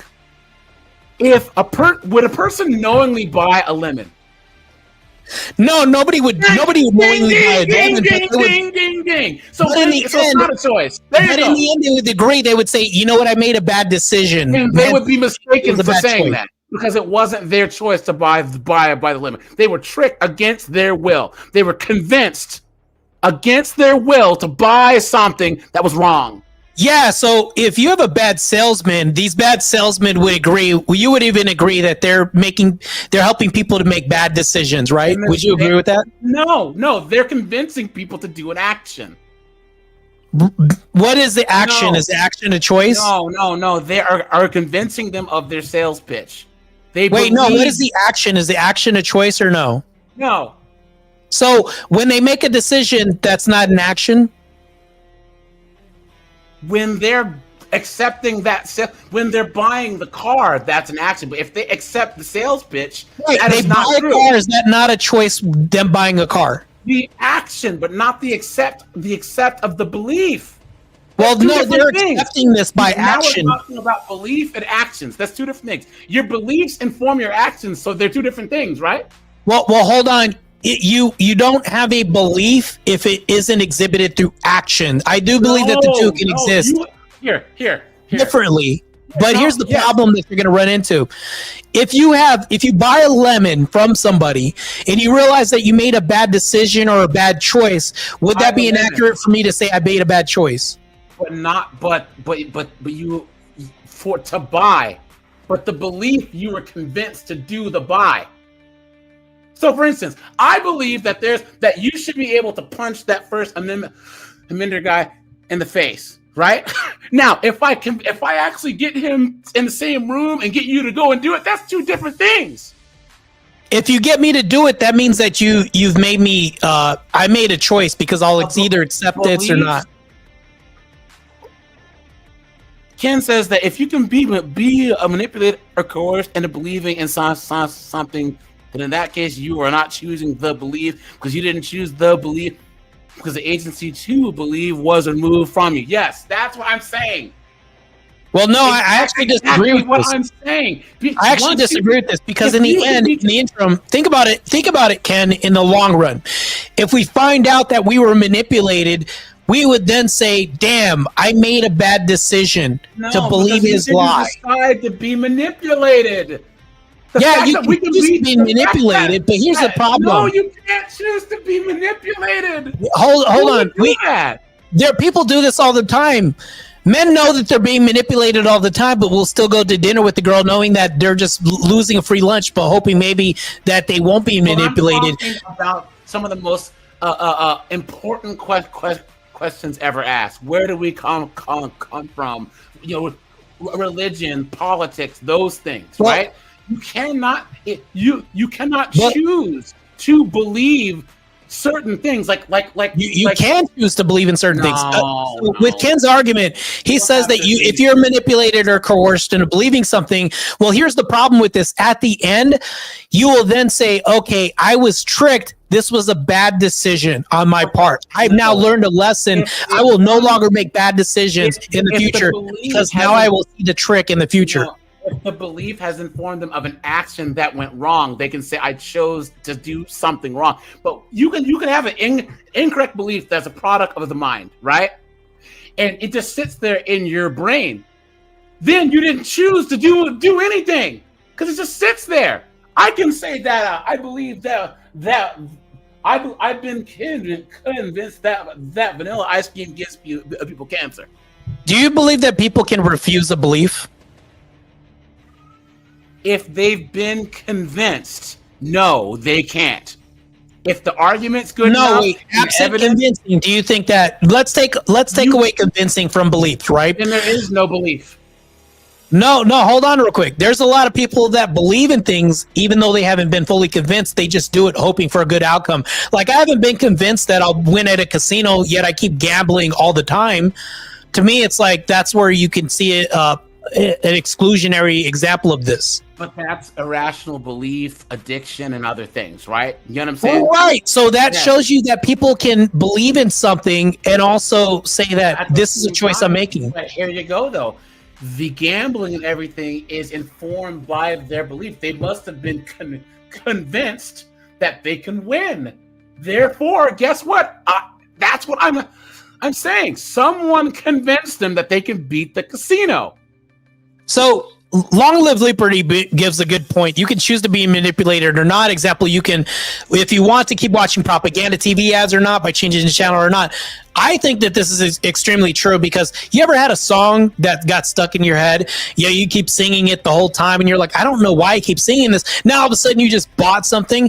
It's because, okay, let me go ahead and just keep the song in my head when I can just actually choose to put a different song in my head. We actually have this scientifically, we can see examples of this, or we can replace this belief system by making it different. A song in your head is different than you sitting there trying to convert me to Christianity based on your Christian ethics and worldview and data. That's completely different.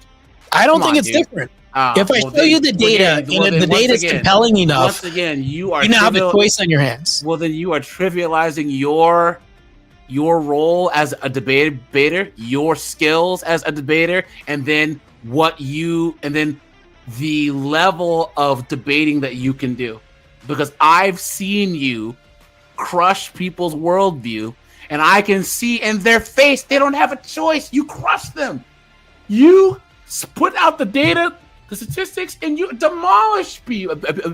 And you just think that they're like, even though Mario Tay has embarrassed me and maybe looks stupid, I'm going to choose to believe him. That's what happened last night. I don't know if you saw the debate last night, but that was like, I won. He's been creamed and demolished. He Yes, literally but said this. what Even though I'm saying like, is that- what is that world he is this had- guy living in? he He's had to choosing say not to that. believe this. Once again, I believe that the reason why you have to present evidence to people is because because you have to You mean- back up your claims with Presenting evidence. choices to these people. No, evidence is a choice. Yeah, Facts, it's a data, choice. facts, data, statistics are a choice. Yeah, yeah, those are choices that people can make. Yeah, facts can be a choice. So, Can you tell me how facts are not a choice? Yes, because let's just say that we talk about why you shouldn't date B-dubs, and we say that 53% of them have herpes, which they do. How is that a choice? I would actually disagree, and I'd say it's higher than that. But I'll accept 53%. By the way, how is that a choice when you and me are arguing against Keisha and Gloctavia? How is Because that? a lot of people, despite knowing that somebody has something, they'll say, "Well, she's bad enough; she's worth the herpes." People make choices like that all the time.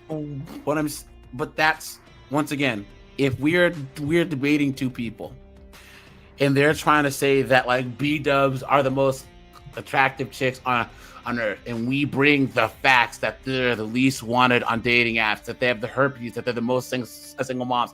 Those stats are not a choice. See, that's how they would try and disqualify our argument. Our data is saying, "Oh, that's a choice." No, these are solid facts of why you're all whores. You know what I'm saying? They can't disqualify that because it's actual verified data. So know what I'm saying? do you believe that people can be tricked into making a wrong choice? Yes, which is why I believe that belief. Okay, that's it. But belief and actions are two different things. So if I present religions, can I trick somebody into the wrong religion?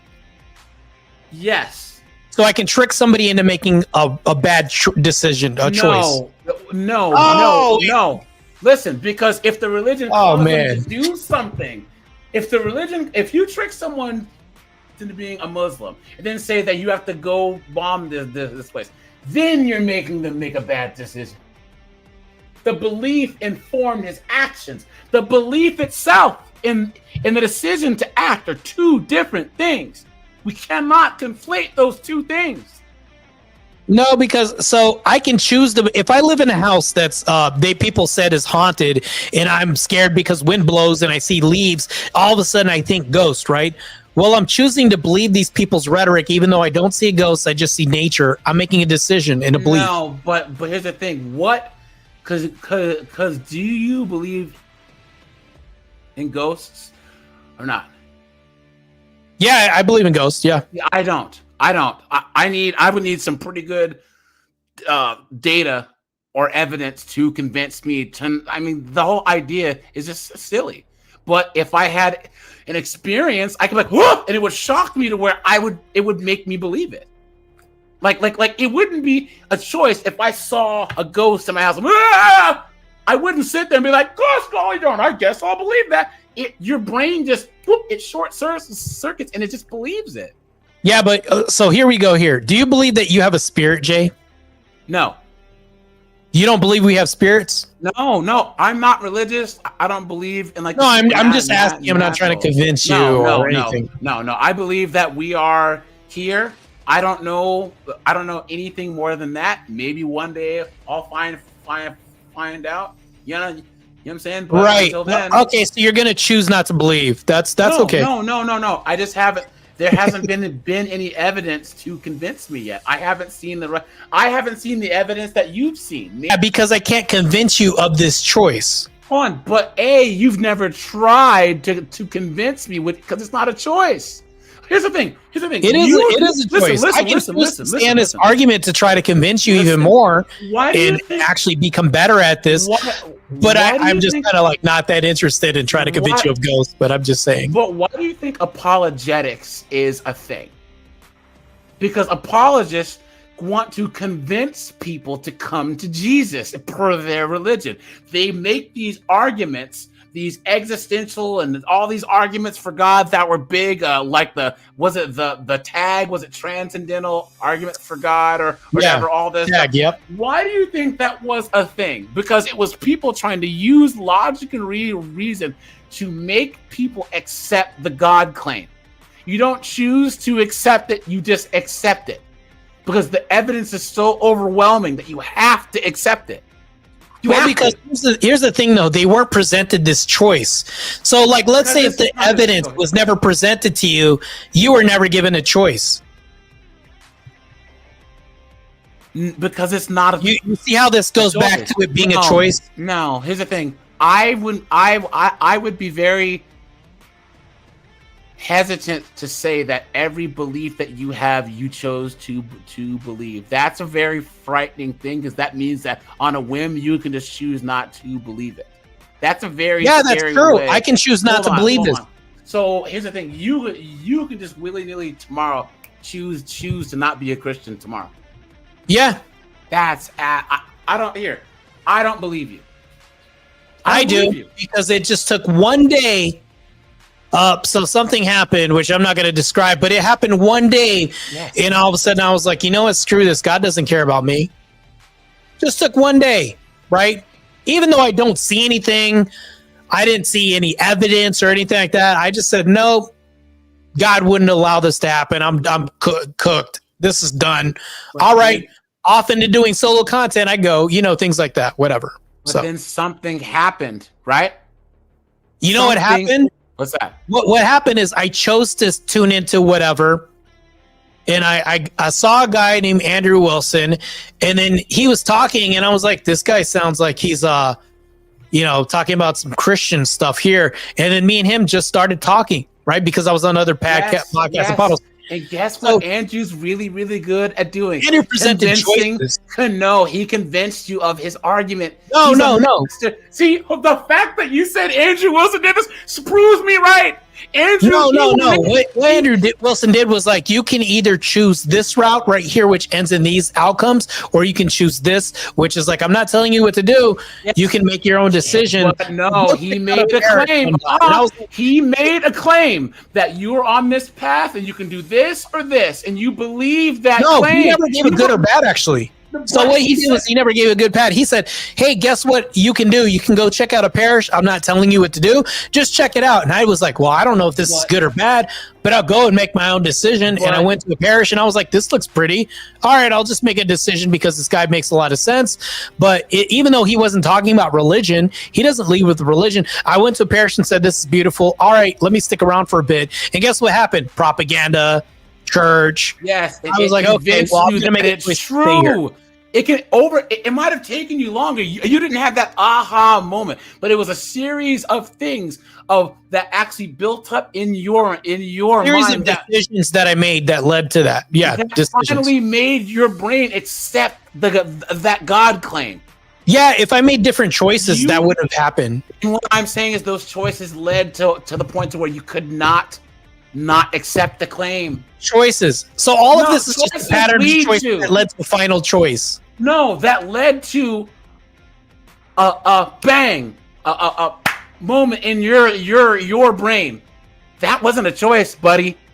That was a choice. I chose to accept Christ. So if I was a Christian, which I am, and I say I choose to accept Christ, how am I wrong? Because you were convinced of the Christ claim. Nobody ever says I was convinced. I was convinced to pick Christ. They say I chose Christ. Why do they use that terminology? Because that's the term. That's per the religious doctrine. But because you have to accept it, and acceptance is a form of choice. Listen, have you? No, it's not. Have you? It is. I have to accept it. I have to choose to allow this to happen. Have you ever heard of the guy who ran the Human Genome Project? No, he was like one of the most hardcore Christians. He was a total science atheist guy or whatever, right? He didn't believe in any religion. He was all about science. And then he went completely the other way, right? Why? He was walking along, right? And he was trudging in the snow. And he was in the mountains and he stopped and there was this beautiful lake with these 3 frozen waterfalls. And he looks and he says, wow. And he said, that must be the Father, the Son, and the Holy Ghost. His brain just clicked. He's like, wait a minute. He had, what's it called? Not an epiphany. Yeah. Or, well, what's an abraxas? Hold on. What's an abraxas? Hold on. That abraxas is that's when you're given knowledge, right? No, that's a revelation. Abraxas is done, but he had a revelation where he's like, Christianity's true. And from that day, he was a hardcore Christian. That moment, he says, that moment right there is what convinced him. He had no choice in it. He looked and bang, his brain just changed. My friend Josh, he was an alcoholic. He was a junkie. You know what I mean? He went to, and then one day he was in the dark and he had just used again, right? He didn't go to any meetings. And finally he had his moment. He gave himself over. It wasn't a choice to him. He was convinced that this was the way. So that might work for you, but I know people who've accepted this God claim, and there was no choice. Matter of fact, there's a guy who calls it into my show. Matt, shout out, dude. You know, he's a special forces guy. He got shot. You know, then he was an alcoholic for 10 years. Jesus saved his life. With him, when he finally looked into Scripture, it clicked. Now he's been in recovery for like 7 years. Whatever. So I'm not gonna denigrate what his experience is by saying he just said, well, okie doke, and just chose to believe. You know what I'm saying? It's a difficult thing. The brain is a very, very tricky and powerful thing, and that's why belief is so powerful. There's Christians who believed and were thrown to the lions and were all these other things. I don't believe that they did that because they chose to believe in this. I think that they had no choice. They believed in the God and Jesus. They believed that what they were doing was right, and they would sacrifice their lives for it. So here's the thing, though. Trivializes things. The reason why choice is layered all throughout, because you can choose your evidence, you can also choose to question and evaluate the evidence, and you can also choose the mental process of which you go down to and try to discern which one you want. So it's not only layered with choice. So here's the thing, though. You can't instantly choose to believe something without evidence, right? Which makes it a choice. You can also choose how to engage with the information or data that you're presented with, which arguments to consider on why you want to choose this, which over time shapes what you're going to eventually believe, thus making this a choice. Like if I'm going to marry somebody, I have to make a set of decisions, which leads to a set of choices for me to decide on what I want to believe in. If I accept marriage as the true thing, all these choices led to a decision, which led to a belief. This is all imbued with choice throughout. It's just layered with choice. So, I mean, I don't know how we can escape that. There's something that woman's going to do is going to convince you that she's the one you want to marry. And then guess what? I choose the woman. You believe it, but then, you choose her first, and then she convinces you. Then you choose to marry her. You choose to marry her based on the belief that she's the one to marry. 2 steps. Step 1, believe it. Step 2, do it. Step 2 is a choice. Step 1, no choice. So I also believe that choice can be forced into you, and not to mention forced into you, but choice is also something if that it's forced, you don't have a choice. They took your choice away by right. But the reason why they take your choice away, do you know you just said choice to describe the thing as well too? They're taking what away? Choice. Listen, if I hold a gun to your head and say do X, there is no choice. Well, guess what? I can refuse and pass away. I made a choice. I guess. You know what a martyr is? Martyrs are people who made a choice too, right? Yeah, that is true. Well, once again, you are doing that based on your belief. If you want to be a martyr, then you believe You didn't choose to believe that you were martyred. You were convinced. That you Well, were gonna be hold martyred. on real quick. There are martyrs that also said, because there was a time in history where they had these Roman soldiers. In these martyrs, 7 of them believed, but 1 of them said, nope, I choose not to go along with this belief system. One person actually saved their life and denied. The other ones were like, nope, I'm going to choose to stick along with this with my fellow brethren. So a choice was made that day.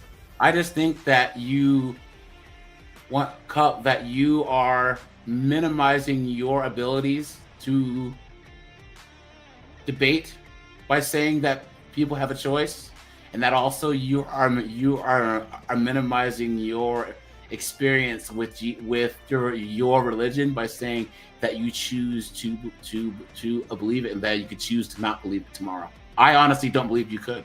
I think I make a choice because I have to. You are a believer, and that I believe that you would die for your religion. That you wouldn't. Well, that's a choice. Yeah. Here's the thing. No, it's not a choice because you would not cease to believe it. If someone held the gun to your head and said, "Renounce Christ, or I'll kill you," guess what? You're not going to choose. I'm presented with 2 choices, right? Yes, but you're the choice of the action, not the belief. Right. Well, my belief system would be in alignment with my choice. I can't divorce the two at that moment. Yes, I have to make a choice because you believe things that you don't act on all the time. Well, like that would be called denying my belief system, which is a choice, right? No. Oh, crazy how that works, right? No. The I can choose to lie to myself, right? Yeah. No, you can't choose to lie to yourself. How do you lie to yourself? Hold on. What do these delusional women do all the time then? But we're talking about. Do they not choose to lie to themselves? Listen, Marte, if someone holds a gun to your head and says, "Renounce Christ, or I will kill you," if you say, "Okay, fine, I renounce," you're just lying. You don't actually believe it. You're choosing to lie out loud, and you might repent. I'm what to lie? I'm doing what to lie? You're Choosing doing action, but your belief is still the same. No, Your because belief guess what hasn't happens? changed. Propaganda. I'm propagandizing myself to actually believe opposite now. I'm betraying and lying to myself. You're just That's betraying this. Is a lie an action? But do you know that contradicts itself? Because if I lie to myself, I've never really believed anyways. Because if I've lied to myself, I believe. No, because let's just say that you're doing it for survival, right? You can make an action that's contradictory to your beliefs. People do it all the time. Look, I can be a liar. I can be a disingenuous believer, but that's a choice for me to be disingenuous. Yeah. Yes, but you would still be a believer, correct? I mean, you would then classify that person as not a true believer. Thus, they made a bad choice. But what about the circumstance? If someone holds a gun to your head and says you have to renounce Christ or I will kill you. So I'm presented with 2 options, which are 2 choices. Based on your beliefs, you now have 2 actions that you can do. The belief will not change. It's the actions. You can either choose to renounce Christ or die. Your belief won't change either way. But here's the thing, though: if you do not believe, not believing is also choice. I agree that not believing is not. You can choose not to believe in ghosts, or you could choose to believe in ghosts. But can you choose one to just? Can a true believer, a person that honestly accepts God, choose to just not believe in God tomorrow? But that's like saying, can a person truly pick a choice or truly not choose something? That's all that's saying is like, do you truly choose something or truly not choose something? That's all that's saying, really. I don't know, man. I think that that you are a pretty pious guy, and I don't think that you could ever just wake up tomorrow and just not believe in your religion. You just, that's just not a. I can choose to be really stubborn, AJ. You know. Gee, you don't say. No, but look, man. I can choose to be extremely stubborn, Jay. Just to let you know. Look, I'm gonna end here. This once again. All right. You cook people. That's what you're good at, is cornering people with their arguments to where their brain just has to accept your arguments. Like it's not a choice for them. Like they make these stupid claims and you counter them and you just crush them. And that's what you're doing, is you're appealing to that part of their brain that has to accept your argument as being true. Well, A, because they're telling the truth, right? And B, I hope so. I hope I make good choices to inform their decision. now we do live in this TikTok world where they're trying to get gotcha moments and all this foolishness. But that's why a real opponent would actually shake your hand and say, you know what, Marte, you are right. You got me, bro. Because I can't say that I'm not convinced. I have no choice but to believe you. You know what I'm saying? I have no. That would be very rare because they would be going against the grain of like they would be choosing to be righteous instead of non-righteous. But yeah. And I don't think we're gonna actually have yeah. We would have to agree to disagree or shelve this. Yeah, so, but if I could just say one more thing, I was on another panel Yeah. earlier, and I told you guys that I used to be part of that whole atheist plus, Matt Dillahunty, community back in the day. Yeah. And they're all a bunch of fools, all of them. They let in the church of woke, and now so Feminism. More, but transformerism and every all that single stuff, one yeah. of their debates is all pronouns and rainbow flags and open borders. What does it have to do with religion? I've seen more right wingers argue religion and religion only, whereas these atheists and stuff always want to bring in gay marriage and all this other stuff. And I would say right now, the most dogmatic, the most discriminatory, the most exclusionary group of people are these atheist dunderheads. They do everything that they claim that you religious people do times 1,000. If you they would say that well, we would have like blasphemy laws against them blaspheming God, but at the same time, if I'm on YouTube and I talk about the Jays or something, my YouTube channel gets taken down. Yeah. If someone says something to Marte about Jesus, he's not going to call the person's work and have him get fired. You know what I'm saying? Right, yeah. But these knuckleheaded atheists, and that's why I dropped out of that whole movement, and that's why I'm like a non-believer that supports guys like you and Andrew Wilson, because I believe that you guys are actually doing more good. If you guys' influence spread, everybody in the United States wins. That's just how I feel. So, but all right, my friend, appreciate you, pal.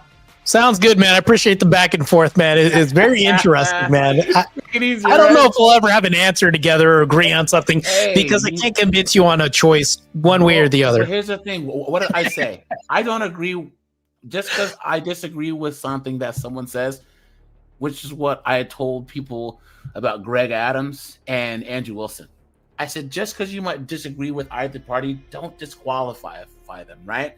True. Both of them, but are their intentions good? I believe that Andrew Wilson's doing a lot of good for young men. He's making them more conservative. He's making them go to the church. He's making them avoid these 304s. You know what I'm saying? And Greg he's red pilling a lot of people. Yes, and Greg But Greg would say I'm wrong for saying that. Yeah, Greg Adams, though, he believes that what he's doing is right, and he's having this positive. Like if Andrew Wilson and Greg Adams sat and had a beer, they'd agree on open borders. On closing the border. They would agree on capitalism. They'd agree on all types of stuff. But there's a couple of issues that they just agree with. You and I disagree on this issue. You are religious. I'm not, but we agree. Like this is like the first major agreement that you and I have pretty much had, other than maybe like a marriage thing. But other than that, dude, like I said, I will come to bat for you anytime.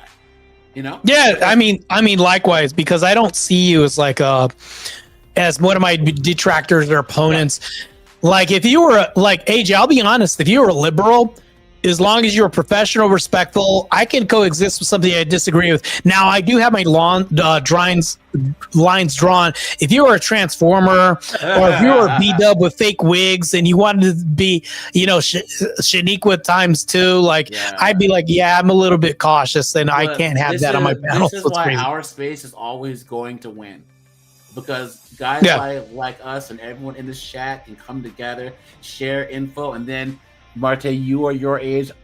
I'm in my 40s. we don't compete with younger guys. We try and make it so that they don't make the same mistakes that we did. We want to help you guys. We aren't competing with these other guys, but these women, these liberals, they are trying to compete with people younger than them to see who can be a bigger degenerate. You know what I'm saying? Like, how does that work? So yeah, it's just bad. But I think I still hold on to my claim that is true. You would probably agree with me that these Shaniquas out here don't swim because it would mess up their weaves, their lashes, and everything else. That's why when they say black people can't swim, no, we really know it's because it would mess up all these fake horse hairs that you have in your head and everything else. And I think that's why we got the bad stigma of black people can't swim because of that culture. Guys, Marte and I being black and thinking the way that we think, you guys know how much crap that we I don't hang around a lot of black people now, but my adult life being conservative, like my late 20s, 30s, and 40s, guys, I don't even try. We are successful, educated, conservative black men. Guys, we've had to separate ourselves completely from this foolishness. True. Because yeah. It's crabs in a bucket, but you just get out of the bucket and nothing's making me go back. Nothing. So, but all right, my friend, I appreciate you. Sounds good. Appreciate it. Talk to you soon, Jay. Yep. All right, guys, that wraps up the stream. And yeah, that was a very interesting discussion. I think we talked circles around each other. But when it came to choice, I believe that I am right. I do believe that, or belief systems, I do believe that I am right. Beliefs are a choice in the end. Because if I present all these religions and I had to choose one, I just said it right there. I had to choose orthodoxy. And then I asked him this. I said, if I'm choosing Christ, would I be wrong in saying that? He said, yeah, you're wrong for saying you chose Christ. So Christians are wrong for saying that they made a choice to follow Christ. Hence this being a choice. And he would say, no, I'm not going to, because that would be a nasty bullet to bite, which I presented to him. I said, well, if you're going to choose Christ and I choose to follow Christ and I choose to submit to Christ, this is all a belief system that I'm choosing. How is this not a choice? You notice how he didn't say that that's a choice. So he would then have to admit, which he did, that nobody chooses to follow Christ. But Christians all over the world say, I choose to follow Christ. You know, anyways, that's my rhetoric. But he's even said I stomp people in debates. Notice how I didn't agree with him or any of that stuff, because I'm really even unbiased when it comes to my own claims and my own abilities. I don't actually know how good I am in debates. He'll say this. I'll let other people speak for me and say that. If somebody thinks I'm good, I'm going to let them say I'm good, and I'm not going to interrupt them. But if somebody says I'm a horrible debater, I would ask a question, but I wouldn't interrupt them. I'd say, well, what could I improve on? In what way could I be a better debater, right? Things like this. But I try to be even unbiased and impartial to myself because I'm very inquisitive by nature. And if somebody tells me that religion or beliefs are not a choice, well, this is a very fascinating discussion to get down on and talk about, because I do believe that you ever heard the thing, should you choose to believe? You ever hear anybody say that? Well, that's a choice. We hear this all the time.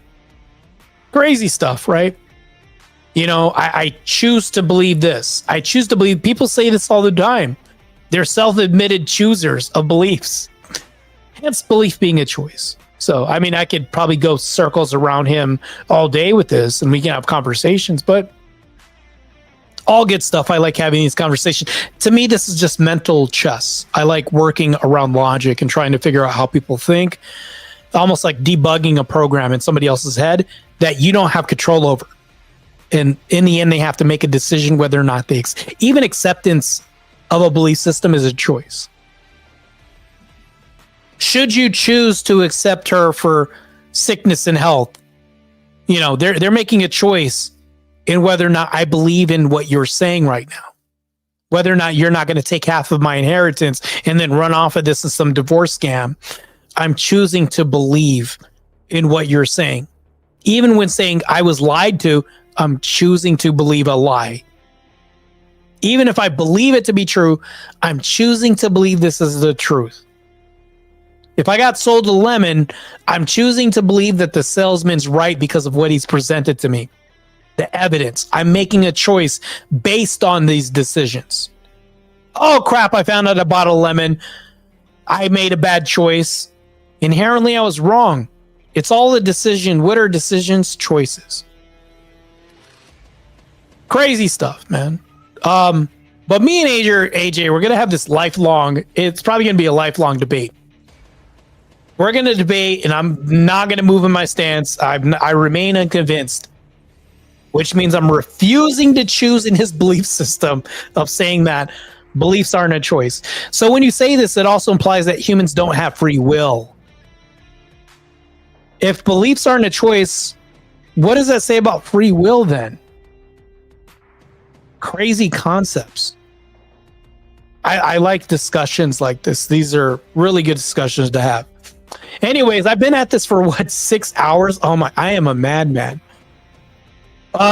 Anyways, until then, I will see you guys soon. I'll go ahead and put this up again.